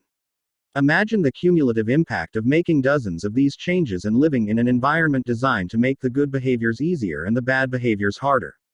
Whether we are approaching behavior change as an individual, a parent, a coach, or a leader, we should ask ourselves the same question: how can we design a world where it's easy to do what's right? Redesign your life so the actions that matter most are also the actions that are easiest to do. Summary of the law of least effort. Human behavior follows the law of least effort. We will naturally gravitate toward the option that requires the least amount of work. Create an environment where doing the right thing is as easy as possible. Reduce the friction associated with good behaviors. When friction is low, habits are easy. Increase the friction associated with bad behaviors. When friction is high, habits are difficult. Prime your environment to make future actions easier. Chapter 13: How to Stop Procrastinating by Using the 2-Minute Rule. Twyla Tharp is widely regarded as one of the greatest dancers and choreographers of the modern era. In 1992, she was awarded a MacArthur Fellowship, often referred to as the Genius Grant, and she has spent the bulk of her career touring the globe to perform her original works. She also credits much of her success to simple daily habits. I begin each day of my life with a ritual, she writes. I wake up at 5:30 a.m., put on my workout clothes, my leg warmers, my sweatshirt, and my hat. I walk outside my Manhattan home, hail a taxi, and tell the driver to take me to the Pumping Iron Gym at 91st Street and 1st Avenue, where I work out for 2 hours. The ritual is not the stretching and weight training I put my body through each morning at the gym. The ritual is the cab. The moment I tell the driver where to go, I have completed the ritual. It's a simple act, but doing it the same way each morning habitualizes it, makes it repeatable, easy to do. It reduces the chance that I would skip it or do it differently. It is one more item in my arsenal of routines, and one less thing to think about. Hailing a cab each morning may be a tiny action, but it is a splendid example of the third law of behavior change. Researchers estimate that 40 to 50% of our actions on any given day are done out of habit. This is already a substantial percentage, but the true influence of your habits is even greater than these numbers suggest. Habits are automatic choices that influence the conscious decisions that follow. Yes, a habit can be completed in just a few seconds, but it can also shape the actions that you take for minutes or hours afterward. Habits are like the entrance ramp to a highway. They lead you down a path and, before you know it, you're speeding toward the next behavior. It seems to be easier to continue what you are already doing than to start doing something different. You sit through a bad movie for 2 hours. You keep snacking even when you're already full. You check your phone for just a second, and soon you have spent 20 minutes staring at the screen. In this way, the habits you follow without thinking often determine the choices you make when you are thinking. Each evening, there is a tiny moment, usually around 5:15 p.m., that shapes the rest of my night. My wife walks in the door from work and either we change into our workout clothes and head to the gym or we crash onto the couch, order Indian food, and watch The Office. Similar to Twyla Tharp hailing the cab, the ritual is changing into my workout clothes. If I change clothes, I know the workout will happen. Everything that follows, driving to the gym, deciding which exercises to do, stepping under the bar, is easy once I've taken the first step. Every day, there are a handful of moments that deliver an outsized impact. I refer to these little choices as decisive moments. The moment you decide between ordering takeout or cooking dinner. The moment you choose between driving your car or riding your bike. The moment you decide between starting your homework or grabbing the video game controller. These choices are a fork in the road. The difference between a good day and a bad day is often a few productive and healthy choices made at decisive moments. Each one is like a fork in the road, and these choices stack up throughout the day and can ultimately lead to very different outcomes. Decisive moments set the options available to your future self. For instance, walking into a restaurant is a decisive moment because it determines what you'll be eating for lunch. Technically, you are in control of what you order, but in a larger sense, you can only order an item if it is on the menu. If you walk into a steakhouse, you can get a sirloin or a rib-eye, but not sushi. Your options are constrained by what's available. They are shaped by the first choice. We are limited by where our habits lead us. This is why mastering the decisive moments throughout your day is so important. Each day is made up of many moments, but it is really a few habitual choices that determine the path you take. These little choices stack up, each one setting the trajectory for how you spend the next chunk of time. Habits are the entry point, not the end point. They are the cab, not the gym. The 2-minute rule: even when you know you should start small, it's easy to start too big. When you dream about making a change, excitement inevitably takes over and you end up trying to do too much too soon. The most effective way I know to counteract this tendency is to use the 2-minute rule, which states, when you start a new habit, it should take less than 2 minutes to do. You'll find that nearly any habit can be scaled down into a 2-minute version. Read before bed each night becomes read 1 page. Do 30 minutes of yoga becomes take out my yoga mat. Study for class becomes open my notes. Fold the laundry becomes fold 1 pair of socks. Run 3 miles becomes tie my running shoes. The idea is to make your habits as easy as possible to start. Anyone can meditate for 1 minute, read 1 page, or put 1 item of clothing away.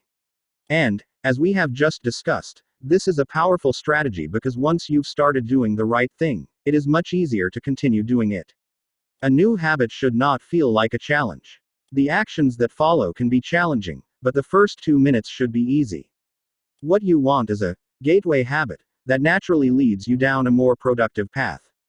You can usually figure out the gateway habits that will lead to your desired outcome by mapping out your goals on a scale from very easy to very hard. For instance, running a marathon is very hard. Running a 5K is hard. Walking 10,000 steps is moderately difficult. Walking 10 minutes is easy. And putting on your running shoes is very easy. Your goal might be to run a marathon, but your gateway habit is to put on your running shoes. That's how you follow the 2-minute rule. People often think it's weird to get hyped about reading 1 page or meditating for 1 minute or making 1 sales call. But the point is not to do one thing. The point is to master the habit of showing up. The truth is, a habit must be established before it can be improved. If you can't learn the basic skill of showing up, then you have little hope of mastering the finer details. Instead of trying to engineer a perfect habit from the start, do the easy thing on a more consistent basis. You have to standardize before you can optimize. As you master the art of showing up, the first 2 minutes simply become a ritual at the beginning of a larger routine. This is not merely a hack to make habits easier but actually the ideal way to master a difficult skill. The more you ritualize the beginning of a process, the more likely it becomes that you can slip into the state of deep focus that is required to do great things. By doing the same warm-up before every workout, you make it easier to get into a state of peak performance. By following the same creative ritual, you make it easier to get into the hard work of creating. By developing a consistent power-down habit, you make it easier to get to bed at a reasonable time each night. You may not be able to automate the whole process, but you can make the first action mindless. Make it easy to start and the rest will follow. The 2-minute rule can seem like a trick to some people. You know that the real goal is to do more than just 2 minutes, so it may feel like you're trying to fool yourself. Nobody is actually aspiring to read one page or do one push-up or open their notes. And if you know it's a mental trick, why would you fall for it? If the 2-minute rule feels forced, try this. Do it for 2 minutes and then stop. Go for a run, but you must stop after 2 minutes. Start meditating, but you must stop after 2 minutes. Study Arabic, but you must stop after 2 minutes. It's not a strategy for starting, it's the whole thing. Your habit can only last 120 seconds. One of my readers used this strategy to lose over 100 pounds. In the beginning, he went to the gym each day, but he told himself he wasn't allowed to stay for more than 5 minutes. He would go to the gym, exercise for 5 minutes, and leave as soon as his time was up. After a few weeks, he looked around and thought, well, I'm always coming here anyway. I might as well start staying a little longer. A few years later, the weight was gone. Journaling provides another example. Nearly everyone can benefit from getting their thoughts out of their head and onto paper, but most people give up after a few days or avoid it entirely because journaling feels like a chore. The secret is to always stay below the point where it feels like work. Greg McKeown, a leadership consultant from the United Kingdom, built a daily journaling habit by specifically writing less than he felt like. He always stopped journaling before it seemed like a hassle. Ernest Hemingway believed in similar advice for any kind of writing. The best way is to always stop when you are going good, he said. Strategies like this work for another reason, too. They reinforce the identity you want to build. If you show up at the gym 5 days in a row, even if it's just for 2 minutes, you are casting votes for your new identity. You're not worried about getting in shape. You're focused on becoming the type of person who doesn't miss workouts. You're taking the smallest action that confirms the type of person you want to be. We rarely think about change this way because everyone is consumed by the end goal. But one push-up is better than not exercising. 1 minute of guitar practice is better than none at all. 1 minute of reading is better than never picking up a book. It's better to do less than you hope than to do nothing at all. At some point, once you've established the habit and you're showing up each day, you can combine the 2-minute rule with a technique we call habit shaping to scale your habit back up toward your ultimate goal. Start by mastering the first 2 minutes of the smallest version of the behavior. Then, advance to an intermediate step and repeat the process, focusing on just the first 2 minutes and mastering that stage before moving on to the next level. Eventually, you'll end up with the habit you had originally hoped to build while still keeping your focus where it should be, on the first 2 minutes of the behavior. Examples of habit shaping. Becoming an early riser. Phase 1. Be home by 10 p.m. every night. Phase 2. Have all devices, TV, phone, etc. turned off by 10 p.m. every night. Phase 3. Be in bed by 10 p.m. every night, reading a book, talking with your partner. Phase 4. Lights off by 10 p.m. every night. Phase 5. Wake up at 6 a.m. every day. Becoming vegan. Phase 1. Start eating vegetables at each meal. Phase 2. Stop eating animals with 4 legs, cow, pig, lamb, etc. Phase 3. Stop eating animals with 2 legs, chicken, turkey, etc. Phase 4. Stop eating animals with no legs, fish, clams, scallops, etc. Phase 5. Stop eating all animal products, eggs, milk, cheese. Starting to exercise. Phase 1. Change into workout clothes. Phase 2. Step out the door, try taking a walk. Phase 3.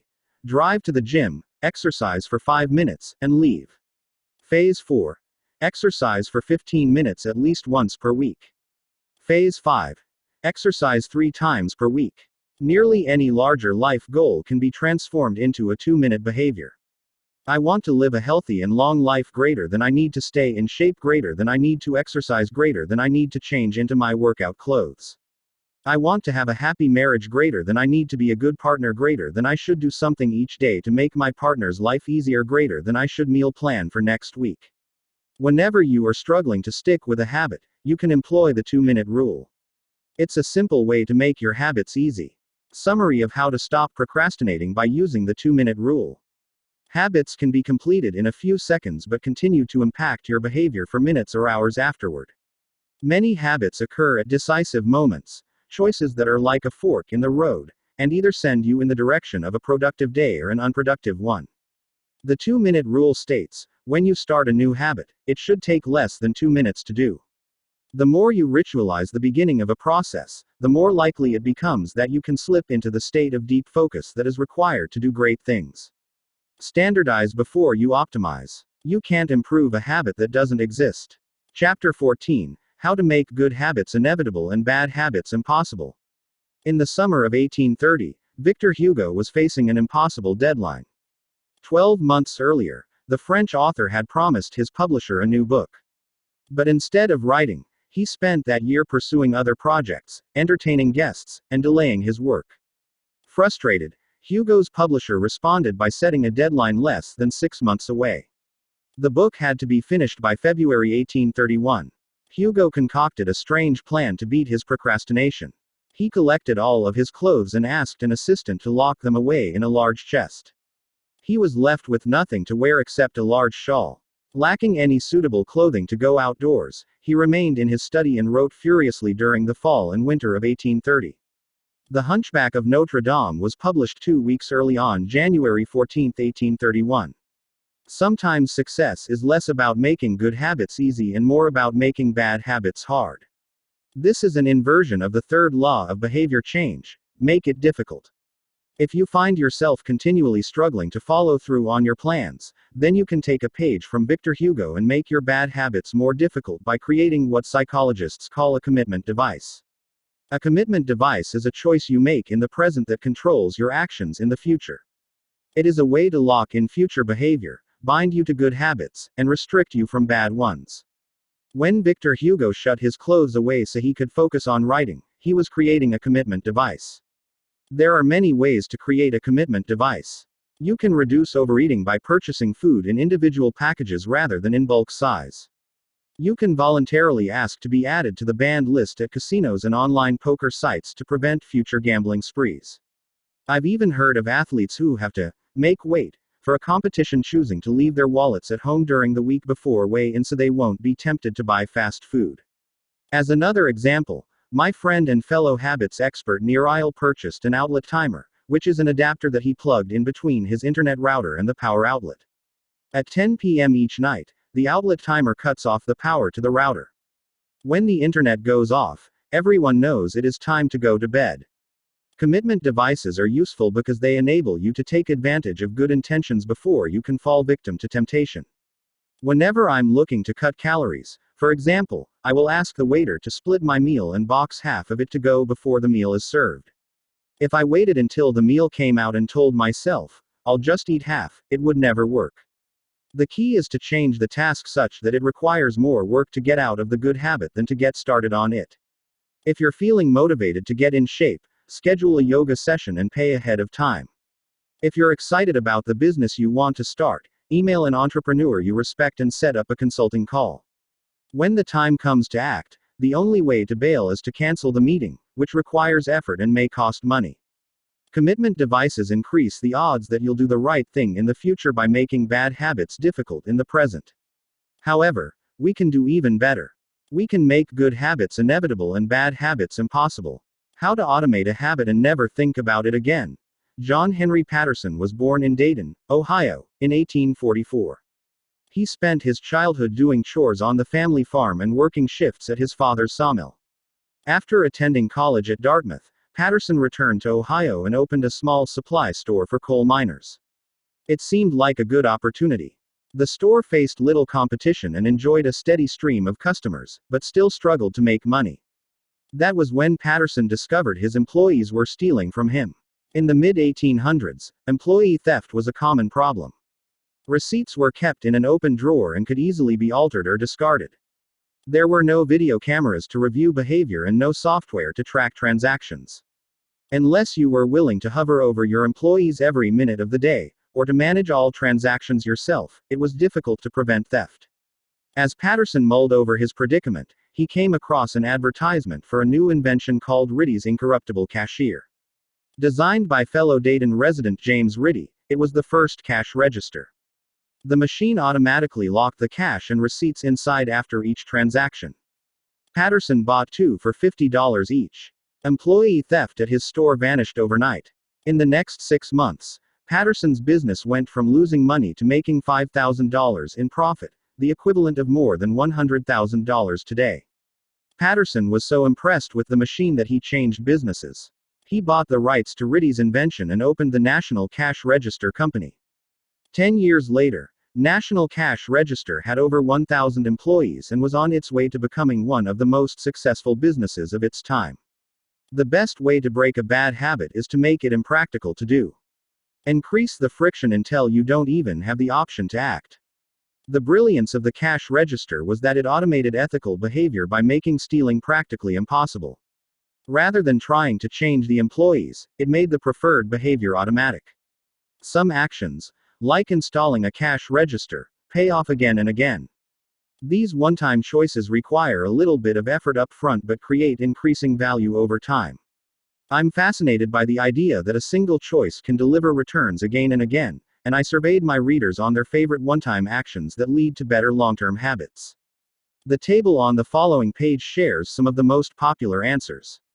I'd wager that if the average person were to simply do half of the one-time actions on this list, even if they didn't give another thought to their habits, most would find themselves living a better life a year from now. These one-time actions are a straightforward way to employ the third law of behavior change. They make it easier to sleep well, eat healthy, be productive, save money, and generally live better. One-time actions that lock in good habits for nutrition: buy a water filter to clean your drinking water and use smaller plates to reduce caloric intake. For sleep, buy a good mattress, get blackout curtains and remove your television from your bedroom. For productivity, unsubscribe from emails, turn off notifications and mute group chats, set your phone to silent, use email filters to clear up your inbox and delete games and social media apps on your phone. For happiness, get a dog and move to a friendly, social neighborhood. For general health, get vaccinated, buy good shoes to avoid back pain and buy a supportive chair or standing desk. For finance, enroll in an automatic savings plan, set up automatic bill pay, cut cable service and ask service providers to lower your bills. Of course, there are many ways to automate good habits and eliminate bad ones. Typically, they involve putting technology to work for you. Technology can transform actions that were once hard, annoying, and complicated into behaviors that are easy, painless, and simple. It is the most reliable and effective way to guarantee the right behavior. This is particularly useful for behaviors that happen too infrequently to become habitual. Things you have to do monthly or yearly, like rebalancing your investment portfolio, are never repeated frequently enough to become a habit, so they benefit in particular from technology, remembering to do them for you. Other examples include medicine: prescriptions can be automatically refilled. Personal finance: employees can save for retirement with an automatic wage deduction. Cooking: meal delivery services can do your grocery shopping. Productivity: social media browsing can be cut off with a website blocker. When you automate as much of your life as possible, you can spend your effort on the tasks machines cannot do yet. Each habit that we hand over to the authority of technology frees up time and energy to pour into the next stage of growth. As mathematician and philosopher Alfred North Whitehead wrote, civilization advances by extending the number of operations we can perform without thinking about them. Of course, the power of technology can work against us as well. Binge watching becomes a habit because you have to put more effort into stop looking at the screen than to continue doing so. Instead of pressing a button to advance to the next episode, Netflix or YouTube will autoplay it for you. All you have to do is keep your eyes open. Technology creates a level of convenience that enables you to act on your smallest whims and desires. At the mere suggestion of hunger, you can have food delivered to your door. At the slightest hint of boredom, you can get lost in the vast expanse of social media. When the effort required to act on your desires becomes effectively zero, you can find yourself slipping into whatever impulse arises at the moment. The downside of automation is that we can find ourselves jumping from easy task to easy task without making time for more difficult, but ultimately more rewarding, work. I often find myself gravitating towards social media during any downtime. If I feel bored for just a fraction of a second, I reach for my phone. It's easy to write off these minor distractions as just taking a break, but over time they can accumulate into a serious issue.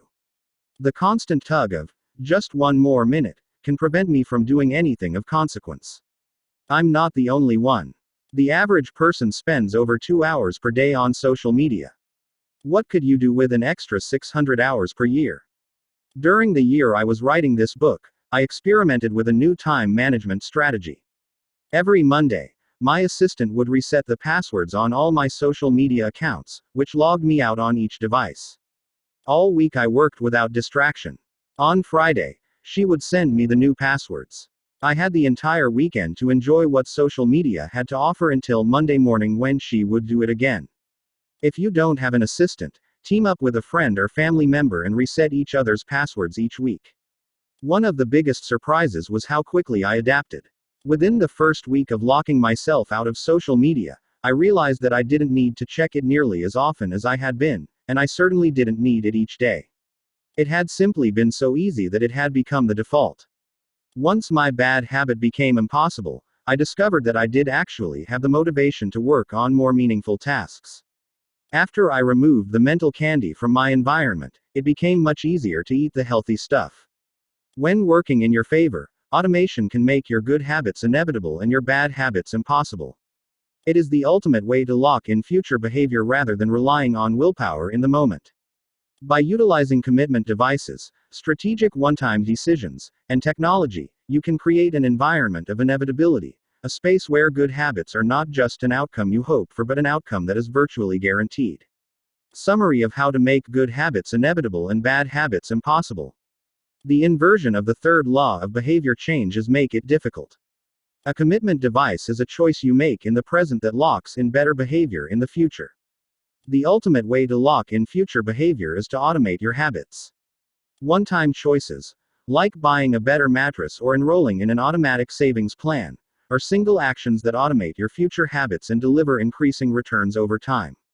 Using technology to automate your habits is the most reliable and effective way to guarantee the right behavior. The fourth law, make it satisfying. Chapter 15, The Cardinal Rule of Behavior Change. In the late 1990s, a public health worker named Stephen Luby left his hometown of Omaha, Nebraska, and bought a one-way ticket to Karachi, Pakistan. Karachi was one of the most populous cities in the world. By 1998, over 9 million people called it home.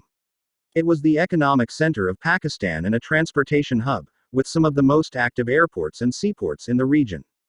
In the commercial parts of town, you could find all of the standard urban amenities and bustling downtown streets. But Karachi was also one of the least livable cities in the world. Over 60% of Karachi's residents lived in squatter settlements and slums. These densely packed neighborhoods were filled with makeshift houses cobbled together from old boards, cinder blocks, and other discarded materials. There was no waste removal system, no electricity grid, no clean water supply. When dry, the streets were a combination of dust and trash. When wet, they became a muddy pit of sewage. Mosquito colonies thrived in pools of stagnant water, and children played among the garbage. The unsanitary conditions lead to widespread illness and disease. Contaminated water sources caused epidemics of diarrhea, vomiting, and abdominal pain. Nearly 1/3 of the children living there were malnourished. With so many people crammed into such a small space, viruses and bacterial infections spread rapidly. It was this public health crisis that had brought Stephen Luby to Pakistan. Luby and his team realized that in an environment with poor sanitation, the simple habit of washing your hands could make a real difference in the health of the residents. But they soon discovered that many people were already aware that handwashing was important. And yet, despite this knowledge, many residents were washing their hands in a haphazard fashion. Some people would just run their hands under the water quickly. Others would only wash one hand. Many would simply forget to wash their hands before preparing food. Everyone said handwashing was important, but few people made a habit out of it. The problem wasn't knowledge. The problem was consistency. That was when Luby and his team partnered with Procter & Gamble to supply the neighborhood with Safeguard soap. Compared to your standard bar of soap, using Safeguard was a more enjoyable experience. In Pakistan, Safeguard was a premium soap, Luby told me. The study participants commonly mentioned how much they liked it. The soap foamed easily, and people were able to lather their hands with suds. It smelled great. Instantly, handwashing became slightly more pleasurable. I see the goal of handwashing promotion not as behavior change but as habit adoption, Luby said. It is a lot easier for people to adopt a product that provides a strong positive sensory signal, for example the mint taste of toothpaste, than it is to adopt a habit that does not provide pleasurable sensory feedback, like flossing one's teeth. The marketing team at Procter & Gamble talked about trying to create a positive handwashing experience. Within months, the researchers saw a rapid shift in the health of children in the neighborhood. The rate of diarrhea fell by 52%, pneumonia by 48%, and impetigo, a bacterial skin infection, by 35%. The long-term effects were even better. We went back to some of the households in Karachi 6 years after, Luby told me. Over 95% of households who had been given the soap for free and encouraged to wash their hands had a handwashing station with soap and water available when our study team visited. We had not given any soap to the intervention group for over 5 years, but during the trial they had become so habituated to wash their hands, that they had maintained the practice. It was a powerful example of the fourth and final law of behavior change: make it satisfying. We are more likely to repeat a behavior when the experience is satisfying. This is entirely logical. Feelings of pleasure, even minor ones like washing your hands with soap that smells nice and lathers well, are signals that tell the brain, this feels good. Do this again, next time. Pleasure teaches your brain that a behavior is worth remembering and repeating. Take the story of chewing gum. Chewing gum had been sold commercially throughout the 1800s, but it wasn't until Wrigley launched in 1891 that it became a worldwide habit. Early versions were made from relatively bland resins, chewy, but not tasty. Wrigley revolutionized the industry by adding flavors like spearmint and juicy fruit, which made the product flavorful and fun to use. Then they went a step further and began pushing chewing gum as a pathway to a clean mouth. Advertisements told readers to refresh your taste. Tasty flavors and the feeling of a fresh mouth provided little bits of immediate reinforcement and made the product satisfying to use. Consumption skyrocketed, and Wrigley became the largest chewing gum company in the world. Toothpaste had a similar trajectory. Manufacturers enjoyed great success when they added flavors like spearmint, peppermint, and cinnamon to their products.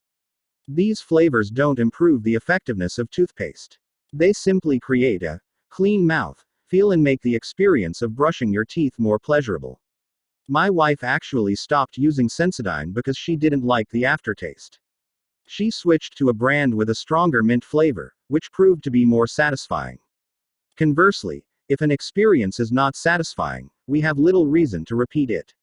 In my research, I came across the story of a woman who had a narcissistic relative who drove her nuts. In an attempt to spend less time with this egomaniac, she acted as dull and as boring as possible whenever he was around. Within a few encounters, he started avoiding her because he found her so uninteresting. Stories like these are evidence of the cardinal rule of behavior change: what is rewarded is repeated. What is punished is avoided. You learn what to do in the future based on what you were rewarded for doing, or punished for doing, in the past. Positive emotions cultivate habits. Negative emotions destroy them. The first 3 laws of behavior change: make it obvious, make it attractive, and make it easy, increase the odds that a behavior will be performed this time. The fourth law of behavior change, make it satisfying, increases the odds that a behavior will be repeated next time. It completes the habit loop. But there is a trick. We are not looking for just any type of satisfaction. We are looking for immediate satisfaction. The mismatch between immediate and delayed rewards. Imagine you're an animal roaming the plains of Africa, a giraffe or an elephant or a lion. On any given day, most of your decisions have an immediate impact. You are always thinking about what to eat or where to sleep or how to avoid a predator. You are constantly focused on the present or the very near future. You live in what scientists call an immediate return environment because your actions instantly deliver clear and immediate outcomes. Now switch back to your human self. In modern society, many of the choices you make today will not benefit you immediately. If you do a good job at work, you'll get a paycheck in a few weeks. If you exercise today, perhaps you won't be overweight next year. If you save money now, maybe you'll have enough for retirement decades from now. You live in what scientists call a delayed return environment because you can work for years before your actions deliver the intended payoff. The human brain did not evolve for life in a delayed return environment. The earliest remains of modern humans, known as Homo sapiens sapiens, are approximately 200,000 years old. These were the first humans to have a brain relatively similar to ours. In particular, the neocortex, the newest part of the brain and the region responsible for higher functions like language, was roughly the same size 200,000 years ago as today. You are walking around with the same hardware as your Paleolithic ancestors. It is only recently, during the last 500 years or so, that society has shifted to a predominantly delayed return environment. Compared to the age of the brain, modern society is brand new. In the last 100 years, we have seen the rise of the car, the airplane, the television, the personal computer, the internet, the smartphone, and Beyoncé. The world has changed much in recent years, but human nature has changed little. Similar to other animals on the African savanna, our ancestors spent their days responding to grave threats, securing the next meal, and taking shelter from a storm. It made sense to place a high value on instant gratification. The distant future was less of a concern.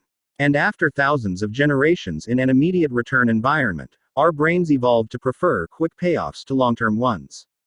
Behavioral economists refer to this tendency as time inconsistency. That is, the way your brain evaluates rewards is inconsistent across time. You value the present more than the future. Usually, this tendency serves us well. A reward that is certain right now is typically worth more than one that is merely possible in the future. But occasionally, our bias toward instant gratification causes problems. Why would someone smoke if they know it increases the risk of lung cancer? Why would someone overeat when they know it increases their risk of obesity? Why would someone have unsafe sex if they know it can result in sexually transmitted disease? Once you understand how the brain prioritizes rewards, the answers become clear. The consequences of bad habits are delayed while the rewards are immediate. Smoking might kill you in 10 years, but it reduces stress and eases your nicotine cravings now. Overeating is harmful in the long run but appetizing in the moment. Sex, safe or not, provides pleasure right away. Disease and infection won't show up for days or weeks, even years. Every habit produces multiple outcomes across time. Unfortunately, these outcomes are often misaligned. With our bad habits, the immediate outcome usually feels good, but the ultimate outcome feels bad. With good habits, it is the reverse. The immediate outcome is unenjoyable, but the ultimate outcome feels good. The French economist Frédéric Bastiat explained the problem clearly when he wrote, "It almost always happens that when the immediate consequence is favorable, the later consequences are disastrous, and vice versa. Often, the sweeter the first fruit of a habit, the more bitter are its later fruits." Put another way, the costs of your good habits are in the present. The costs of your bad habits are in the future. The brain's tendency to prioritize the present moment means you can't rely on good intentions. When you make a plan to lose weight, write a book, or learn a language, you are actually making plans for your future self. And when you envision what you want your life to be like, it is easy to see the value in taking actions with long-term benefits. We all want better lives for our future selves. However, When the moment of decision arrives, instant gratification usually wins. You are no longer making a choice for future you, who dreams of being fitter or wealthier or happier. You are choosing for present you, who wants to be full, pampered, and entertained. As a general rule, the more immediate pleasure you get from an action, the more strongly you should question whether it aligns with your long-term goals.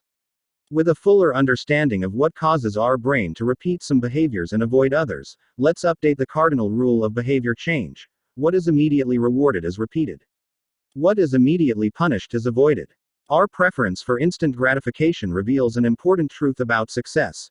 Because of how we are wired, most people will spend all day chasing quick hits of satisfaction. The road less traveled is the road of delayed gratification. If you're willing to wait for the rewards, you'll face less competition and often get a bigger payoff. As the saying goes, the last mile is always the least crowded. This is precisely what research has shown. People who are better at delaying gratification have higher SAT scores, lower levels of substance abuse, lower likelihood of obesity, better responses to stress, and superior social skills. We've all seen this play out in our own lives. If you delay watching television and get your homework done, you'll generally learn more and get better grades. If you don't buy desserts and chips at the store, you'll often eat healthier food when you get home. At some point, success in nearly every field requires you to ignore an immediate reward in favor of a delayed reward. Here's the problem. Most people know that delaying gratification is the wise approach. They want the benefits of good habits. To be healthy, productive, at peace. But these outcomes are seldom top of mind at the decisive moment. Thankfully, it's possible to train yourself to delay gratification, but you need to work with the grain of human nature, not against it. The best way to do this is to add a little bit of immediate pleasure to the habits that pay off in the long run and a little bit of immediate pain to ones that don't. How to turn instant gratification to your advantage. The vital thing in getting a habit to stick is to feel successful, even if it's in a small way. The feeling of success is a signal that your habit paid off and that the work was worth the effort. In a perfect world, the reward for a good habit is the habit itself. In the real world, good habits tend to feel worthwhile only after they have provided you with something. Early on, it's all sacrifice. You've gone to the gym a few times, but you're not stronger or fitter or faster, at least, not in any noticeable sense. It's only months later, once you shed a few pounds or your arms gain some definition, that it becomes easier to exercise for its own sake. In the beginning, you need a reason to stay on track. This is why immediate rewards are essential. They keep you excited while the delayed rewards accumulate in the background. What we're really talking about here, when we're discussing immediate rewards, is the ending of a behavior. The ending of any experience is vital because we tend to remember it more than other phases. You want the ending of your habit to be satisfying. The best approach is to use reinforcement, which refers to the process of using an immediate reward to increase the rate of a behavior. Habit stacking, which we covered in Chapter 5, ties your habit to an immediate cue, which makes it obvious when to start. Reinforcement ties your habit to an immediate reward, which makes it satisfying when you finish. Immediate reinforcement can be especially helpful when dealing with habits of avoidance, which are behaviors you want to stop doing. It can be challenging to stick with habits like, no frivolous purchases, or, no alcohol this month, because nothing happens when you skip happy hour drinks or don't buy that pair of shoes. It can be hard to feel satisfied when there is no action in the first place. All you're doing is resisting temptation, and there isn't much satisfying about that. One solution is to turn the situation on its head. You want to make avoidance visible. Open a savings account and label it for something you want, maybe, leather jacket. Whenever you pass on a purchase, put the same amount of money in the account. Skip your morning latte. Transfer $5. Pass on another month of Netflix. Move $10 over. It's like creating a loyalty program for yourself. The immediate reward of seeing yourself save money toward the leather jacket feels a lot better than being deprived. You are making it satisfying to do nothing. One of my readers and his wife used a similar setup. They wanted to stop eating out so much and start cooking together more. They labeled their savings account, trip to Europe. Whenever they skipped going out to eat, they transferred $50 into the account. At the end of the year, they put the money toward the vacation. It is worth noting that it is important to select short-term rewards that reinforce your identity rather than ones that conflict with it. Buying a new jacket is fine if you're trying to lose weight or read more books, but it doesn't work if you're trying to budget and save money. Instead, taking a bubble bath or going on a leisurely walk are good examples of rewarding yourself with free time, which aligns with your ultimate goal of more freedom and financial independence.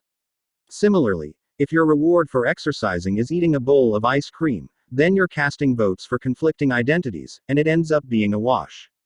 Instead, maybe your reward is a massage, which is both a luxury and a vote toward taking care of your body. Now the short-term reward is aligned with your long-term vision of being a healthy person. Eventually, as intrinsic rewards like a better mood, more energy, and reduced stress kick in, you'll become less concerned with chasing the secondary reward. The identity itself becomes the reinforcer. You do it because it's who you are and it feels good to be you. The more a habit becomes part of your life, the less you need outside encouragement to follow through. Incentives can start a habit. Identity sustains a habit. That said, it takes time for the evidence to accumulate and a new identity to emerge. Immediate reinforcement helps maintain motivation in the short term while you're waiting for the long-term rewards to arrive. In summary, a habit needs to be enjoyable for it to last. Simple bits of reinforcement, like soap that smells great or toothpaste that has a refreshing mint flavor or seeing $50 hit your savings account, can offer the immediate pleasure you need to enjoy a habit. And change is easy when it is enjoyable. Summary of the cardinal rule of behavior change. The fourth law of behavior change is make it satisfying. We are more likely to repeat a behavior when the experience is satisfying. The human brain evolved to prioritize immediate rewards over delayed rewards. The cardinal rule of behavior change: what is immediately rewarded is repeated. What is immediately punished is avoided. To get a habit to stick, you need to feel immediately successful, even if it's in a small way.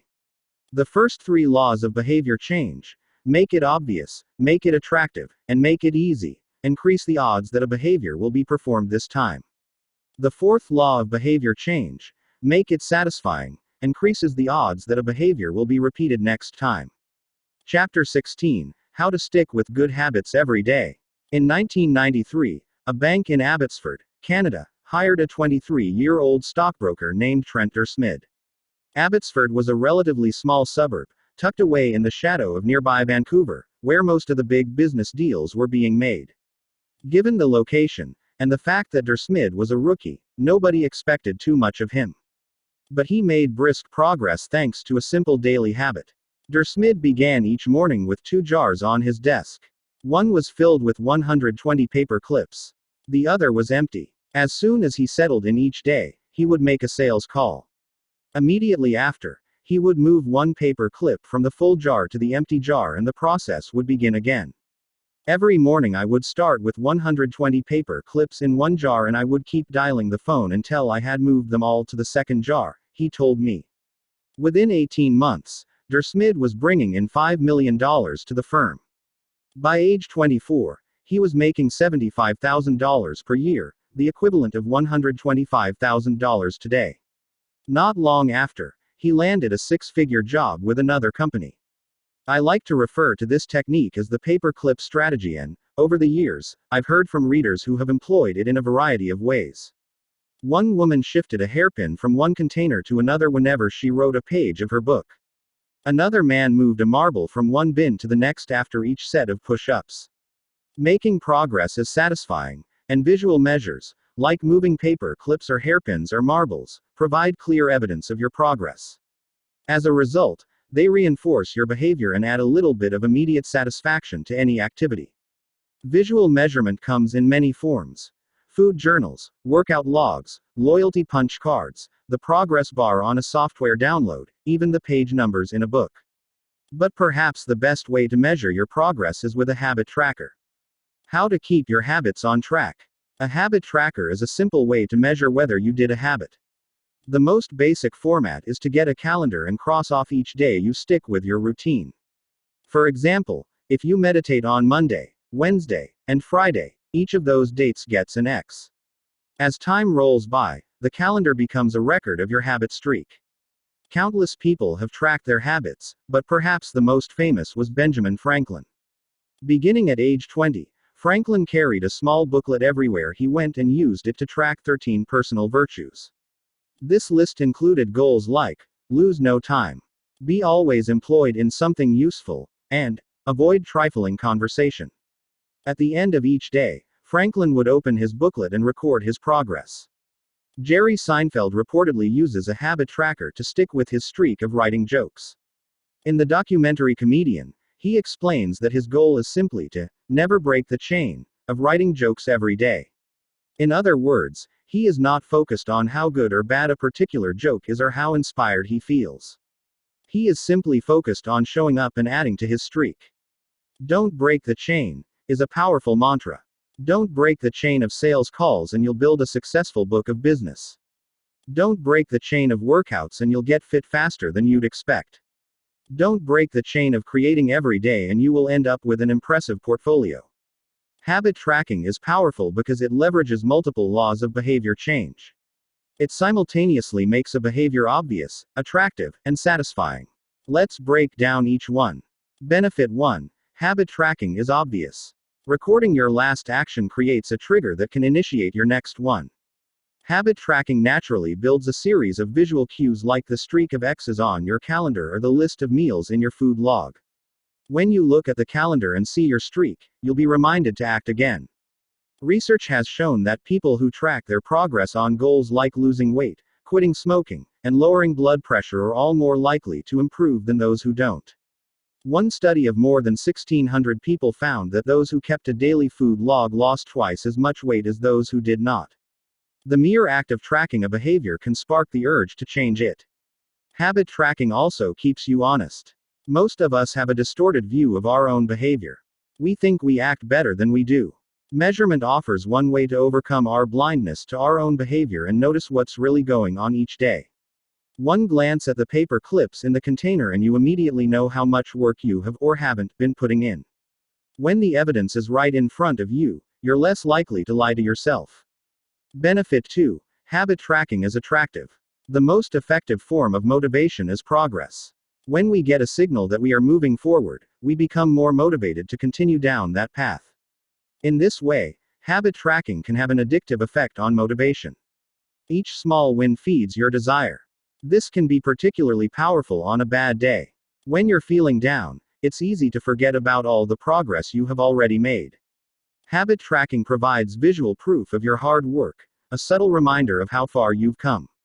Plus, the empty square you see each morning can motivate you to get started because you don't want to lose your progress by breaking the streak. Benefit 3. Habit tracking is satisfying. This is the most crucial benefit of all. Tracking can become its own form of reward. It is satisfying to cross an item off your to-do list, to complete an entry in your workout log, or to mark an X on the calendar. It feels good to watch your results grow, the size of your investment portfolio, the length of your book manuscript, and if it feels good, then you're more likely to endure. Habit tracking also helps keep your eye on the ball. You're focused on the process rather than the result. You're not fixated on getting six-pack abs, you're just trying to keep the streak alive and become the type of person who doesn't miss workouts. In summary, habit tracking, 1. Creates a visual cue that can remind you to act. 2. Is inherently motivating because you see the progress you are making and don't want to lose it. And 3. Feels satisfying whenever you record another successful instance of your habit. Furthermore, habit tracking provides visual proof that you are casting votes for the type of person you wish to become, which is a delightful form of immediate and intrinsic gratification. You may be wondering, if habit tracking is so useful, why have I waited so long to talk about it? Despite all the benefits, I've left this discussion until now for a simple reason. Many people resist the idea of tracking and measuring. It can feel like a burden because it forces you into two habits: the habit you're trying to build and the habit of tracking it. Counting calories sounds like a hassle when you're already struggling to follow a diet. Writing down every sales call seems tedious when you've got work to do. It feels easier to say, I'll just eat less. Or, I'll try harder. Or, I'll remember to do it. People inevitably tell me things like, I have a decision journal, but I wish I used it more. Or, I recorded my workouts for a week, but then quit. I've been there myself. I once made a food log to track my calories. I managed to do it for one meal and then gave up. Tracking isn't for everyone, and there is no need to measure your entire life. But nearly anyone can benefit from it in some form, even if it's only temporary. What can we do to make tracking easier? First, whenever possible, measurements should be automated. You'll probably be surprised by how much you're already tracking without knowing it. Your credit card statement tracks how often you go out to eat. Your Fitbit registers how many steps you take and how long you sleep. Your calendar records how many new places you travel to each year. Once you know where to get the data, add a note to your calendar to review it each week or each month, which is more practical than tracking it every day. Second, manual tracking should be limited to your most important habits. It is better to consistently track one habit than to sporadically track 10. Finally, record each measurement immediately after the habit occurs. The completion of the behavior is the cue to write it down. This approach allows you to combine the habit stacking method mentioned in Chapter 5 with habit tracking. The habit stacking plus habit tracking formula is: after current habit, I will track my habit. After I hang up the phone from a sales call, I will move one paper clip over. After I finish each set at the gym, I will record it in my workout journal. After I put my plate in the dishwasher, I will write down what I ate. These tactics can make tracking your habits easier. Even if you aren't the type of person who enjoys recording your behavior, I think you'll find a few weeks of measurements to be insightful. It's always interesting to see how you've actually been spending your time. That said, every habit streak ends at some point. And, more important than any single measurement, is having a good plan for when your habits slide off track. How to recover quickly when your habits break down. No matter how consistent you are with your habits, it is inevitable that life will interrupt you at some point. Perfection is not possible. Before long, an emergency will pop up. You get sick or you have to travel for work or your family needs a little more of your time.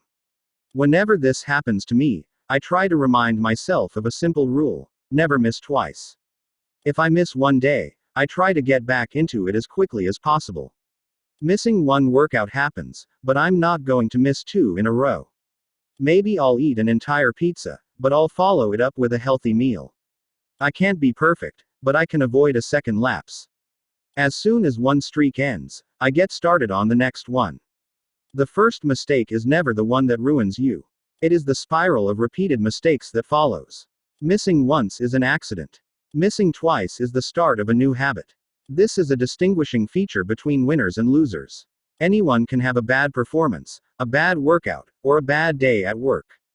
But when successful people fail, they rebound quickly. The breaking of a habit doesn't matter if the reclaiming of it is fast. I think this principle is so important that I'll stick to it even if I can't do a habit as well or as completely as I would like. Too often, we fall into an all-or-nothing cycle with our habits. The problem is not slipping up. The problem is thinking that if you can't do something perfectly, then you shouldn't do it at all. You don't realize how valuable it is to just show up on your bad or busy days. Lost days hurt you more than successful days help you. If you start with $100, then a 50% gain will take you to $150. But you only need a 33% loss to take you back to $100. In other words, avoiding a 33% loss is just as valuable as achieving a 50% gain. As Charlie Munger says, the first rule of compounding: never interrupt it unnecessarily. This is why the bad workouts are often the most important ones. Sluggish days and bad workouts maintain the compound gains you accrued from previous good days. Simply doing something, 10 squats, 5 sprints, a push-up, anything really, is huge. Don't put up a 0. Don't let losses eat into your compounding. Furthermore, it's not always about what happens during the workout. It's about being the type of person who doesn't miss workouts.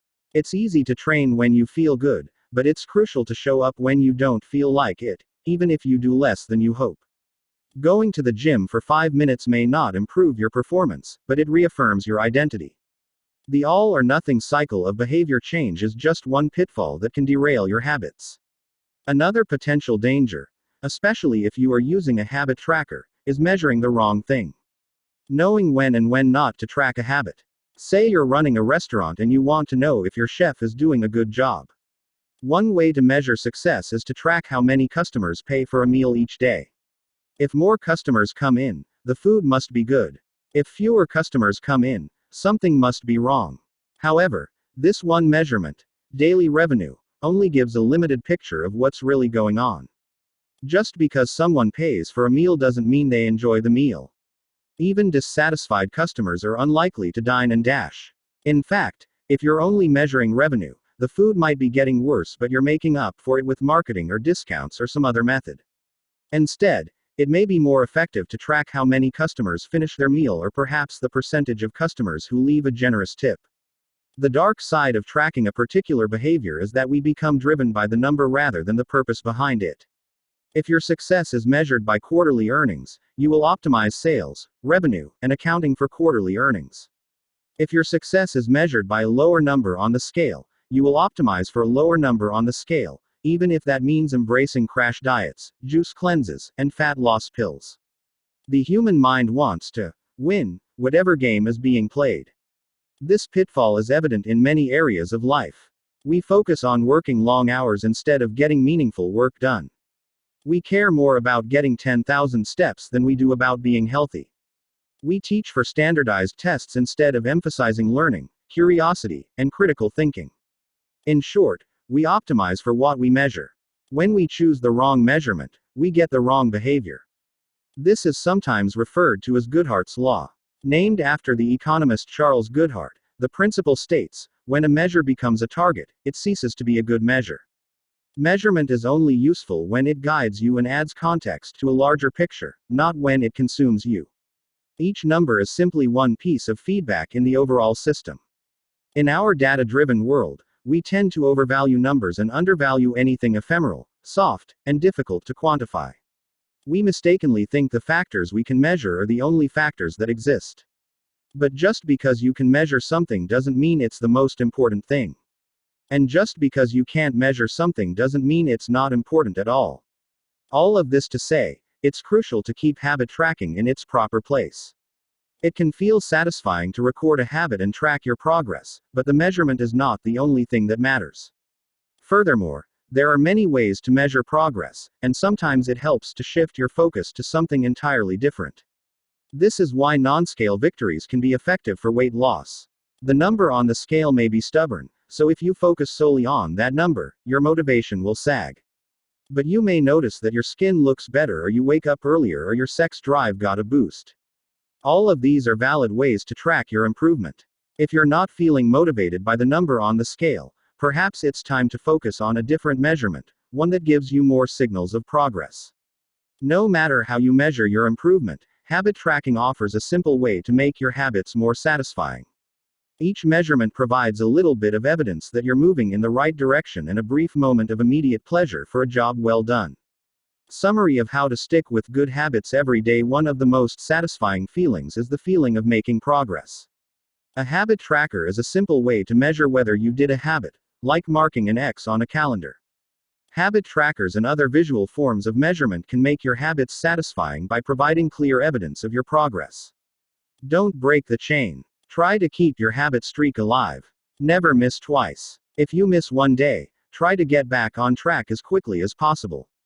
Just because you can measure something doesn't mean it's the most important thing.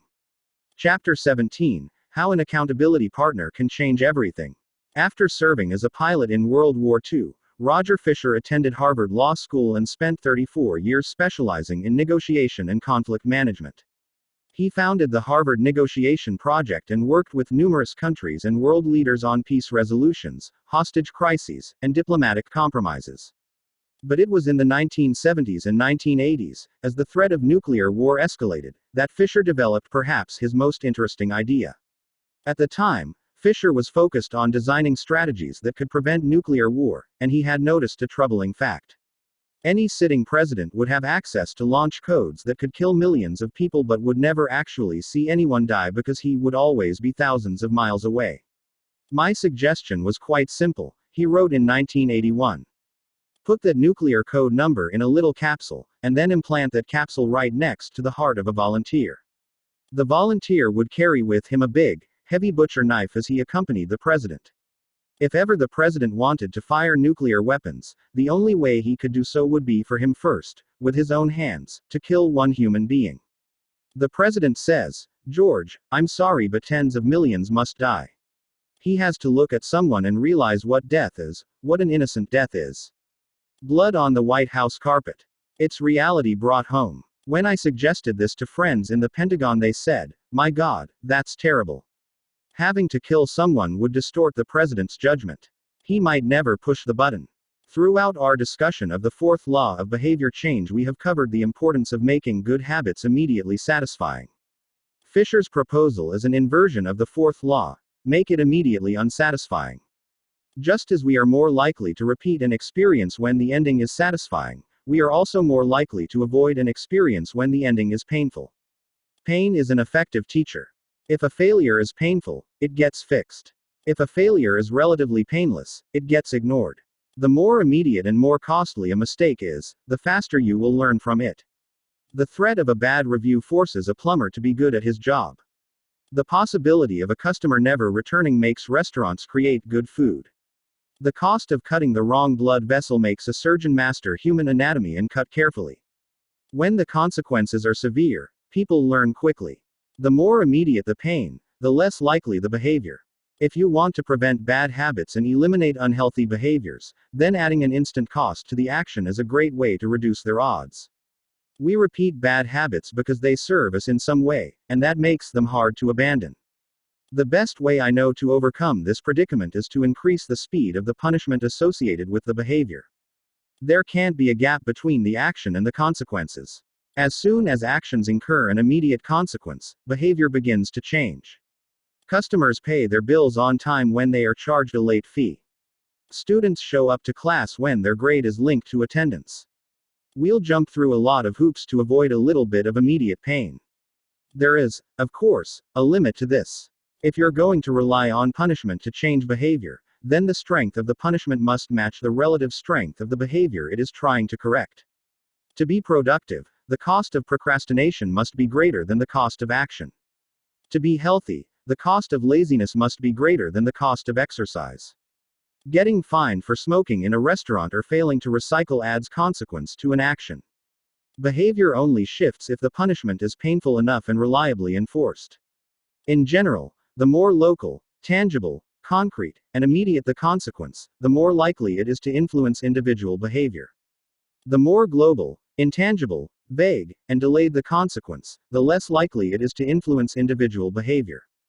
Thankfully, there is a straightforward way to add an immediate cost to any bad habit: create a habit contract. The habit contract, the first seat belt law, was passed in New York on December 1, 1984. At the time, just 14% of people in the United States regularly wore a seat belt, but that was all about to change. Within 5 years, over half of the nation had seat belt laws.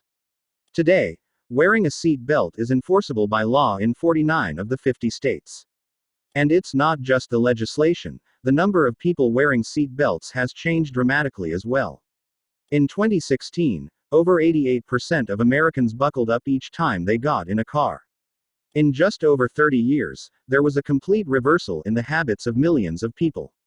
Laws and regulations are an example of how government can change our habits by creating a social contract. As a society, we collectively agree to abide by certain rules and then enforce them as a group. Whenever a new piece of legislation impacts behavior, seatbelt laws, banning smoking inside restaurants, mandatory recycling, it is an example of a social contract shaping our habits. The group agrees to act in a certain way, and if you don't follow along, you'll be punished. Just as governments use laws to hold citizens accountable, you can create a habit contract to hold yourself accountable. A habit contract is a verbal or written agreement in which you state your commitment to a particular habit and the punishment that will occur if you don't follow through. Then you find 1 or 2 people to act as your accountability partners and sign off on the contract with you. Brian Harris, an entrepreneur from Nashville, Tennessee, was the first person I saw put this strategy into action. Shortly after the birth of his son, Harris realized he wanted to shed a few pounds. He wrote up a habit contract between himself, his wife, and his personal trainer. The first version read, Brian's number 1 objective for Q1 of 2017 is to start eating correctly again so he feels better, looks better, and is able to hit his long-term goal of 200 pounds at 10% body fat. Below that statement, Harris laid out a road map for achieving his ideal outcome. Phase number 1. Get back to a strict, slow carb diet in Q1. Phase number 2. Start a strict macronutrient tracking program in Q2. Phase number 3. Refine and maintain the details of his diet and workout program in Q3. Finally, he wrote out each of the daily habits that would get him to his goal. For example, write down all food that he consumes each day and weigh himself each day. And then he listed the punishment if he failed. If Brian doesn't do these 2 items, then the following consequence will be enforced. He will have to dress up each workday and each Sunday morning for the rest of the quarter. Dress up is defined as not wearing jeans, t-shirts, hoodies, or shorts. He will also give Joey, his trainer, $200 to use as he sees fit if he misses 1 day of logging food. At the bottom of the page, Harris, his wife, and his trainer all signed the contract. My initial reaction was that a contract like this seemed overly formal and unnecessary, especially the signatures. But Harris convinced me that signing the contract was an indication of seriousness. Anytime I skip this part, he said, I start slacking almost immediately. 3 months later, after hitting his targets for Q1, Harris upgraded his goals. The consequences escalated, too. If he missed his carbohydrate and protein targets, he had to pay his trainer $100. And if he failed to weigh himself, he had to give his wife $500 to use as she saw fit. Perhaps most painfully, if he forgot to run sprints, he had to dress up for work every day and wear an Alabama hat the rest of the quarter, the bitter rival of his beloved Auburn team. The strategy worked. With his wife and trainer acting as accountability partners and with the habit contract clarifying exactly what to do each day, Harris lost the weight. To make bad habits unsatisfying, your best option is to make them painful in the moment. Creating a habit contract is a straightforward way to do exactly that. Even if you don't want to create a full-blown habit contract, simply having an accountability partner is useful. The comedian Margaret Cho writes a joke or song every day. She does the song a day challenge with a friend, which helps them both stay accountable. Knowing that someone is watching can be a powerful motivator. You are less likely to procrastinate or give up because there is an immediate cost. If you don't follow through, perhaps they'll see you as untrustworthy or lazy. Suddenly, you are not only failing to uphold your promises to yourself, but also failing to uphold your promises to others. You can even automate this process. Thomas Frank, an entrepreneur in Boulder, Colorado, wakes up at 5:55 each morning.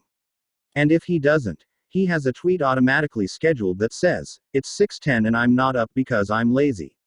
Reply to this for $5 via PayPal, limit 5, assuming my alarm didn't malfunction." We are always trying to present our best selves to the world.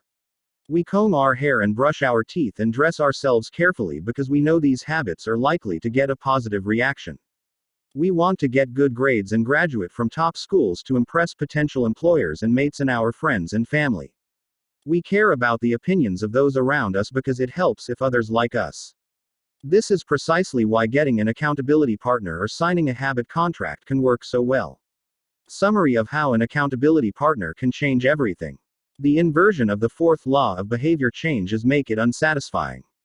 We are less likely to repeat a bad habit if it is painful or unsatisfying. An accountability partner can create an immediate cost to inaction. We care deeply about what others think of us, and we do not want others to have a lesser opinion of us. A habit contract can be used to add a social cost to any behavior.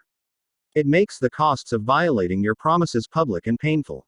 Knowing that someone else is watching you can be a powerful motivator. Advanced Tactics: How to Go from Being Merely Good to Being Truly Great. Chapter 18. The Truth About Talent, When Genes Matter and When They Don't. Many people are familiar with Michael Phelps, who is widely considered to be one of the greatest athletes in history. Phelps has won more Olympic medals not only than any swimmer but also more than any Olympian in any sport. Fewer people know the name Hicham El Guerrouj, but he was a fantastic athlete in his own right. El Guerrouj is a Moroccan runner who holds 2 Olympic gold medals and is one of the greatest middle-distance runners of all time. For many years, he held the world record in the mile, 1,500-meter, and 2,000-meter races. At the Olympic Games in Athens, Greece, in 2004, he won gold in the 1,500-meter and 5,000-meter races. These two athletes are wildly different in many ways. For starters, one competed on land and the other in water. But most notably, they differ significantly in height. El Guerrero is 5 feet, 9 inches tall. Phelps is 6 feet, 4 inches tall. Despite this 7-inch difference in height, the two men are identical in one respect. Michael Phelps and Hicham El Guerrero wear the same length inseam on their pants. How is this possible? Phelps has relatively short legs for his height and a very long torso, the perfect build for swimming. El Guerrero has incredibly long legs and a short upper body, an ideal frame for distance running. Now, imagine if these world-class athletes were to switch sports. Given his remarkable athleticism, could Michael Phelps become an Olympic-caliber distance runner with enough training? It's unlikely. At peak fitness, Phelps weighed 194 pounds, which is 40% heavier than El Guerrero, who competed at an ultralight 138 pounds. Taller runners are heavier runners, and every extra pound is a curse when it comes to distance running. Against elite competition, Phelps would be doomed from the start. Similarly, El Guerrero might be one of the best runners in history, but it's doubtful he would ever qualify for the Olympics as a swimmer. Since 1976, the average height of Olympic gold medalists in the men's 1,500-meter run is 5 feet, 10 inches. In comparison, the average height of Olympic gold medalists in the men's 100-meter freestyle swim is 6 feet, 4 inches. Swimmers tend to be tall and have long backs and arms, which are ideal for pulling through the water. El Guerrero would be at a severe disadvantage before he ever touched the pool. The secret to maximizing your odds of success is to choose the right field of competition. This is just as true with habit change as it is with sports and business. Habits are easier to perform, and more satisfying to stick with, when they align with your natural inclinations and abilities. Like Michael Phelps in the pool or Hicham El Guerrero on the track, you want to play a game where the odds are in your favor. Embracing this strategy requires the acceptance of the simple truth that people are born with different abilities. Some people don't like to discuss this fact. On the surface, your genes seem to be fixed, and it's no fun to talk about things you cannot control. Plus, phrases like biological determinism makes it sound like certain individuals are destined for success and others doomed to failure. But this is a short-sighted view of the influence of genes on behavior. The strength of genetics is also their weakness. Genes cannot be easily changed, which means they provide a powerful advantage in favorable circumstances and a serious disadvantage in unfavorable circumstances. If you want to dunk a basketball, being 7 feet tall is very useful. If you want to perform a gymnastics routine, being 7 feet tall is a great hindrance. Our environment determines the suitability of our genes and the utility of our natural talents. When our environment changes, so do the qualities that determine success. This is true not just for physical characteristics but for mental ones as well. I'm smart if you ask me about habits and human behavior, not so much when it comes to knitting, rocket propulsion, or guitar chords. Competence is highly dependent on context. The people at the top of any competitive field are not only well trained, they are also well suited to the task. And this is why, if you want to be truly great, selecting the right place to focus is crucial. In short, genes do not determine your destiny. They determine your areas of opportunity. As physician Gabor made notes, genes can predispose, but they don't predetermine. The areas where you are genetically predisposed to success are the areas where habits are more likely to be satisfying. The key is to direct your effort toward areas that both excite you and match your natural skills, to align your ambition with your ability. The obvious question is, how do I figure out where the odds are in my favor? How do I identify the opportunities and habits that are right for me? The first place we will look for an answer is by understanding your personality. How your personality influences your habits. Your genes are operating beneath the surface of every habit. Indeed, beneath the surface of every behavior. Genes have been shown to influence everything from the number of hours you spend watching television to your likelihood to marry or divorce to your tendency to get addicted to drugs, alcohol, or nicotine. There's a strong genetic component to how obedient or rebellious you are when facing authority, how vulnerable or resistant you are to stressful events, how proactive or reactive you tend to be, and even how captivated or bored you feel during sensory experiences like attending a concert. As Robert Plomin, a behavioral geneticist at King's College in London, told me, it is now at the point where we have stopped testing to see if traits have a genetic component because we literally can't find a single one that isn't influenced by our genes. Bundled together, your unique cluster of genetic traits predispose you to a particular personality. Your personality is the set of characteristics that is consistent from situation to situation. The most proven scientific analysis of personality traits is known as the Big Five, which breaks them down into 5 spectrums of behavior. 1. Openness to experience, from curious and inventive on one end to cautious and consistent on the other. 2. Conscientiousness, organized and efficient to easygoing and spontaneous. 3. Extroversion, outgoing and energetic to solitary and reserved, you likely know them as extroverts versus introverts. 4. Agreeableness, friendly and compassionate to challenging and detached. 5. Neuroticism, anxious and sensitive to confident, calm, and stable. All 5 characteristics have biological underpinnings. Extroversion, for instance, can be tracked from birth. If scientists play a loud noise in the nursing ward, some babies turn toward it while others turn away. When the researchers tracked these children through life, they found that the babies who turned toward the noise were more likely to grow up to be extroverts. Those who turned away were more likely to become introverts. People who are high in agreeableness are kind, considerate, and warm. They also tend to have higher natural oxytocin levels, a hormone that plays an important role in social bonding, increases feelings of trust, and can act as a natural antidepressant. You can easily imagine how someone with more oxytocin might be inclined to build habits like writing thank you notes or organizing social events. As a third example, consider neuroticism, which is a personality trait all people possess to various degrees. People who are high in neuroticism tend to be anxious and worry more than others.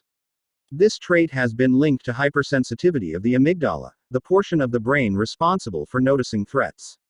In other words, people who are more sensitive to negative cues in their environment are more likely to score high in neuroticism.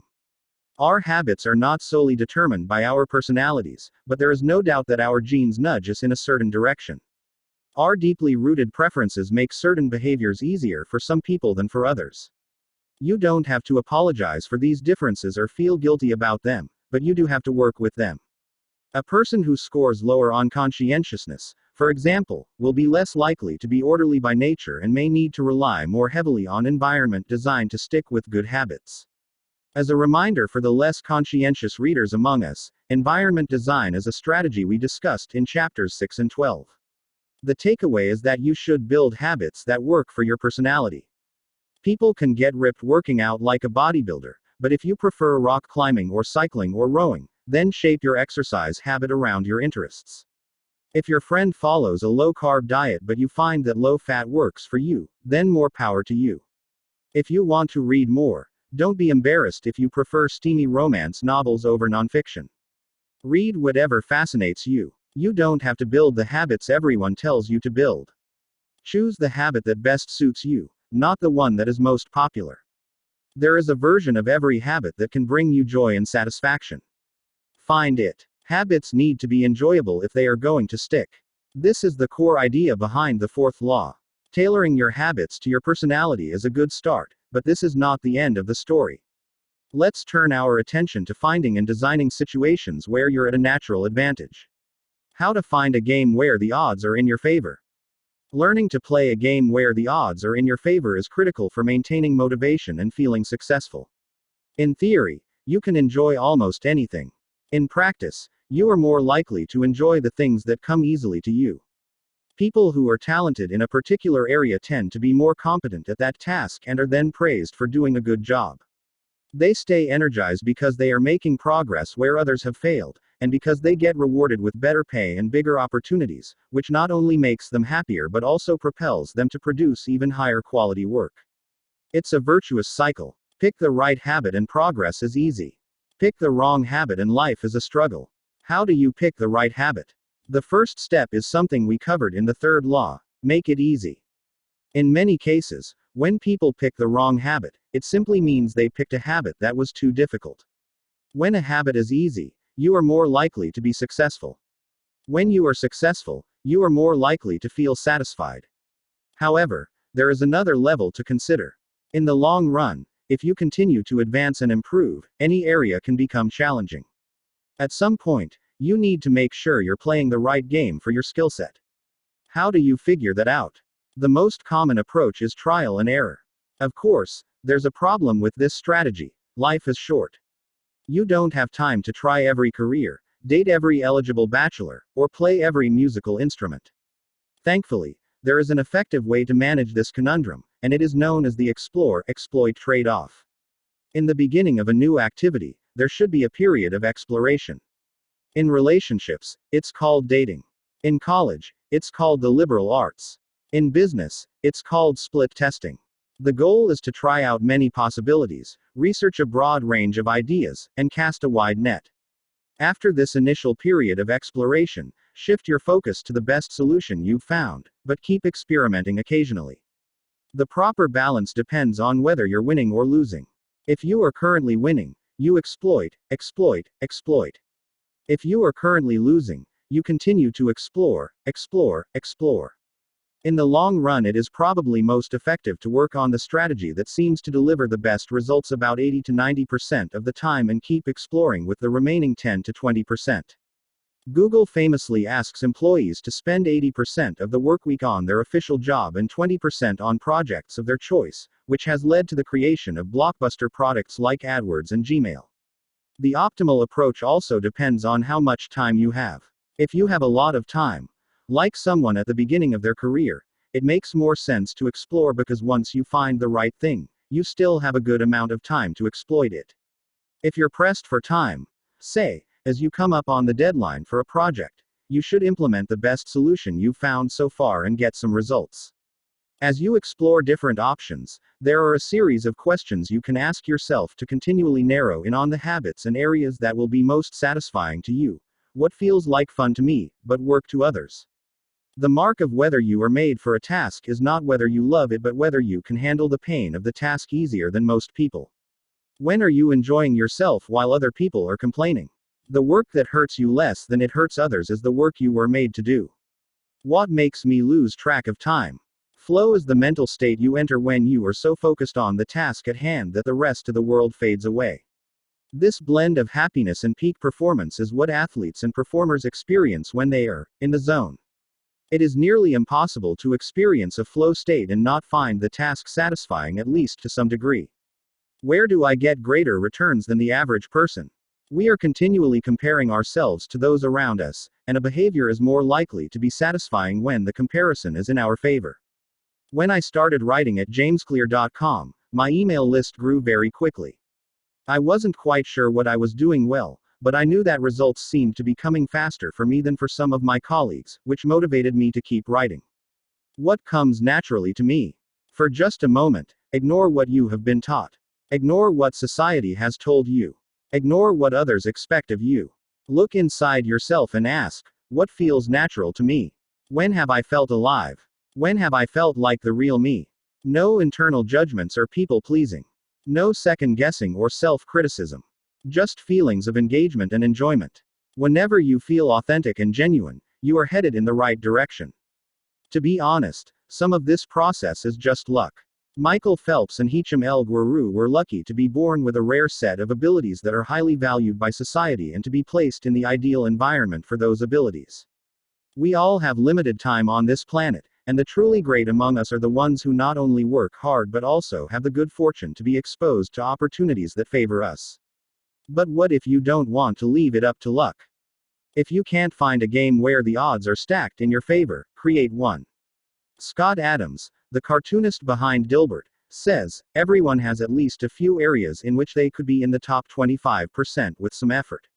In my case, I can draw better than most people, but I'm hardly an artist. And I'm not any funnier than the average stand-up comedian who never makes it big, but I'm funnier than most people. The magic is that few people can draw well and write jokes. It's the combination of the two that makes what I do so rare. And when you add in my business background, suddenly I had a topic that few cartoonists could hope to understand without living it. When you can't win by being better, you can win by being different. By combining your skills, you reduce the level of competition, which makes it easier to stand out. You can shortcut the need for a genetic advantage, or for years of practice, by rewriting the rules. A good player works hard to win the game everyone else is playing. A great player creates a new game that favors their strengths and avoids their weaknesses. In college, I designed my own major, biomechanics, which was a combination of physics, chemistry, biology, and anatomy. I wasn't smart enough to stand out among the top physics or biology majors, so I created my own game. And because it suited me, I was only taking the courses I was interested in, studying felt like less of a chore. It was also easier to avoid the trap of comparing myself to everyone else. After all, nobody else was taking the same combination of classes, so who could say if they were better or worse? Specialization is a powerful way to overcome the accident of bad genetics. The more you master a specific skill, the harder it becomes for others to compete with you. Many bodybuilders are stronger than the average arm wrestler, but even a massive bodybuilder may lose at arm wrestling because the arm wrestling champ has very specific strength. Even if you're not the most naturally gifted, you can often win by being the best in a very narrow category. Boiling water will soften a potato but harden an egg. You can't control whether you're a potato or an egg, but you can decide to play a game where it's better to be hard or soft. If you can find a more favorable environment, you can transform the situation from one where the odds are against you to one where they are in your favor. How to get the most out of your genes. Our genes do not eliminate the need for hard work. They clarify it. They tell us what to work hard on. Once we realize our strengths, we know where to spend our time and energy. We know which types of opportunities to look for and which types of challenges to avoid. The better we understand our nature, the better our strategy can be. Biological differences matter. Even so, it's more productive to focus on whether you are fulfilling your own potential than comparing yourself to someone else. The fact that you have a natural limit to any specific ability has nothing to do with whether you are reaching the ceiling of your capabilities. People get so caught up in the fact that they have limits that they rarely exert the effort required to get close to them. Furthermore, genes can't make you successful if you're not doing the work. Yes, it's possible that the ripped trainer at the gym has better genes, but if you haven't put in the same reps, it's impossible to say if you have been dealt a better or worse genetic hand. Until you work as hard as those you admire, don't explain away their success as luck. In summary, one of the best ways to ensure your habits remain satisfying over the long run is to pick behaviors that align with your personality and skills. Work hard on the things that come easy. Summary of the truth about talent: when genes matter and when they don't, the secret to maximizing your odds of success is to choose the right field of competition. Pick the right habit and progress is easy. Pick the wrong habit and life is a struggle. Genes cannot be easily changed, which means they provide a powerful advantage in favorable circumstances and a serious disadvantage in unfavorable circumstances. Habits are easier when they align with your natural abilities. Choose the habits that best suit you. Play a game that favors your strengths. If you can't find a game that favors you, create one. Genes do not eliminate the need for hard work. They clarify it. They tell us what to work hard on. Chapter 19, The Goldilocks Rule. How to Stay Motivated in Life and Work. In 1955, Disneyland had just opened in Anaheim, California, when a 10-year-old boy walked in and asked for a job. Labor laws were loose back then and the boy managed to land a position selling guidebooks for 50 cents a piece. Within a year, he had transitioned to Disney's Magic Shop, where he learned tricks from the older employees. He experimented with jokes and tried out simple routines on visitors. Soon he discovered that what he loved was not performing magic but performing in general. He set his sights on becoming a comedian. Beginning in his teenage years, he started performing in little clubs around Los Angeles. The crowds were small and his act was short. He was rarely on stage for more than 5 minutes. Most of the people in the crowd were too busy drinking or talking with friends to pay attention. One night, he literally delivered his stand-up routine to an empty club. It wasn't glamorous work, but there was no doubt he was getting better. His first routines would only last 1 or 2 minutes. By high school, his material had expanded to include a 5-minute act and, a few years later, a 10-minute show. At 19, he was performing weekly for 20 minutes at a time. He had to read 3 poems during the show just to make the routine long enough, but his skills continued to progress. He spent another decade experimenting, adjusting, and practicing. He took a job as a television writer and, gradually, he was able to land his own appearances on talk shows. By the mid-1970s, he had worked his way into being a regular guest on The Tonight Show and Saturday Night Live. Finally, after nearly 15 years of work, the young man rose to fame. He toured 60 cities in 63 days. Then 72 cities in 80 days. Then 85 cities in 90 days. He had 18,695 people attend one show in Ohio. Another 45,000 tickets were sold for his 3-day show in New York.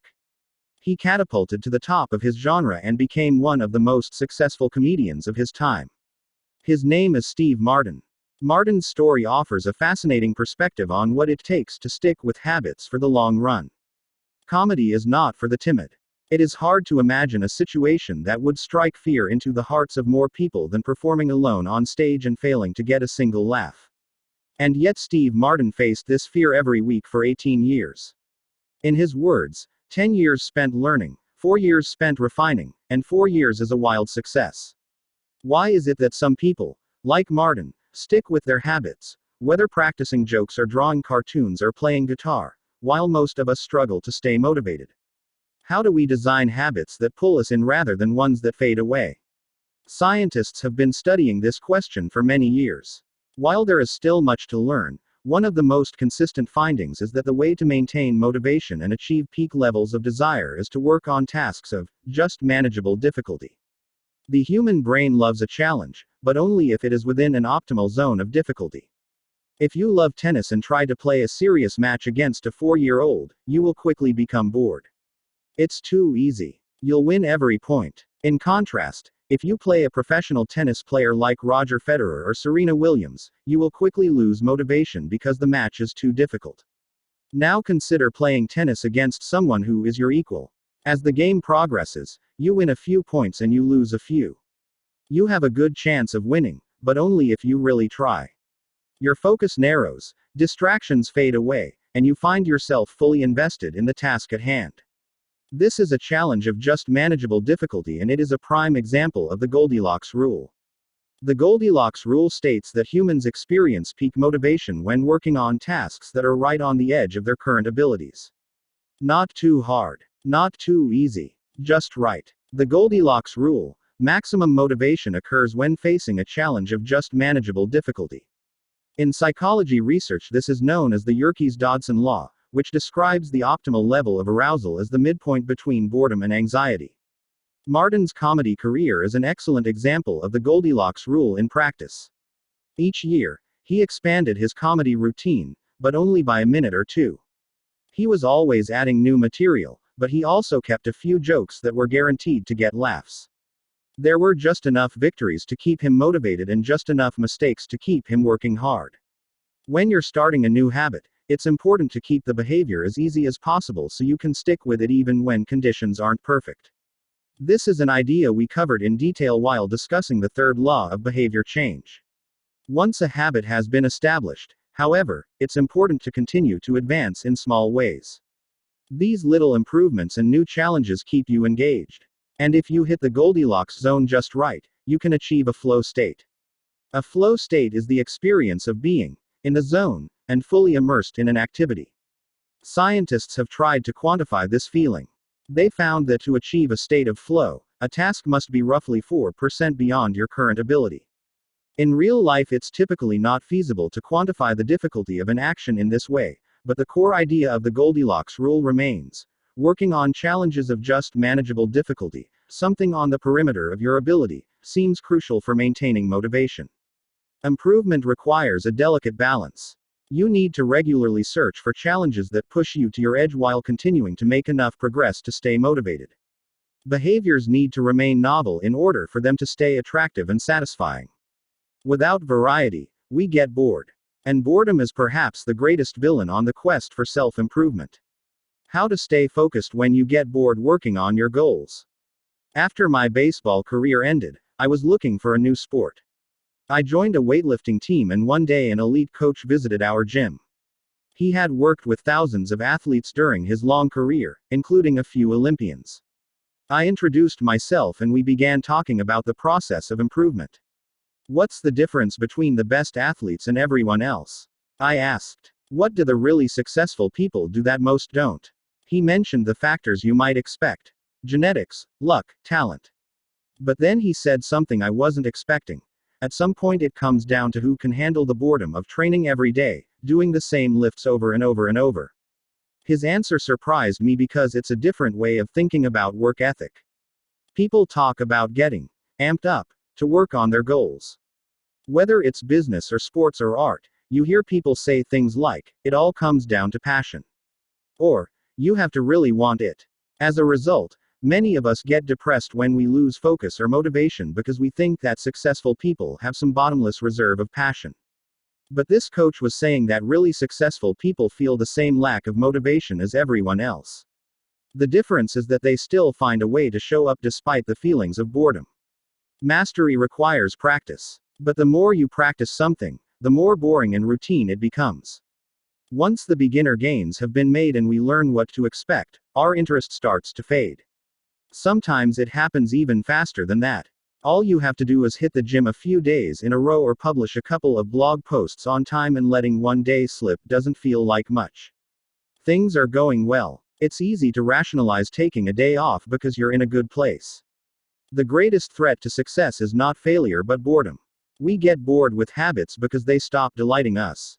The outcome becomes expected. And as our habits become ordinary, we start derailing our progress to seek novelty. Perhaps this is why we get caught up in a never-ending cycle, jumping from one workout to the next, one diet to the next, one business idea to the next. As soon as we experience the slightest dip in motivation, we begin seeking a new strategy, even if the old one was still working. As Machiavelli noted, men desire novelty to such an extent that those who are doing well wish for a change as much as those who are doing badly. Perhaps this is why many of the most habit-forming products are those that provide continuous forms of novelty. Video games provide visual novelty. Porn provides sexual novelty. Junk foods provide culinary novelty. Each of these experiences offer continual elements of surprise. In psychology, this is known as a variable reward. Slot machines are the most common real-world example. A gambler hits the jackpot every now and then, but not at any predictable interval. The pace of rewards varies. This variance leads to the greatest spike of dopamine, enhances memory recall, and accelerates habit formation. Variable rewards won't create a craving. That is, you can't take a reward people are uninterested in, give it to them at a variable interval, and hope it will change their mind. But they are a powerful way to amplify the cravings we already experience because they reduce boredom. The sweet spot of desire occurs at a 50-50 split between success and failure. Half of the time you get what you want. Half of the time you don't. You need just enough winning to experience satisfaction and just enough wanting to experience desire. This is one of the benefits of following the Goldilocks rule. If you're already interested in a habit, working on challenges of just manageable difficulty is a good way to keep things interesting. Of course, not all habits have a variable reward component, and you wouldn't want them to. If Google only delivered a useful search result some of the time, I would switch to a competitor pretty quickly. If Uber only picked up half of my trips, I doubt I'd be using that service much longer. And if I flossed my teeth each night and only sometimes ended up with a clean mouth, I think I'd skip it. Variable rewards are not. No habit will stay interesting forever. At some point, everyone faces the same challenge on the journey of self-improvement. You have to fall in love with boredom. We all have goals that we would like to achieve and dreams that we would like to fulfill, but it doesn't matter what you are trying to become better at. If you only do the work when it's convenient or exciting, then you'll never be consistent enough to achieve remarkable results. I can guarantee that if you manage to start a habit and keep sticking to it, there will be days when you feel like quitting. When you start a business, there will be days when you don't feel like showing up. When you're at the gym, there will be sets that you don't feel like finishing. When it's time to write, there will be days that you don't feel like typing. But stepping up when it's annoying or painful or draining to do so, that's what makes the difference between a professional and an amateur. Professionals stick to the schedule. Amateurs let life get in the way. Professionals know what is important to them and work toward it with purpose. Amateurs get pulled off course by the urgencies of life. David Kane, an author and meditation teacher, encourages his students to avoid being fair weather meditators. Similarly, You don't want to be a fair weather athlete or a fair weather writer or a fair weather anything. When a habit is truly important to you, you have to be willing to stick to it in any mood. Professionals take action even when the mood isn't right. They might not enjoy it, but they find a way to put the reps in. There have been a lot of sets that I haven't felt like finishing, but I've never regretted doing the workout. There have been a lot of articles I haven't felt like writing, but I've never regretted publishing on schedule. There have been a lot of days I've felt like relaxing, but I've never regretted showing up and working on something that was important to me.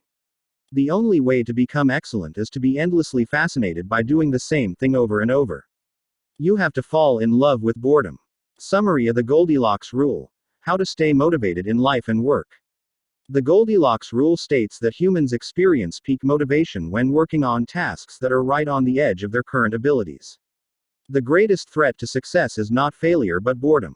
As habits become routine, they become less interesting and less satisfying. We get bored. Anyone can work hard when they feel motivated. It's the ability to keep going when work isn't exciting that makes the difference. Professionals stick to the schedule. Amateurs let life get in the way. Chapter 20. The downside of creating good habits. Habits create the foundation for mastery. In chess, it is only after the basic movements of the pieces have become automatic that a player can focus on the next level of the game. Each chunk of information that is memorized opens up the mental space for more effortful thinking. This is true for any endeavor. When you know the simple movements so well that you can perform them without thinking, you are free to pay attention to more advanced details. In this way, habits are the backbone of any pursuit of excellence.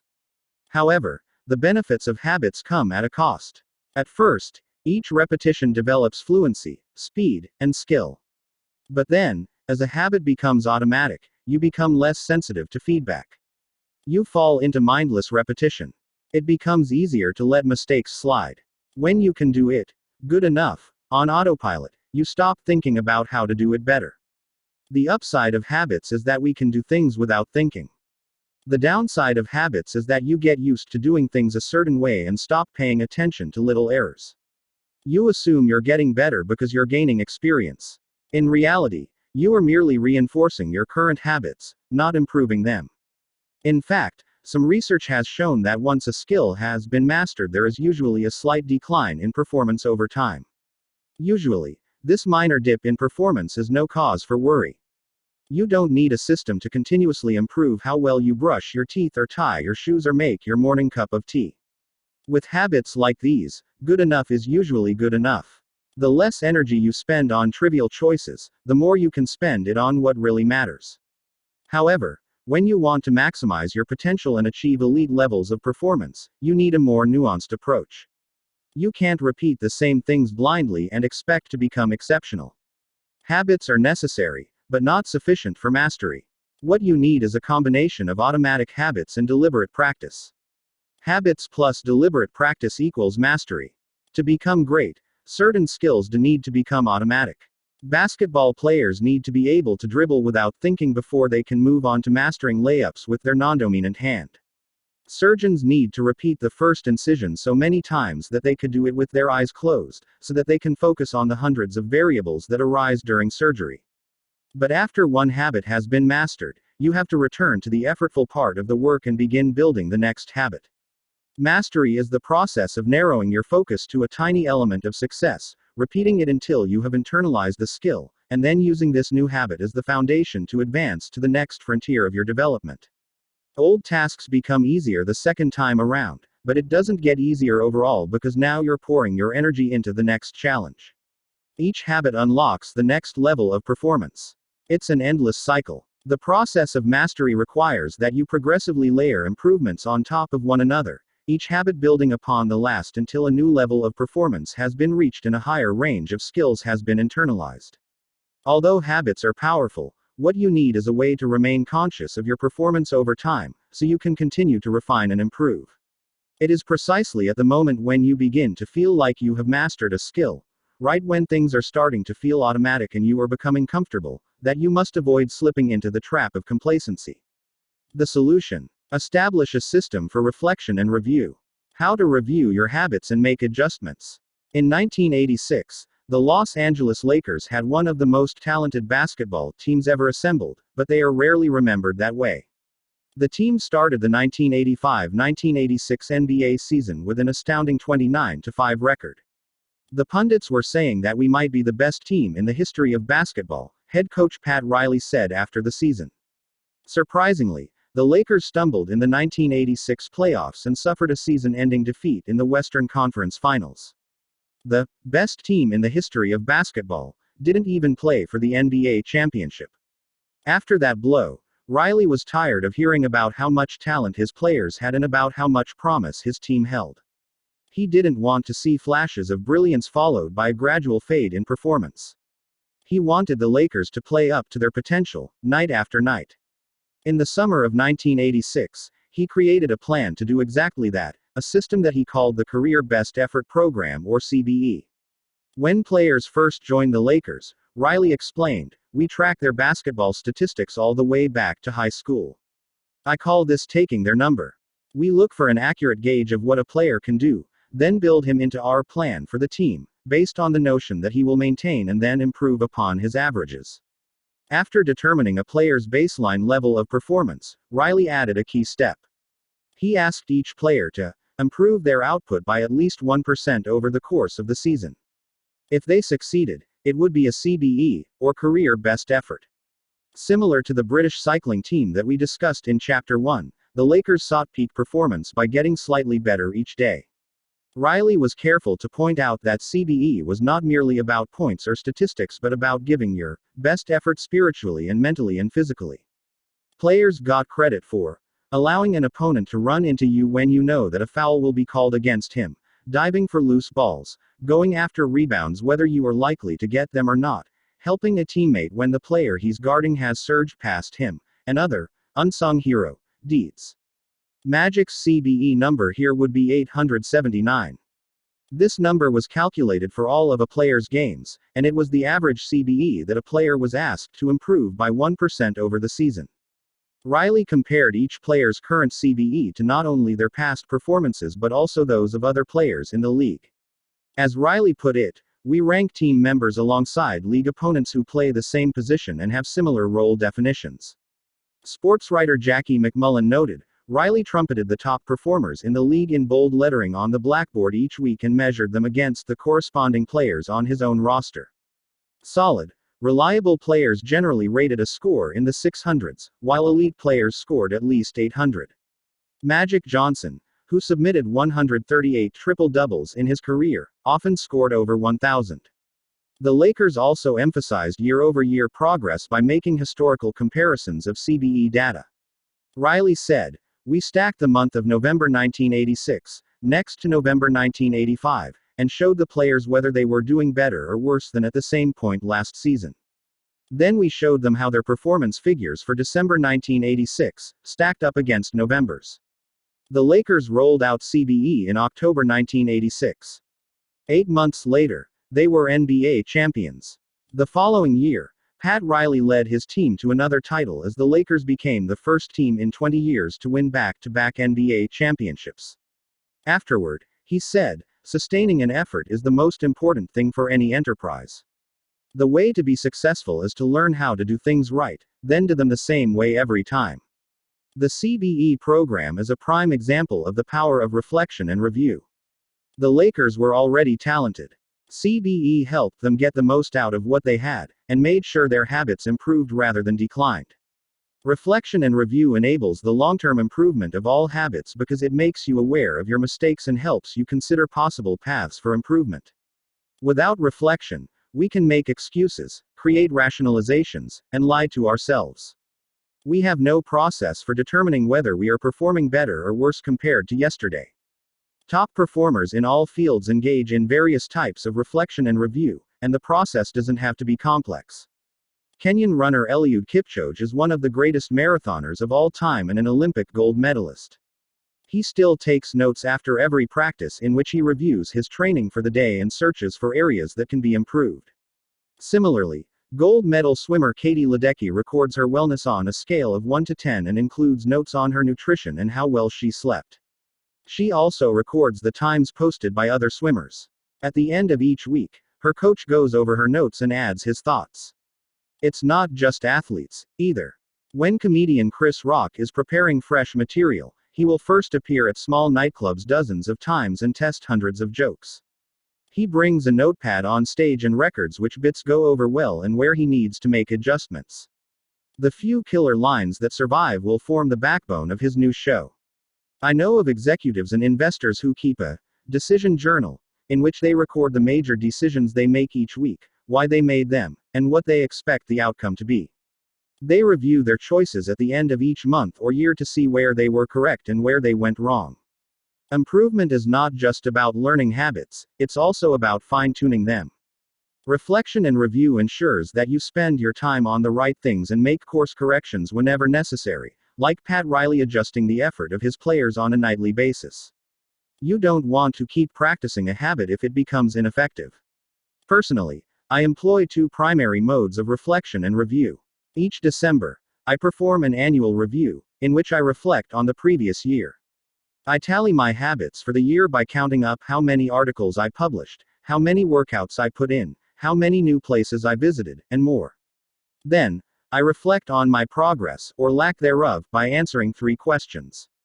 1. What went well this year? 2. What didn't go so well this year? 3. What did I learn? 6 months later, when summer rolls around, I conduct an integrity report. Like everyone, I make a lot of mistakes. My integrity report helps me realize where I went wrong and motivates me to get back on course. I use it as a time to revisit my core values and consider whether I have been living in accordance with them. This is when I reflect on my identity and how I can work toward being the type of person I wish to become.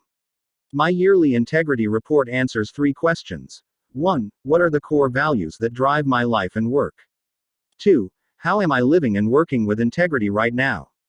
3. How can I set a higher standard in the future?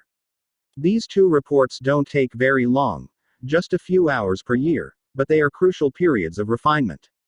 They prevent the gradual slide that happens when I don't pay close attention. They provide an annual reminder to revisit my desired identity and consider how my habits are helping me become the type of person I wish to be. They indicate when I should upgrade my habits and take on new challenges and when I should dial my efforts back and focus on the fundamentals. Reflection can also bring a sense of perspective. Daily habits are powerful because of how they compound, but worrying too much about every daily choice is like looking at yourself in the mirror from an inch away. You can see every imperfection and lose sight of the bigger picture. There is too much feedback. Conversely, never reviewing your habits is like never looking in the mirror. You aren't aware of easily fixable flaws, a spot on your shirt, a bit of food in your teeth. There is too little feedback. Periodic reflection and review is like viewing yourself in the mirror from a conversational distance. You can see the important changes you should make without losing sight of the bigger picture.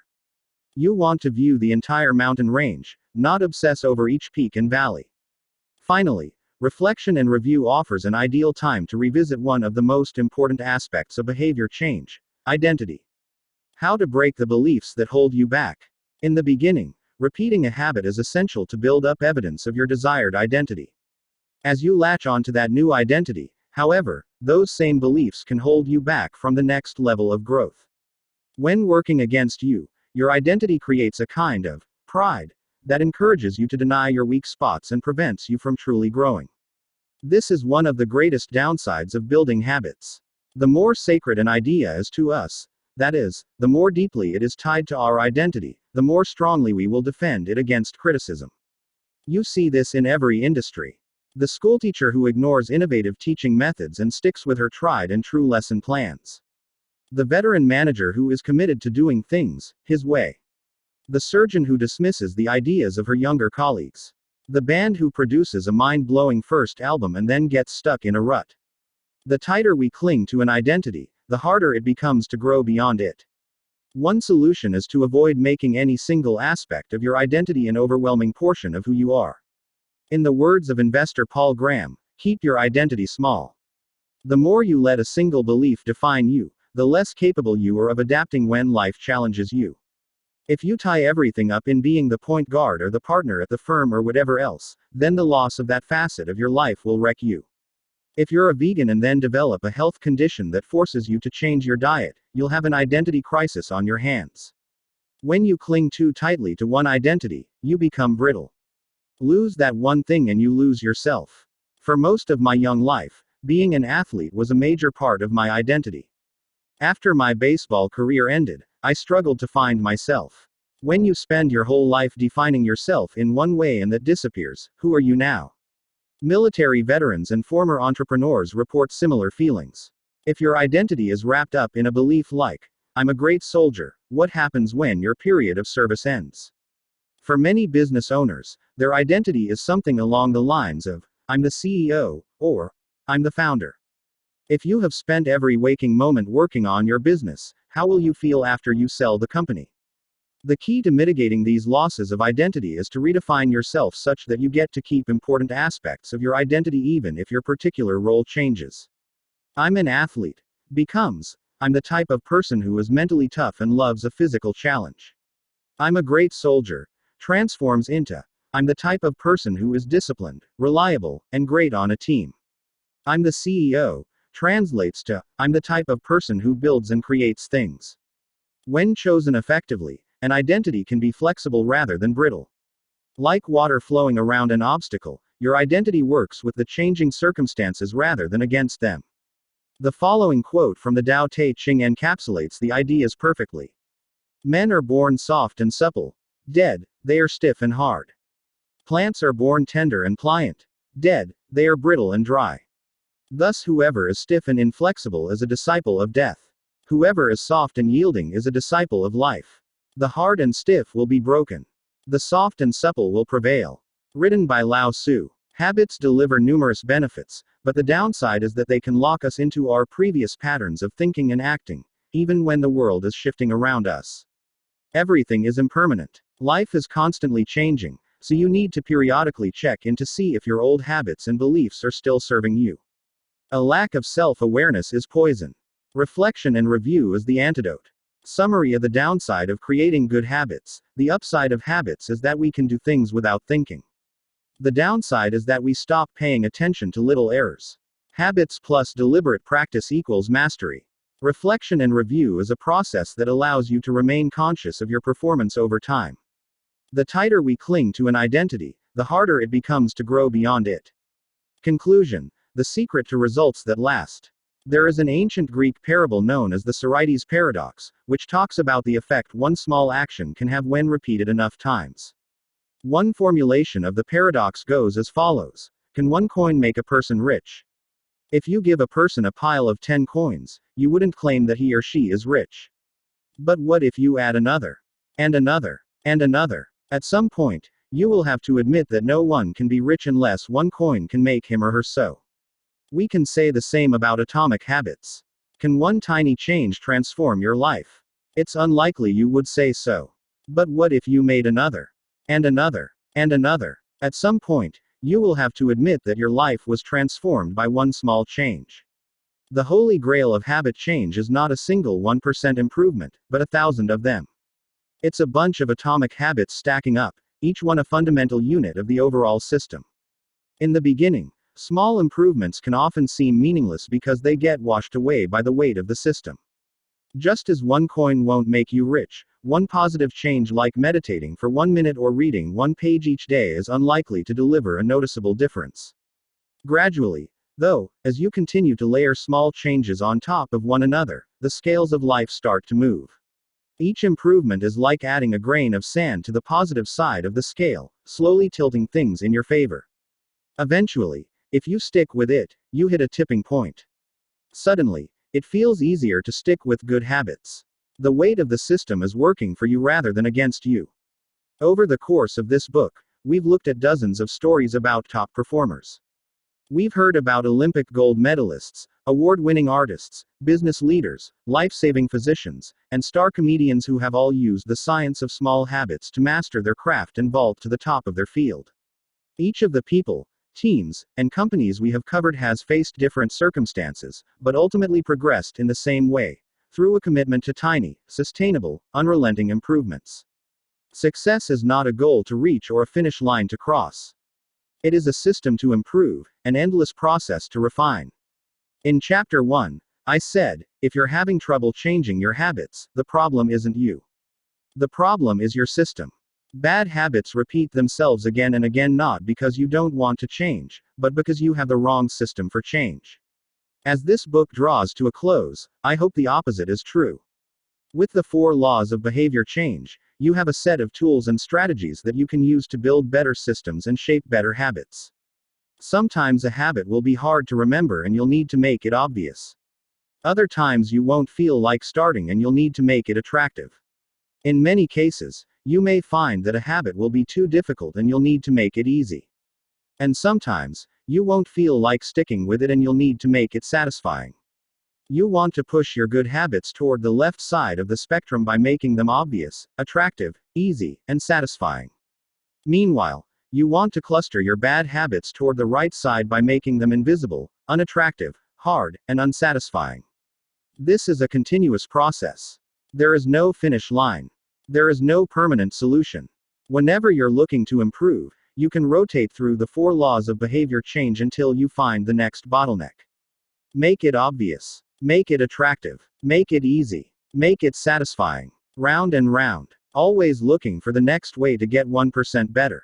The secret to getting results that last is to never stop making improvements. It's remarkable what you can build if you just don't stop. It's remarkable the business you can build if you don't stop working. It's remarkable the body you can build if you don't stop training. It's remarkable the knowledge you can build if you don't stop learning. It's remarkable the fortune you can build if you don't stop saving. It's remarkable the friendships you can build if you don't stop caring. Small habits don't add up. They compound. That's the power of atomic habits. Tiny changes. Remarkable results. Acknowledgements. I have relied heavily on others during the creation of this book.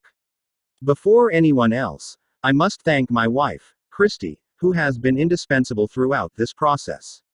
She has played every role a person can play in the writing of a book: spouse, friend, fan, critic, editor, researcher, therapist. It is no exaggeration to say this book would not be the same without her. It might not exist at all. Like everything in our life, we did it together. Second, I am grateful to my family, not only for their support and encouragement on this book but also for believing in me no matter what project I happen to be working on. I have benefited from many years of support from my parents, grandparents, and siblings. In particular, I want my mom and dad to know that I love them. It is a special feeling to know that your parents are your greatest fans. Third, to my assistant, Lindsay Knuckles. At this point, her job defies description as she has been asked to do nearly everything one could imagine for a small business. Thankfully, her skills and talents are more powerful than my questionable management style. Some sections of this book are as much hers as they are mine. I am deeply grateful for her help. As for the content and writing of the book, I have a long list of people to thank. To start, there are a few people from whom I have learned so much that it would be a crime to not mention them by name. Leo Babauta, Charles Duhigg, Nir Eyal, and B.J. Fogg have each influenced my thoughts on habits in meaningful ways. Their work and ideas can be found sprinkled throughout this text. If you enjoyed this book, I'd encourage you to read their writing as well. At various stages of writing, I benefited from the guidance of many fine editors. Thanks to Peter Gazzardi for walking me through the early stages of the writing process and for a kick in the pants when I really needed it. I am indebted to Blake Atwood and Robin Delabo for transforming my ugly and insanely long first drafts into a tight, readable manuscript. And I am thankful to Anne Barngrover for her ability to add a little class and poetic style to my writing. I'd like to thank the many people who read early versions of the manuscript, including Bruce Ammons, Darcy Ansell, Tim Ballard, Vishal Bardwaj, Charlotte Blank, Jerome Burt, Sim Campbell, Al Carlos, Nikki Case, Julie Chong, Jason Collins, Deborah Croy, Roger Dooley, Chiagu Forte, Matt Gartland, Andrew Gearer, Randy Giffen, John Giganti, Adam Gilbert, Stefan Winnett, Jeremy Hendon, Jane Horvath, Joachim Jansen, Josh Kaufman, Ann Kavanaugh, Chris Klaus, Zeke Lopez, Katie Macon, Sid Madsen, Kira McGrath, Amy Mitchell, Anna Moise, Stacy Morris, Tara Nicole Nelson, Taylor Pearson, Max Schenk, Trey Shelton, Jason Shen, Jacob Zangulidis, and Ari Zelmano. The book benefited greatly from your feedback. To the team at Avery and Penguin Random House who made this book a reality, thank you. I owe a debt of special thanks to my publisher, Megan Newman, for her endless patience as I continually pushed back deadlines. She gave me the space I needed to create a book I was proud of and championed my ideas at every step. To Nina, for her ability to transform my writing while still retaining my original message.